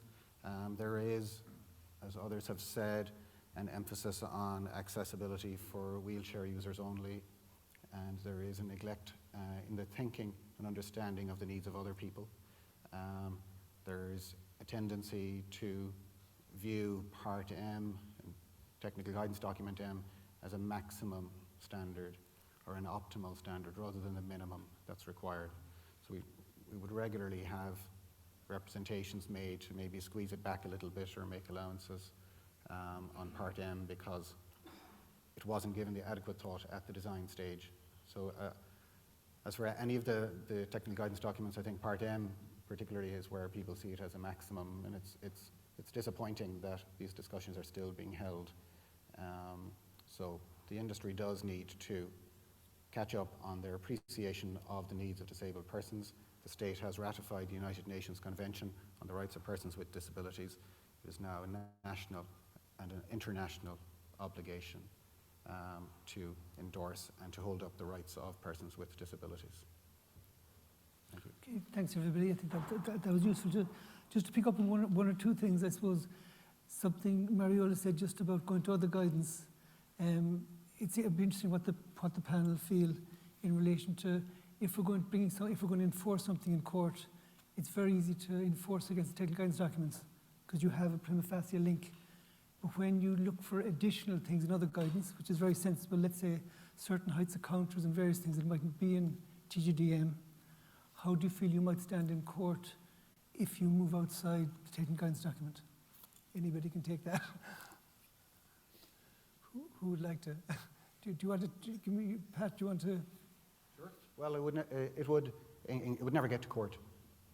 It would never get to court. If it's the right thing to do, it will be done. So if somebody wants to argue against making their facility, their building accessible for a person with a disability within the minimum requirements of the building regulations, best of luck to them trying to make that argument in Dublin. It won't work. So it will never get to court. It will be done properly. You'll have challenges. You'll have challenges. Challenges are heritage buildings. Is your middle name Putin? The TGDs aren't the only document. You can use other documents. Now, generally, any of the other documents that are out there are along the same lines as the TGDs, you know, like especially Part M, like, you know, if you're using the Irish Wheelchair Association handbook or Universal Design or, you know, any of the other British standards, you'll find that they're as strict as Part M and sometimes even stricter. So it is harder to find one that's, Part M is quite lenient. No, I agree totally. There's a lot of additional guidance out there, which is fantastic, and usually they'll go along with you. But just as Pat said, Part M is the minimum standard, and that's how we can enforce. And we just need to be careful going too far in other directions. Just know where we stand. We're in soft ground. Great if they'll do it, but I suppose the other thing then is just in relation to the word disability. It was interesting what Martin said about bringing the word disability back. I'd be interested what the panel feel about it. Is that talking to people with disabilities, let's say, they often say they like the word disability because at least people know, look, this document is for us. It's to make places more accessible. When they say it's for everybody, a lot of people, if we all know in here, but a lot of people might know, what's this document for? Do you know what I mean? So that comes back as well from the other side. Just out of interest. Sorry, we might just take a couple of questions and see how we get on with those. So the first one is, do duplex buildings have to comply? And if so, if accessed by external stairs only, surely in long term they're unsuitable. No. Do you want to take that, Martin? Yeah, they do have to comply, but if you look at the start of technical guidance document M, it says that duplexes should be assessed under section 3, so therefore they should be assessed under the dwelling standard. Now, where there was a small complication is what's a duplex. Now, I imagine when they were writing the technical guidance document M, they were imagining the traditional duplex, which is the 2 up, 2 down, and maybe 1 stair serving 2 flats. So in that case, it's kind of reasonable that the stairs is only serving 2 flats, Whereas the guidance in Part M, it's like hotel standard. So if it's only serving 2 dwellings, maybe it can be just to the dwelling standard. So I have no problem with the duplexes being assessed to the dwelling standard. As for is it suitable in the long run? Well, if you want to get density and if you want to go up, then you're going to have to make some allowances. Okay. Is there anybody else wants to come in on that? On that note, and my understanding is that the idea when those exceptions were brought into Part M, the idea was that 50% of the units would be accessible from ground floor or from level access, and then 50. So in other words, you have a duplex, you have 1 unit down, 1 unit up. The unit down or the unit up, one of them is completely accessible, and the other unit is not. Is that somewhere in the regulations? It's not. I can't remember what the exemption actually says. We're in danger of falling into the wheelchair trap ourselves there. So just because there's steps up to it doesn't mean it's completely not inaccessible. Yes, the wheelchairs can't get in, but you still have to cater for everybody else. So the stairs would have to be ambulance accessible. Heights of beds and that kind of stuff, absolutely. Okay, is there anybody else who wants to mention anything on that before we move on? Okay. Now, somebody here is saying they're not very familiar with Part M, right?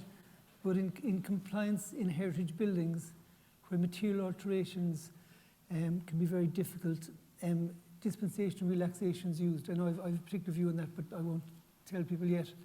Mairéad, would you know anything about that? Yes, we processing disability access certs, it happens that for existing buildings and especially like protected structure, you have to kind of take an individual case.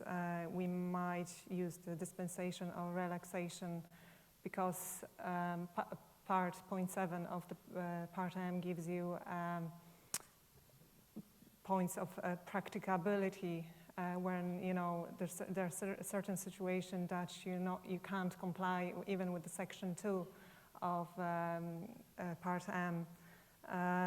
So yeah, it is possible to. Would you look for a level of equivalence in coming around the key regulations up the front, like the M1, M2, M3? If they can't do something, would you look for some way of providing the overall requirement, or would you just dispensate or relax? You're just really saying that you're still giving the cert, but you're taking into account difficulties rather than dispensation. Yeah, sometimes it's just because I would say structural. It doesn't, it doesn't permit you to comply with the practicability kind of yes, definition. Exactly. Yeah. Okay. Okay. Would anybody else like to add to that? Or? I would have taken slightly the different view that I wouldn't give dispensations, relaxations at all, because just because there's some steps up to the door doesn't mean you then don't have to comply with adequate provision for the deaf. So if you give a dispensation from Part M, they don't have to comply with anything at all whatsoever, unless you've managed to condition everything back in. So for heritage buildings, you've kind of got to. You've got to go forget about the technical guidance and go back to the word of the regulation, which is adequate provision. So what are they changing? What's in the application? What's not in the application of your access cert? And is what they're doing adequate?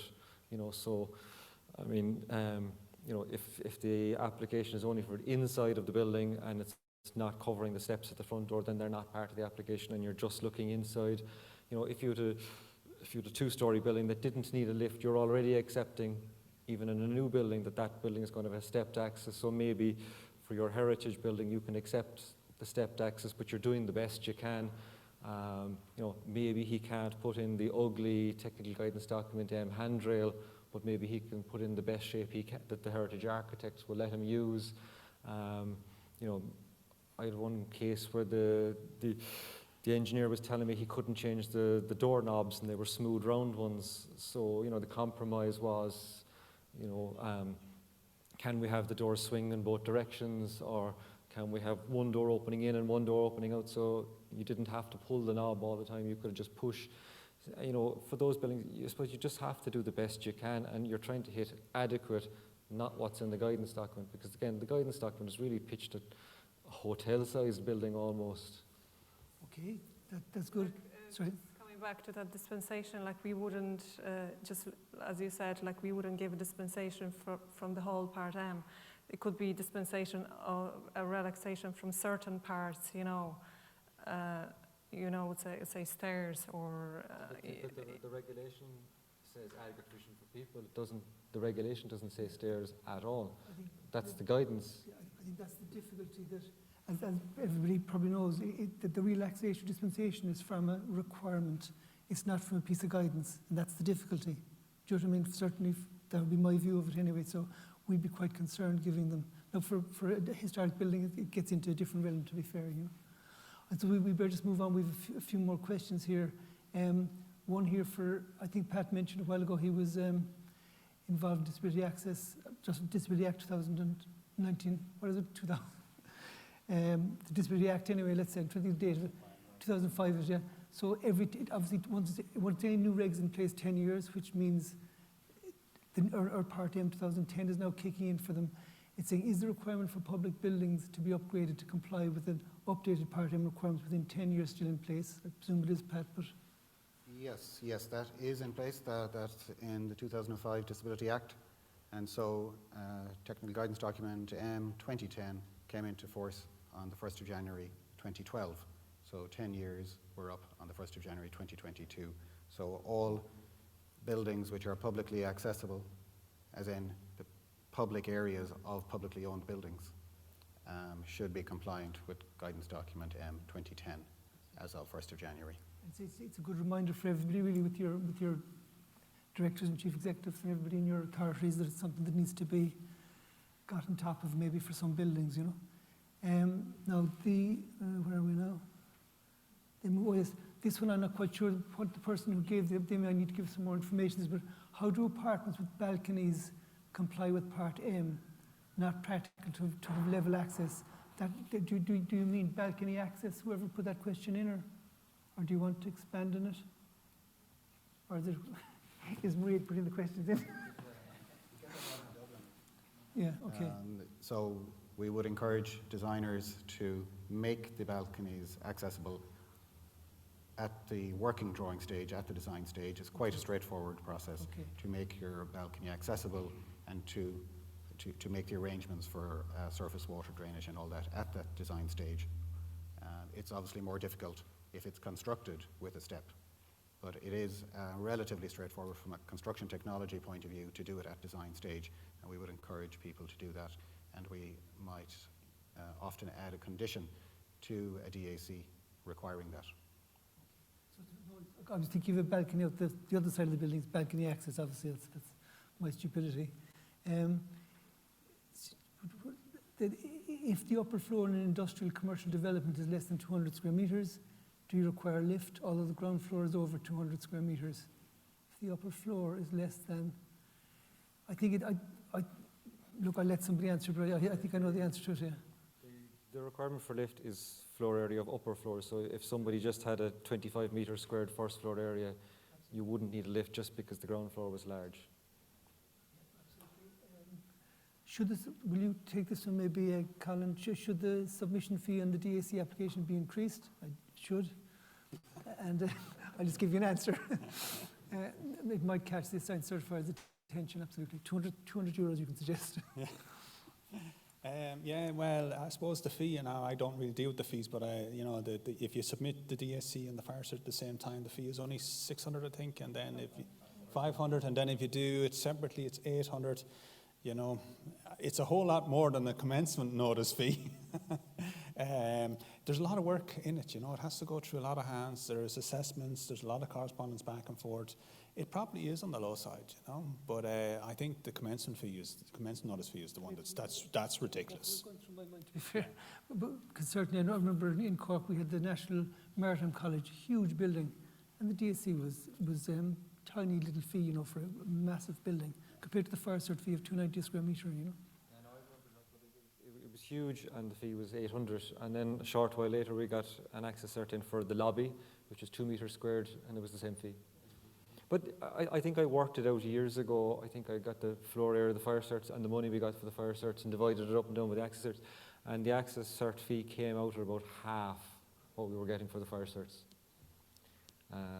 So yes, you could increase it, but I suppose then the downside is you've got to work out the floor area. And just in that, it'd be interesting to hear the panel's view in a fire cert versus DAC in general terms. Proportion of workload in each, let's say, would you think the DAC is maybe 25% of a fire cert or 100% of a fire cert? What would the people's views be? Or have they done both? Or who's done both? I would have said that, leaving aside the really complicated fire engineering solution buildings, I would have said it's about 2/3 the work. Is that much you reckon? Okay. Fair enough. Is there anybody in the audience with a view as to how, just in relation to staffing and so on? You want to ask a different question? Okay, we'll open to the floor. So if anyone wants to ask a question, we have more questions here. It's kind of a two-part question for the panel. From my experience of going out and doing completion cert inspections, I've assessed very few DACs, but I've come across problems with accessibility issues, say, when you're at completion stage. Can anyone please tell me now, I'm not picking on any particular government department, but let's just say I'm referring to schools.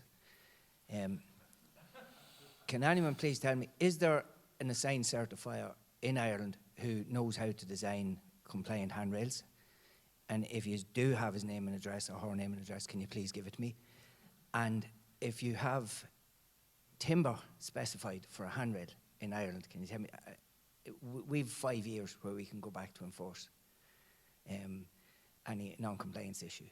But timber in winter in Ireland for handrails, I can understand in a really cold country where you people have to touch metal in winter, you know, they get severe injuries. There's handrails, they're external. Timber is not necessarily appropriate without maintenance, and people confuse low maintenance with no maintenance, and they tend to be specified a lot, and they do rot long after our 5-year period for enforcement is gone. And I can see it as being danger from splinters alone, rotten wood. But is there, the big issue we have is with handrails. They tend to be non-compliant. They're not specified or shown on the DAC drawings. There's a legend put in the corner. Everything will be done to comply with Part M. But my experience of being out there is they're not compliant, and there are issues, and almost every job you can guarantee there's an issue with handrails. And I'm just curious as to whether that's the experience in other local authorities, and especially with the panel. Okay, who would like to, maybe like to take that one? I've never seen wooden handrails, and I remember in the old draft Part M when they brought it out, there was a line in there about handrails shouldn't be cold to the touch, and I remember there was loads of comments on it. I think that guidance was lifted from the UK, and I think that section really only applied to Scotland rather than Wales or England. Things weren't that cold further south, so it didn't make it through into the final building regs here, so there's no requirement for the handrail to be cool to the touch or anything. But I don't think I have seen external wooden handrails, and I would have been in quite a lot of schools and I didn't see them using it. I'd have plenty of other issues like wheelchair toilets and signs and entry controls, but not handrails. How about in Dublin, Pat? Do you have anything? Yeah, and wooden handrails externally, I think it'd be fairly rare. It would typically be metal, and I think there's more and more, there are more and more firms that are specialising in disability access design as well, and disability and accessibility specialists. So there are quite a few firms operating in that area and becoming specialised in people. That is their job, designing to comply with Part M. So there are more and more of those coming on stream available to work on projects. Have you ever come across difficulties with handrails or anything like that? Okay, all right. Okay, so is there any other questions from the floor?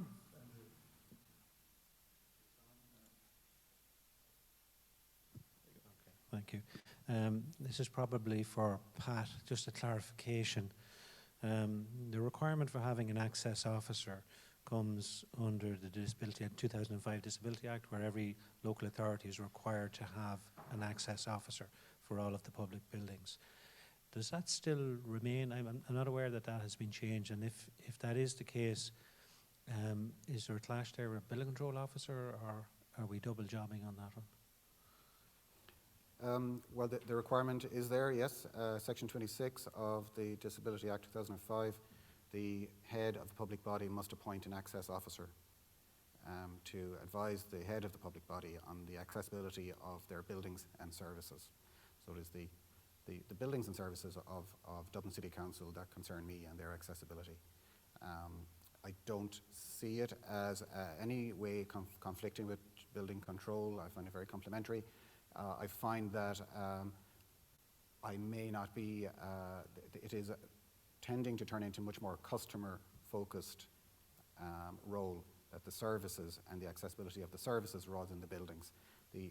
Like an awful lot of local authorities in the last 15 years or so have benefited from newly constructed head offices and headquarters, and they are all designed quite well. They're designed to meet the requirements of Part M, many of them Part M 2010.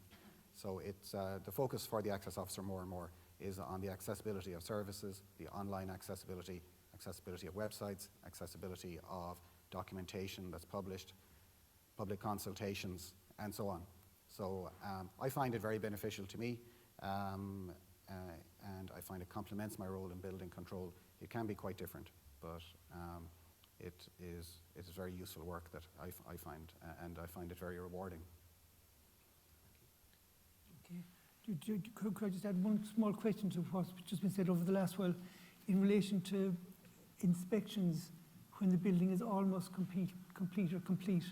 So there's been some mention there about pre-CCC inspections. I'd be very interested to know, both from the panel and also from maybe a hand up in the group, is it the code of practice for certifying and inspecting buildings or inspecting and certifying buildings kind of says that we shouldn't really be doing a technical assessment at a late stage. We should be picking our buildings, going up through the system with them, rather than jumping in at the last minute and finding things wrong. I just would, like as a group, would people mind putting up their hands? Is that, like, does your authority do CCC inspections prior to, and anybody in Kerry don't put theirs up. So if you want to put up your hand, who actually does CCC inspections at a kind of late stage of buildings? Okay. So only a couple, okay. Well, I think it's bold people. No, I don't think it's bold people. I think, you know, you cut your cloth to what you have, and if you don't have many people in your section, you do the inspections when you can do them and when you can get to them, and sometimes that might mean you're inspecting quite late on a development, you know, and if you're inspecting quite late on a development, you're really looking at, you know, a final fix kind of thing, and it is, you know, it could be coming close to CCC, and if you pick up things at that stage, I know the code wants you to pick them up earlier, but we don't have the resources, so, you know, we cut our cloth, and if we pick things up late, we pick things up. If it's non-compliant, it's non-compliant.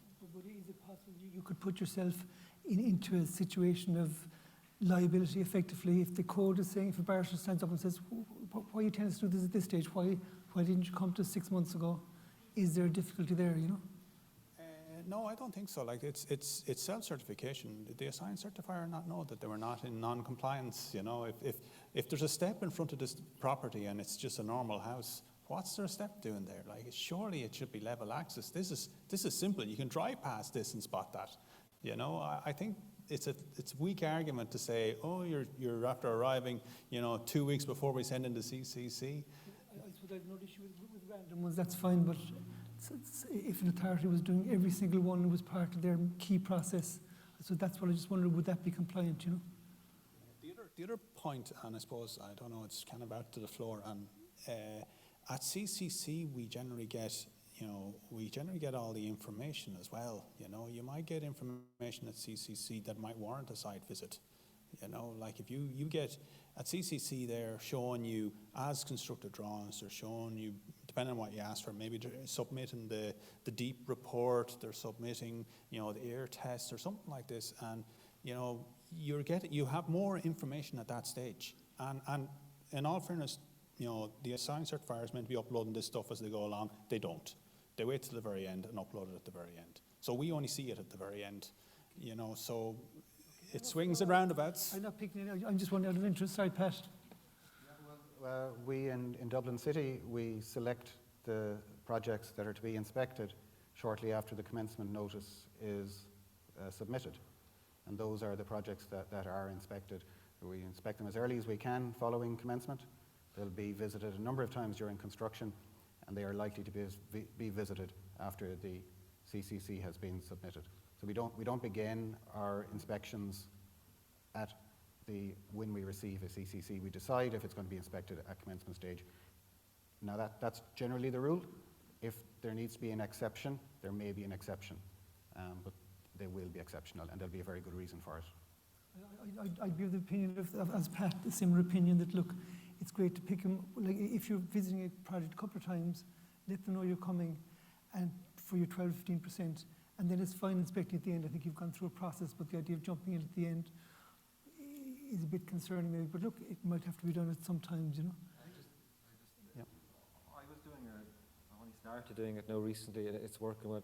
I kind of did the flip side of the late inspection. I did an early inspection, and maybe it was one I decided, look, I'm not going to go back out again. I've identified a couple of problems. He's told me he's going to fix them. I'm just going to trust him on it, you know. I was getting them to give me a commitment then that they will upload the as completed drawings, and I got them to confirm what they were going to build. And then on the commencement notice, you can put a note in the validation tab. So I was putting a note there to tell the admin people who are validating the completion cert, don't validate this until I see it. So then at that stage, I have no objection to having a look at the new drawings they've uploaded, because I pointed out a problem. They told me where they're going to fix it. They told me where they were going to upload the right drawing. So then if they don't do the right one, then at that stage, that's, you can merrily throw the book at them with a clean conscience then. But no, I wouldn't be a fan of just jumping in at the end, out of the blue. If you're going to jump in at the start and kind of identify some problems.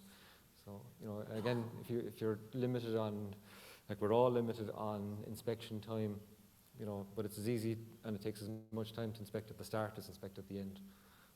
And my view is that, look, if I haven't inspected it all the way in and the completion cert has come in,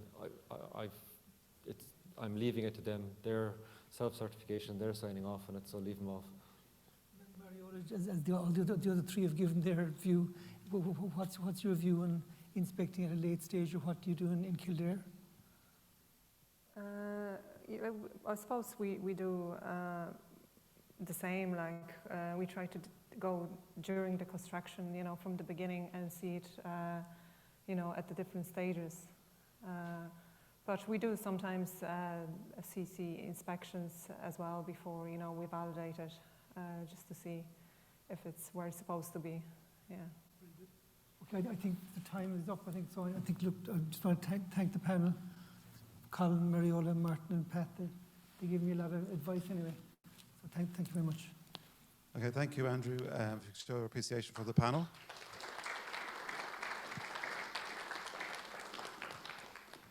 We'll be having a short coffee break in the hall, but there will be a presentation running by Emmanuel Borden of the department on the compliance of Part F TGD F 2019 and the NSI Ventilation Validator Registration Scheme. So that'll be on during our tea break, and we will come back for the end session then. Okay, thank you. Good morning.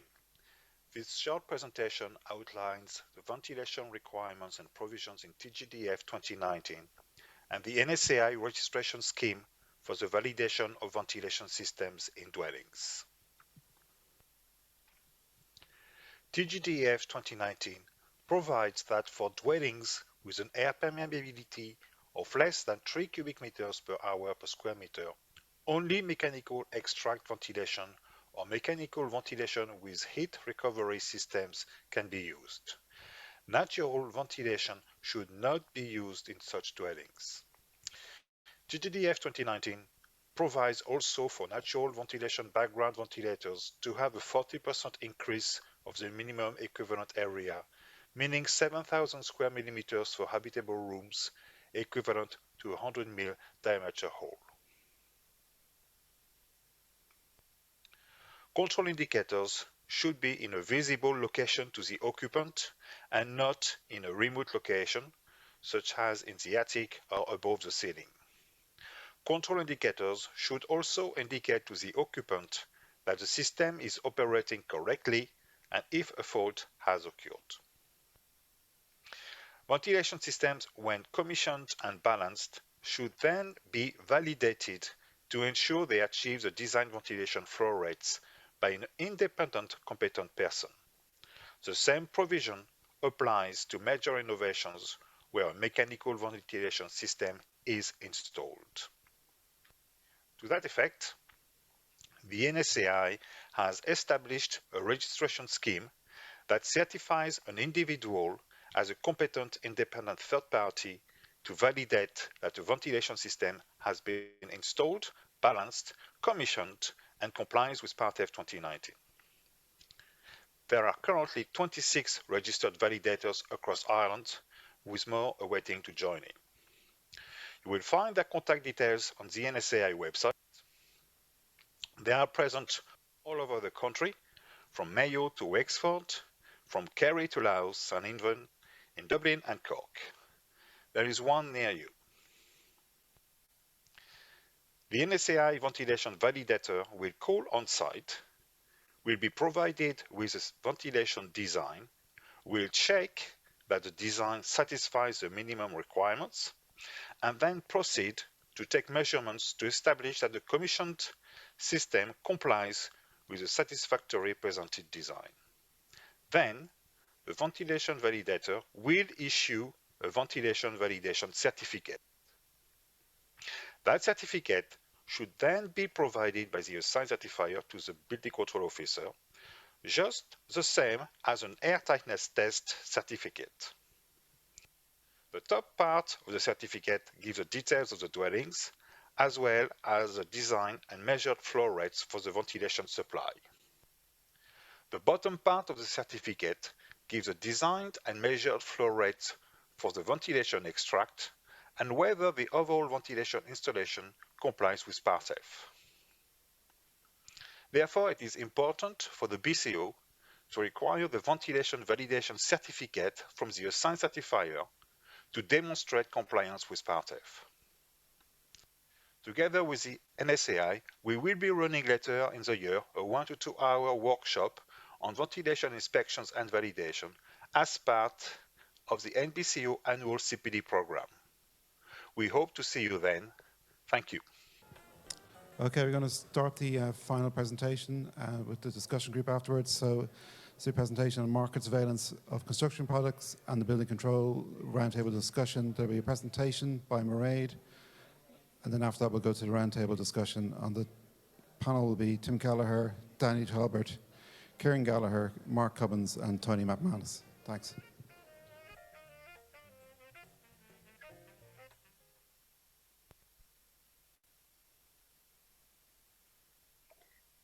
Hi, I'm Mairéad Phelan and I'm head of the National Building Control Office and Market Surveillance Office. I deliver a 5-pillar programme to promote compliance with the building and construction products regulations under the headings of education and training, compliance support, inspections and BCMS.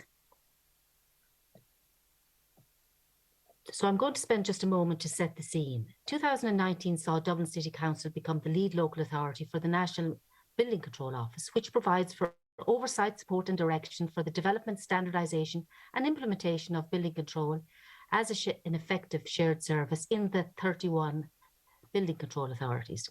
2020 saw Dublin City Council become the lead local authority for the National Market Surveillance Office, and this provides oversight, support and direction for the development, standardisation and implementation of market surveillance for construction products as an effective shared service in the 31 building control authorities, which are also market surveillance authorities.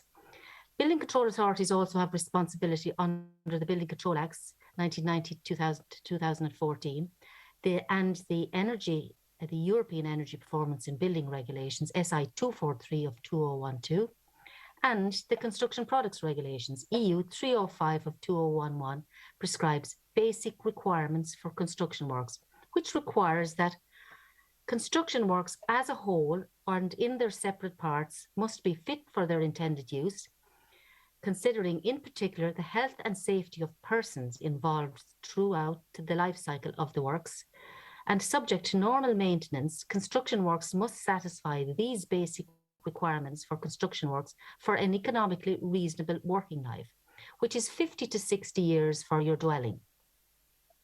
So in this video, I'm going to concentrate on market surveillance of construction products and the National Market Surveillance Programme of 2021, as required under Article 18.5 of Regulation of the European Commission 765 of 2008.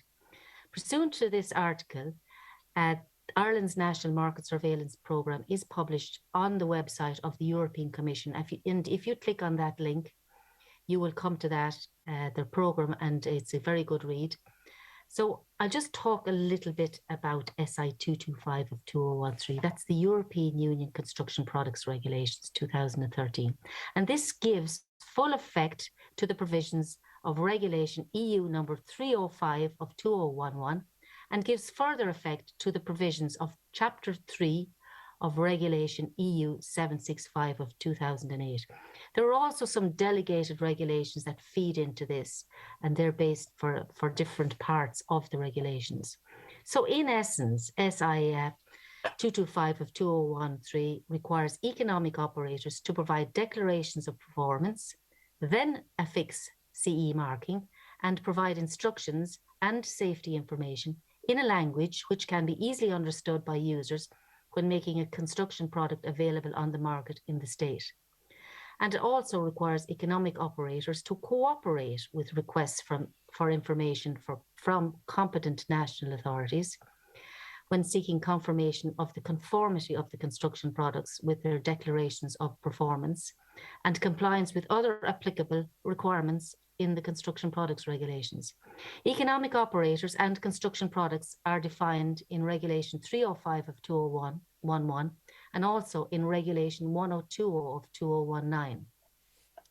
So the regulations require that when a construction product is covered by a harmonised standard or conforms to a European technical assessment which has been issued for it, the manufacturer shall draw up a declaration of performance when such a product is placed on the market. And the thing to remember here is that if a declaration of performance has not been drawn up, then a CE marking should not be affixed. So SI 225 of 2013 then provides for the making of market surveillance authorities, market surveillance and of construction products. And it has regard to Regulation 765 of 2008. It provides for the establishment of building control authorities as market surveillance authorities for construction products. It provides for authorised officers have also been appointed in the 31 building control authorities to enforce the statutory requirements set out in the European Union Construction Products Regulations. And it provides for offences, penalties and prosecutions, the destruction and disposal of construction products where a person has been convicted on indictment of certain offences under the regulations. And there are 31 local authorities who are also national market surveillance authorities. The Geological Survey of Ireland and the National Roads Authority and the National Building Control Office are also competent national authorities for the purposes of market surveillance. Along with the regulations, market surveillance authorities are guided by the guidelines for market surveillance. And these were approved by the City and County Managers Association. They also look at the CPR Administrative Cooperative Group's Good Practice Market Surveillance document and risk assessment document produced by the Norwegian Building Authority. The purpose of these documents is to provide a consistent approach to market surveillance by market surveillance authorities and member states. So this is the suite of documents that market surveillance authorities refer to when carrying out market surveillance. So before we move on, it's important to outline that market surveillance shall mean the activities carried out and measures taken by the body specified in the Regulation 10 of these regulations, that's SI 225 of 2013, to ensure that construction products comply with the requirements set out in the relevant harmonised technical specifications and do not endanger health, safety or any other aspect of public interest. Now, this slide here just outlines the 35 product areas as set out in Annex 4 of Regulation 305 of 2011. And the construction products range from precast concrete products, area code 1, to fire stopping, area code 35. Your attention actually is drawn to the fact that regulation number EU 2019 of 1020 of the European Parliament and of the Council of the 20th of June 2019 has applied in the EU since the 16th of July 2021. And among other things, it provides for that member states shall draw up an overarching national market surveillance strategy at least every 4 years. And the first one must be drawn up by the 16th of July 2022. So that's a couple of months away. It provides for a single liaison office in each member state. And it also refers to distant sales, what they call distant sales, and that's products offered for sale online. If you follow that link on this slide, you will be taken to Ireland's National Market Surveillance Programme to 2021, which is managed by the National Building Control Office and Market Surveillance Office. And with all requests going to support@nbco.gov.ie, and the responsible person being myself, Mairéad Phelan. So it's very important to have a read of that. So I suppose the question now you're asking is what do market surveillance authorities do? So we defined market surveillance in slide 9, and market surveillance authorities carry out active, reactive, and random surveillance activities. Planned market surveillance activities are decided in accordance with good practice document for market surveillance. Reactive are in response to complaints and general queries, and the random then surveillance are at the discretion of the each market surveillance authority. So in 2021, as set out in the National Market Surveillance Programme, the planned market surveillance activity included construction products generated from quarries and pits, specifically products from Area Code 24, that's aggregates. And a particular focus was on the aggregates for unbound and hydraulically bound materials, that's EN 13242, aggregates for concrete, EN 12620, aggregates for bituminous mixtures, EN 13043, and aggregates for mortar, EN 13139. And there they are on that slide.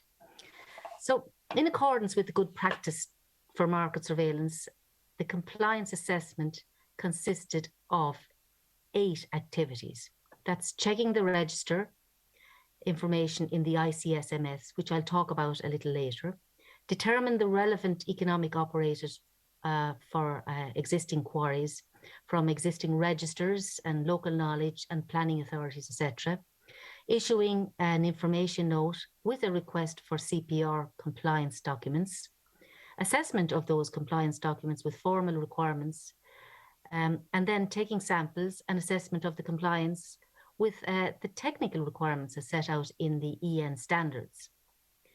And then there was recommendations on a risk assessment of any non-compliances found, just carrying out a risk assessment on any non-compliances to see if they infringe on safety, and then informing the economic operators of these issues, or if no issues found, and adding the information to the ICSMS.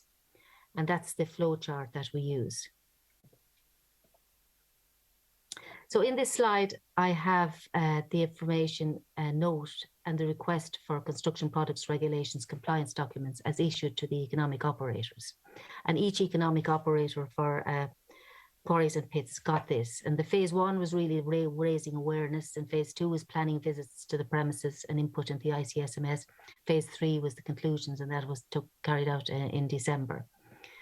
So really, this slide is a description of the compliances requested, and this is quite important. So for every construction product placed on the market, we looked for a copy or photograph of the CE marking, a valid declaration of performance, the technical documentation to support that the products complies with the requirements of the EN 12620 or 13043 or 13243. The test reports and details in respect of type testing of the products, and the details of the notified factory production control certification body, that's the AVCP, the attestation, verification, constancy of performance. And for aggregates is System 2+, and I'll talk a little bit about that later. So the instructions and the safety information are very important, and they must be got as well. And the traceability that's in place for the construction product. And that traceability in those documents must be kept for 10 years. In this slide is what we would expect to see on a CE marking. We see the CE symbol, that's the CE, the last 2 digits of the year in which the CE was first affixed, the name and registered address of the manufacturer, the reference number of the DOP, the reference of the harmonised specification, the identification number of the notified body, and the intended use, which is very important to have. You need to know what the intended use of every construction product is. The level and class of performance declared, and the website holding the DOP. This slide outlines what we would expect to see on a declaration of performance. And that's also set out in the 305 of 2011 as amended by any delegated regulation. And we'd expect to see the unique identification code of the product type, the intended use, intended and very important, the manufacturer, the authorized representative, that's the person who's responsible for seeing that these documents and compliances are available, the system of attestation, verification and consistency of performance, the harmonized standard, if it's a notified body, if it's a harmonized standard, or if it's a European technical assessment document, we'd need to see the European technical assessment, the technical assessment body and the notified bodies. So the declared performance is also quite important, and then the appropriate technical documentation and specification, specific technical documentation related to that construction product. And then this must be signed on behalf of the manufacturer at the place and on the date of issue, and the signature must be there. The attestation then and verification and consistency of performance then is a harmonized system defining how to assess products and control the constancy of the assessment results. So this system safeguards the reliability and accuracy of the declaration of performance. And there are 5 different systems are in place for construction products in the construction products regulations. And they range from large-scale third-party involvement to self-declaration and monitoring by the manufacturer. So of note is that blocks and aggregates are System 2+.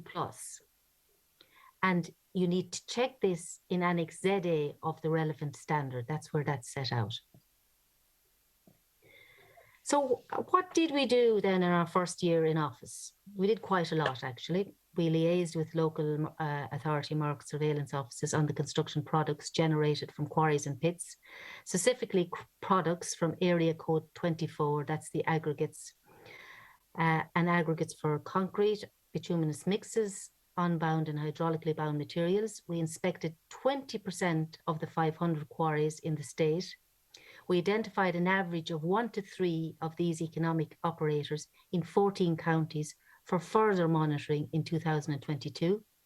The relevant market surveillance authorities then now will be assigned these economic operators to inspect and sample in accordance with an inspection package that will be assigned by ourselves in the National Building Control and Market Surveillance Office. So just a note now on the ICSMS. The ICSMS is the Information and Communication System for Market Surveillance. And it's the European Commission's communication platform for market surveillance of non-food products. It provides for mutual recognition for goods, and it's an intelligence mechanism for the reliable exchange of information among market surveillance authorities.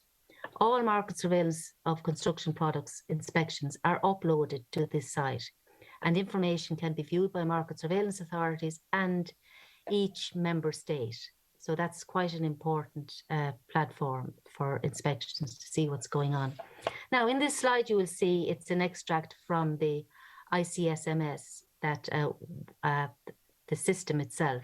And we can see the orange countries, and they are the ones that have been actually busy in carrying out market surveillance. And Ireland, for the first year in 2021, has been quite busy, and we've turned from white to orange. And this, as I said, we took that from the ICSMS system of all the inspections we uploaded and the quarries that we visited. So, as I've said, I have given you a very brief overview of what we have done in market surveillance in the National Building Control and Market Surveillance Office. And thank you. And I hope that you have learned something from this presentation. And if you need any information, don't hesitate to contact our office at support@nbco.gov.ie. Thank you very much. Okay, I'll just hand over to Tim Gallagher for the roundtable discussion. Tim Gallagher is from the Kerry County Council. Thank you, Tim. Thank you very much, Ronan.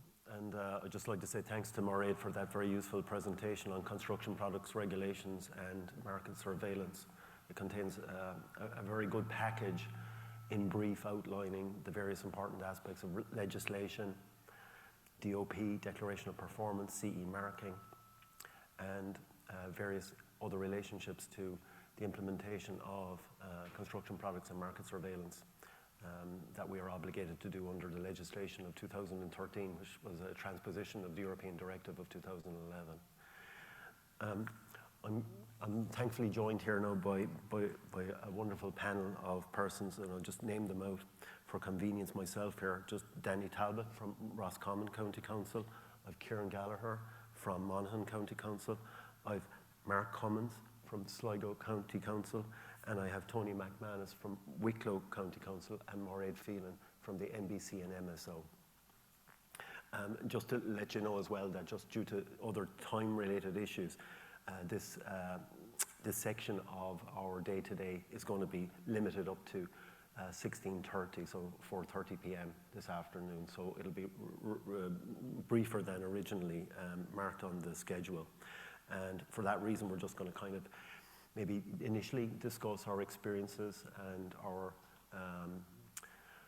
our observations with regard to construction products regulations and market surveillance for roughly about 10 minutes. We might take input from the floor and the panel in a very round table and open manner. And then for the other 10 minutes, we'll look at various building control related other issues. Mairéad may have some inputs on that, as well as the floor, as well as the panel here. So we'll try and take a wrap up of other items, maybe such as resourcing, the legislation, any other factors that play a day-to-day important relevance that we may not have covered earlier during the preceding discussions. So just to kick off then, and if I can turn to my panel here, and Danny, you may just outline your own maybe experiences in Roscommon County Council of any construction products related issues or market surveillance matters that you may have experience in during the past number of years. Okay. Hi everyone. I was involved in a number of inspections of quarries last year. I accompanied some of the National Building Control and Market Surveillance team on a number of inspections, which was hugely beneficial. As part of my day-to-day inspections, I include a number of items. When I be on site, I'll be looking at trusses for labels and stamps on trusses and associated paperwork regarding fixings. For example, truss clips that are required for connecting to the wall plate, position of galvanised strapping, and this material should be coming from the designers. Products need to be stored in certain ways, whether that's in accordance with agreement certs or manufacturer's requirements. They're designed to be stored in certain ways, and it's just something else to keep an eye on in products on site. A DOP is normally requested on certain items of concern to ensure it's constructed and in accordance with the harmonised product for the item of concern. Post-inspection, on return to the office, I would submit part of this as part of the Part D requirements, as part of a Section 11 request, and that be sent to the assigned certifier or the homeowner for an opt-out, for example. That's it. Very good. Thank you very much for that, Danny. Kieran, if I might turn to yourself, perhaps, if you might be able. My name is Kieran Gallagher, and I'm Building Control Officer for Monaghan County Council. And the current setup of building control in County Monaghan is we're now based in Monaghan Fire Station. And we have been for the last 7 years under the jurisdiction of the fire services. We know that that's the model that our Director of Service wish to have, and I believe it's quite common. It's probably the correct model to have going forward. In terms of Mairéad's presentation in market surveillance and construction products, within the last 12 months, we did take, I suppose, a proactive approach to being what's in the current context of the narrative, which is the makeup problem in Donegal and County Mayo, But we decided that, it can't be looked as a Donegal problem anymore. It's now a national problem, so we thought prudent that we should go out and audit our own block manufacturers first. Not about the quarries, let's look at the block manufacturers first to ensure that they have their CE marking and a declaration of performance for the finished concrete product that they're making. Now that should comply with EN 771 for the finished product itself. What people don't understand is your declaration of performance, it will only give you certain test characteristics such as resistance to fire, compressibility, or thermal conductivity. We should be asking the question of the aggregates contained within the blockwork itself, and are those certified to standard EN 12620, which Mairéad alluded to in the presentation. Sometimes at market surveillance, we do get caught up on CE marking and DOP, and we just accept what's typed in front of us without digging deeper to finding out was there certification for aggregates, either being from the NSAI or from the BSII in the UK. Now, we would have two block manufacturers. One was fine, but the other manufacturer we had problems with in the light of there's more geographics than anything else. And any one of the people in the board of counties will tell you, we're surrounded by the Northern Counties of Northern Ireland. The block is manufactured in the Republic, but when we inspected the quarry, the aggregates being used to manufacture concrete was being drawn in from across the border in Northern Ireland. Now, one could say he was doing this to get over the effects of Brexit, and he was getting enough to us just for the purpose of putting the product on the market. But we just decided that's just not enough in the context of MICA and the many billions it's going to cost to fix it. So we did have problems with one of them, and we have written them for 6 months, and it got to the stage where myself and the Chief Fire Officer decided we have to serve an enforcement notice. But we gave them the time and the scope, because you have to remember is when people build a house with an opt-out, they're not the only ones who like to look for a bargain. Northern Ireland is full of cheap products, but the problem is the cheapest product in the market isn't the most compliant. And we worked with that manufacturer for 6 months, and we did give him the space and the scope, and we led him on the right path to getting his aggregate certified. Now, it did take a while because we did let them know what the consequences were if they weren't certified. Because you could picture a multi-unit development coming in, built by a Northern Ireland contractor, designed by a Northern Ireland-based assigned certifier, with aggregates that aren't certified from somewhere in the UK. It's just a recipe for disaster. So we did tell them that unless we get this product certified, that goes into the product, that we can't go anywhere with the completion cert. Now, sometimes you don't like going public with that problem because they're giving half the homeowners in the county a heart attack overnight. People are wondering, have I got this? Why is my blockwork saying it has a DOP, but it doesn't have that? But you do have to be sensually honest, and it's a very sensitive manner. But at the same time, you have to hold the gun, so to speak, if there's no movement by the manufacturer. If there's blatant disregard for, if you adopt the attitude that I have a DOP, I have a CE marking, that should be enough for you. That it can't be enough for us, moving forward, because we either have a rigid system or we don't. But, so we did spend the last 12 months doing that. I know that Mairéad and the team are very proactive, but in terms of that, every council, their own directors and own councils are going to ask them. We see this on the news every night in Donegal. What are you guys doing to make sure it doesn't happen here? So we did make the decision to be proactive with that in the last 12 months, and it has had positive rewards. Now, more than that, I'm sure, as to any other local authorities who are based in the border areas will tell you, we have the added complexity of Brexit when it comes to CE marking. And it's a complex area, and it's going to get more complex from January 23, because we currently have one CE marking on the market for the European Union. In January, we're going to have CE-NI for Northern Ireland. We're also going to have CE-UK for the UK. So there will be a transition period where there will be 3 markings on the market, and it's got to a stage where, if you're not confused, you haven't been paying attention. So it is a complex field, so to speak, market surveillance, and that's before you go into the ICSMN software, which I feel we have to be given more training in that. I'm sure that's going to be forthcoming during the year, because we get the emails saying there's a product in Poland, there's a product in Hungary, everywhere else. But we have to get to a position where what do we do if we find a product here and how to put it up on the ICMS system. But that's where we are going forward. Checking the DOE, checking the CE, that's the easy part. It's knowing what to do when you don't get It's it. the deeper levels, really, It's going and deeper. looking at what's beneath the surface of Yes, the no, surface declaration like, of the block and going into the aggregates and the other supporting it's like the onion declarations. effect. Keep peeling until you get to the point where, Yeah. okay, we're satisfied to be on the market. Very good. Thank you for that, and the Thanks. interesting cross-border relationship as well to CE marking and construction products regulations. If I could turn maybe now to Kieran, Mark, please, and maybe your experiences in regard to Sligo County How you all Council. doing? My name is Mark Cummins, Building Control Officer, Market Surveillance Officer for Sligo County Council. I suppose the background here is at the moment, building control is within the planning section and planning enforcement section of Sligo County Council. There's a restructure taking place in Sligo presently, and it is going to be moving under the fire station and fire services, like a lot of other county councils. And hopefully when this happens, there'll be more resources available to the building control section. My dealings to date with market surveillance would have been, like my colleagues there, I took part in a couple of quarry inspections. Was Peter O'Sullivan for the market surveillance officer last year. This was useful for, to see what he was looking for. I suppose Peter would have taken samples as well, and I suppose, you know,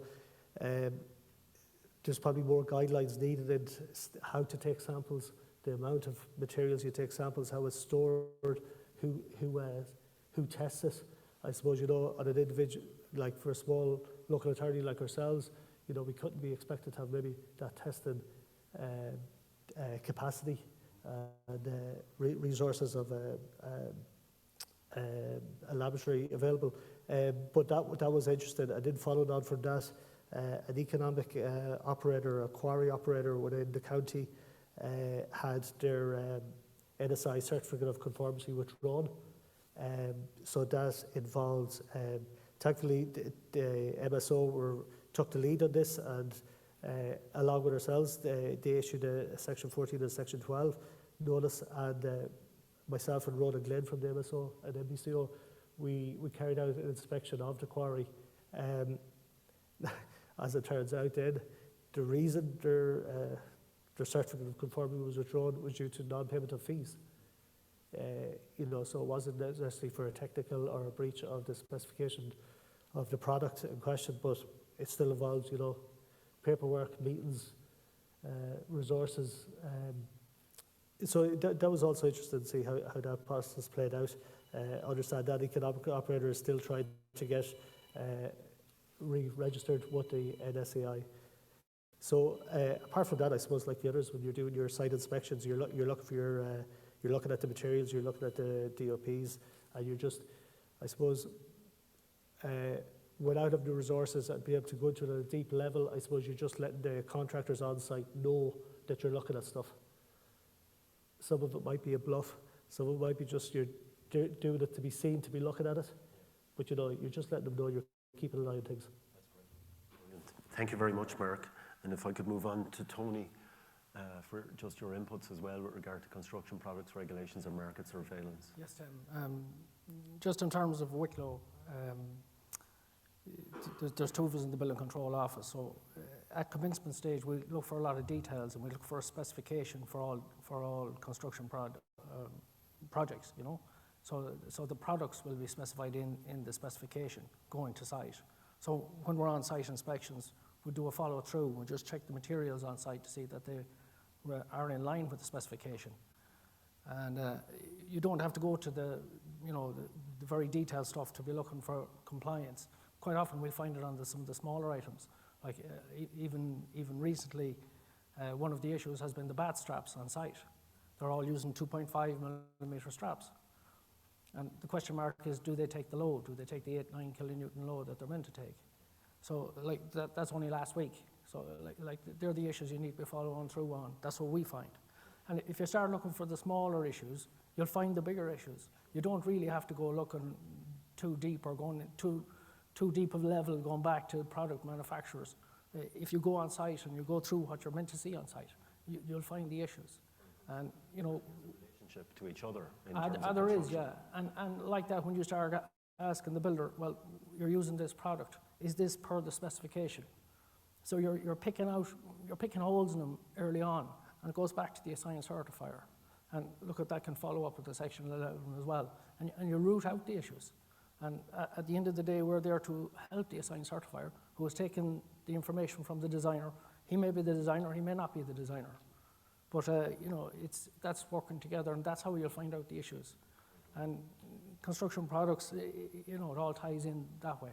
That's what we find. If we go in at a low level and you keep it simple, you'll work through the issues and you'll find issues. And finding them helps. And you'll find problems that the builder will say, oh, I might have used that before. I didn't realise that didn't comply. Yeah. So, but that was probably in Cavan or Kildare or somewhere, I know. I've been in the other places. Mairéad, if I could just ask you, as the program manager and leader of the NBC&MSO, just for your comments as well, please. I suppose my comments are that we were dealing with market surveillance this year in last year, 2021, for the first time really ever that there was a unified approach to market surveillance in this country. And market surveillance and building control are quite two different pieces of legislation and quite two separate complex pieces of legislation, but they do interact with each other. And what you're looking at when you're looking at market surveillance is formal compliance and technical compliance with the EN standards. And the EN standards were made to provide for a unified approach to selling a product on the European market. Then when I take that product then to building control, I must ask myself, yes, it complies with that. It complies with the construction products regulations. I have all my paperwork, have my CE mark, have my DOP, have my safety information. And I've actually tested it, and it actually does what it says it'll do on the tin. It has intended use. But now, is that intended use fit for the purpose? In Part E, I'm hopping over to building regulations. Fit for the purpose and the conditions in which it is intended to be used in. And then that actually might be perfectly compliant product under the construction products regulations and not at all suitable for the circumstances and the conditions for which I'm going to use it in. And that's why sometimes you're asked the question, that timber house works in Scandinavia and works lovely here. Why can't we have it in Ireland? Ireland has much higher humidity, much wetter climate, quite different. So one has to prove that that is suitable for use in the circumstances and the conditions and the location. And a location in Wicklow could be quite different than a location in West Donegal or West Clare. So all of these things need to be looked at by a designer and an owner looking at a lovely house off in some sunny climate. It might, like your piano is made for Ireland. You move your piano to America, it'll fall asunder. They're made for the different humidities, the different types, circumstances and conditions, and no different with construction products. And we need to actually keep thinking on that. That's the real problem that we see. People assume it's compliant, but it's not for what they want. It's beyond the compliance. It's actually the compliance as fit for the purpose of which the article is put to use within the building. Yeah. So thank you very much, Mairéad, and all the other panel members. I'm going now to move across to the building control matters and just a roundtable discussion and actions. I've got some items here that I'd like to mention as well and maybe raise with Mairéad because there were items provided to me just earlier. Modern methods of construction, we had a presentation earlier on that, and there's a number of queries. There's also queries with regard to fire safety certificates, which came up following on from the discussion earlier, and the importance of building control also. So those topics. If I could start maybe with the importance of building control and talking about, maybe this quick query was raised here, wouldn't it be prudent to advise a minimum number of inspections for a typical house size as an exemplar? This would weed out inappropriate levels of inspection. What are people's views on that? Regarding minimum number of inspections, I suppose I can refer to the code of practice, which is readily available on the NBCO BCMS page. There's they recommend they have standard documentations for preparation of a preliminary inspection plan, and there's, I don't know, there's a minimum of 6 or 7 inspections at different stages, and that's a document that's to be submitted with the commencement notice with documentation. I know there's a mention earlier on in a presentation regarding a preliminary inspection plan being provided with an opt-out. That is an ideal scenario. At least you're showing due diligence and comprehension that, you know, a lot of homeowners in an opt-out take on the role of builder and owner and possibly designer.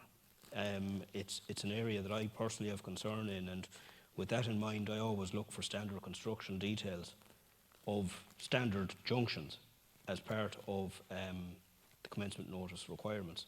Now that went down like a lead balloon initially with agents and homeowners. They were wondering what I was looking at, but I suppose we're in a rural county in Roscommon. We're dealing with maybe about 10 different agents in total, and at the moment I'm considering an open day with the number of agents we have, just to go through a few common issues that we have. An educational day, really. Absolutely, Yeah, very good to promote compliance again. If I could move on to our next panel member. Just a comment on what Donna said there about the preliminary inspection plan at the commencement notice stage. I'd always check it and go through it very thoroughly, because the design certifier, it would all depend on how many inspections that he's put on his plan. Now, if I come in and see an inspection plan with only 4 inspections or 6 inspections on it, they're only token, especially if it's a complex method of construction or it's a very complex building that needs a fire certificate. And I put it out for various information, and I would just speak to the design certifier. Look, there's no way you can certify a building with this magnitude and this method in this scenario on only 6 or 5 token inspections. And his response to me was that I read the framework of the building control authorities, and it says that you guys only have to do 4. And I said, well, look at that framework. It's only a guide, it's not that statutory, but more to the point, it's you that's signing the building off. You have to identify the key stages of construction, and I'd imagine it in a very complex multi-year development or a building that required a complex fire certificate needs a lot more than 4 token inspections. But sometimes, like, we do have open days, as Danny alluded to, because it's easier to get the agents in one room, albeit by a Zoom call, and outline what's going wrong, or at least try and outline the message that we want a proper inspection plan at the beginning. Because that's where our job goes wrong, is at the beginning. It's not during the construction or at the end, it's at the beginning, because the key stages that should be identified, like cavity barriers or fire stopping, that have been left out, weren't called up in their inspection plan. Now, I know sitting here that sounds like a very basic element of an inspection plan, but you'd be surprised how many design certifiers will leave it out. Thank you very much. That's great detail. I'm conscious of our time, and we're already at 16:25. So I guess one thing I'd just like to say, I think I speak for everyone here, and I'd like to express thanks on behalf of everyone to the NBC&MSO, and especially Mairéad here, Shirley and Ronan, who I know went to such efforts to initiate this inaugural CPD day, to bring us together face to face, which I think has benefited us all so much. And I look forward to other repeats of this in future years. I think we'll all gain in knowledge and understanding, and we'll be continuing growing in the practice of promoting compliance with the building regulations. So I'd like to say thank you very much, Mairéad, and thanks to the NBC&MSO officers, all of you, for your help and support during the past number of years. So thank you very much, and just for people to pass their appreciation in the normal fashion.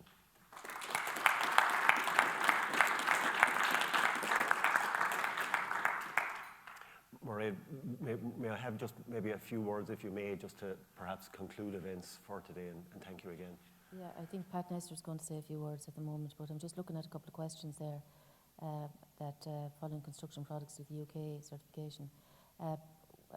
There's an extension until the 31st of December 2022, after which there's going to have to be a new agreement with the UK and the European Union.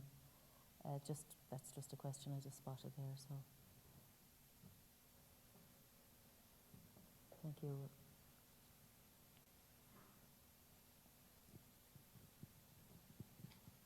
Thank you, everybody. Thank you, Mairéad.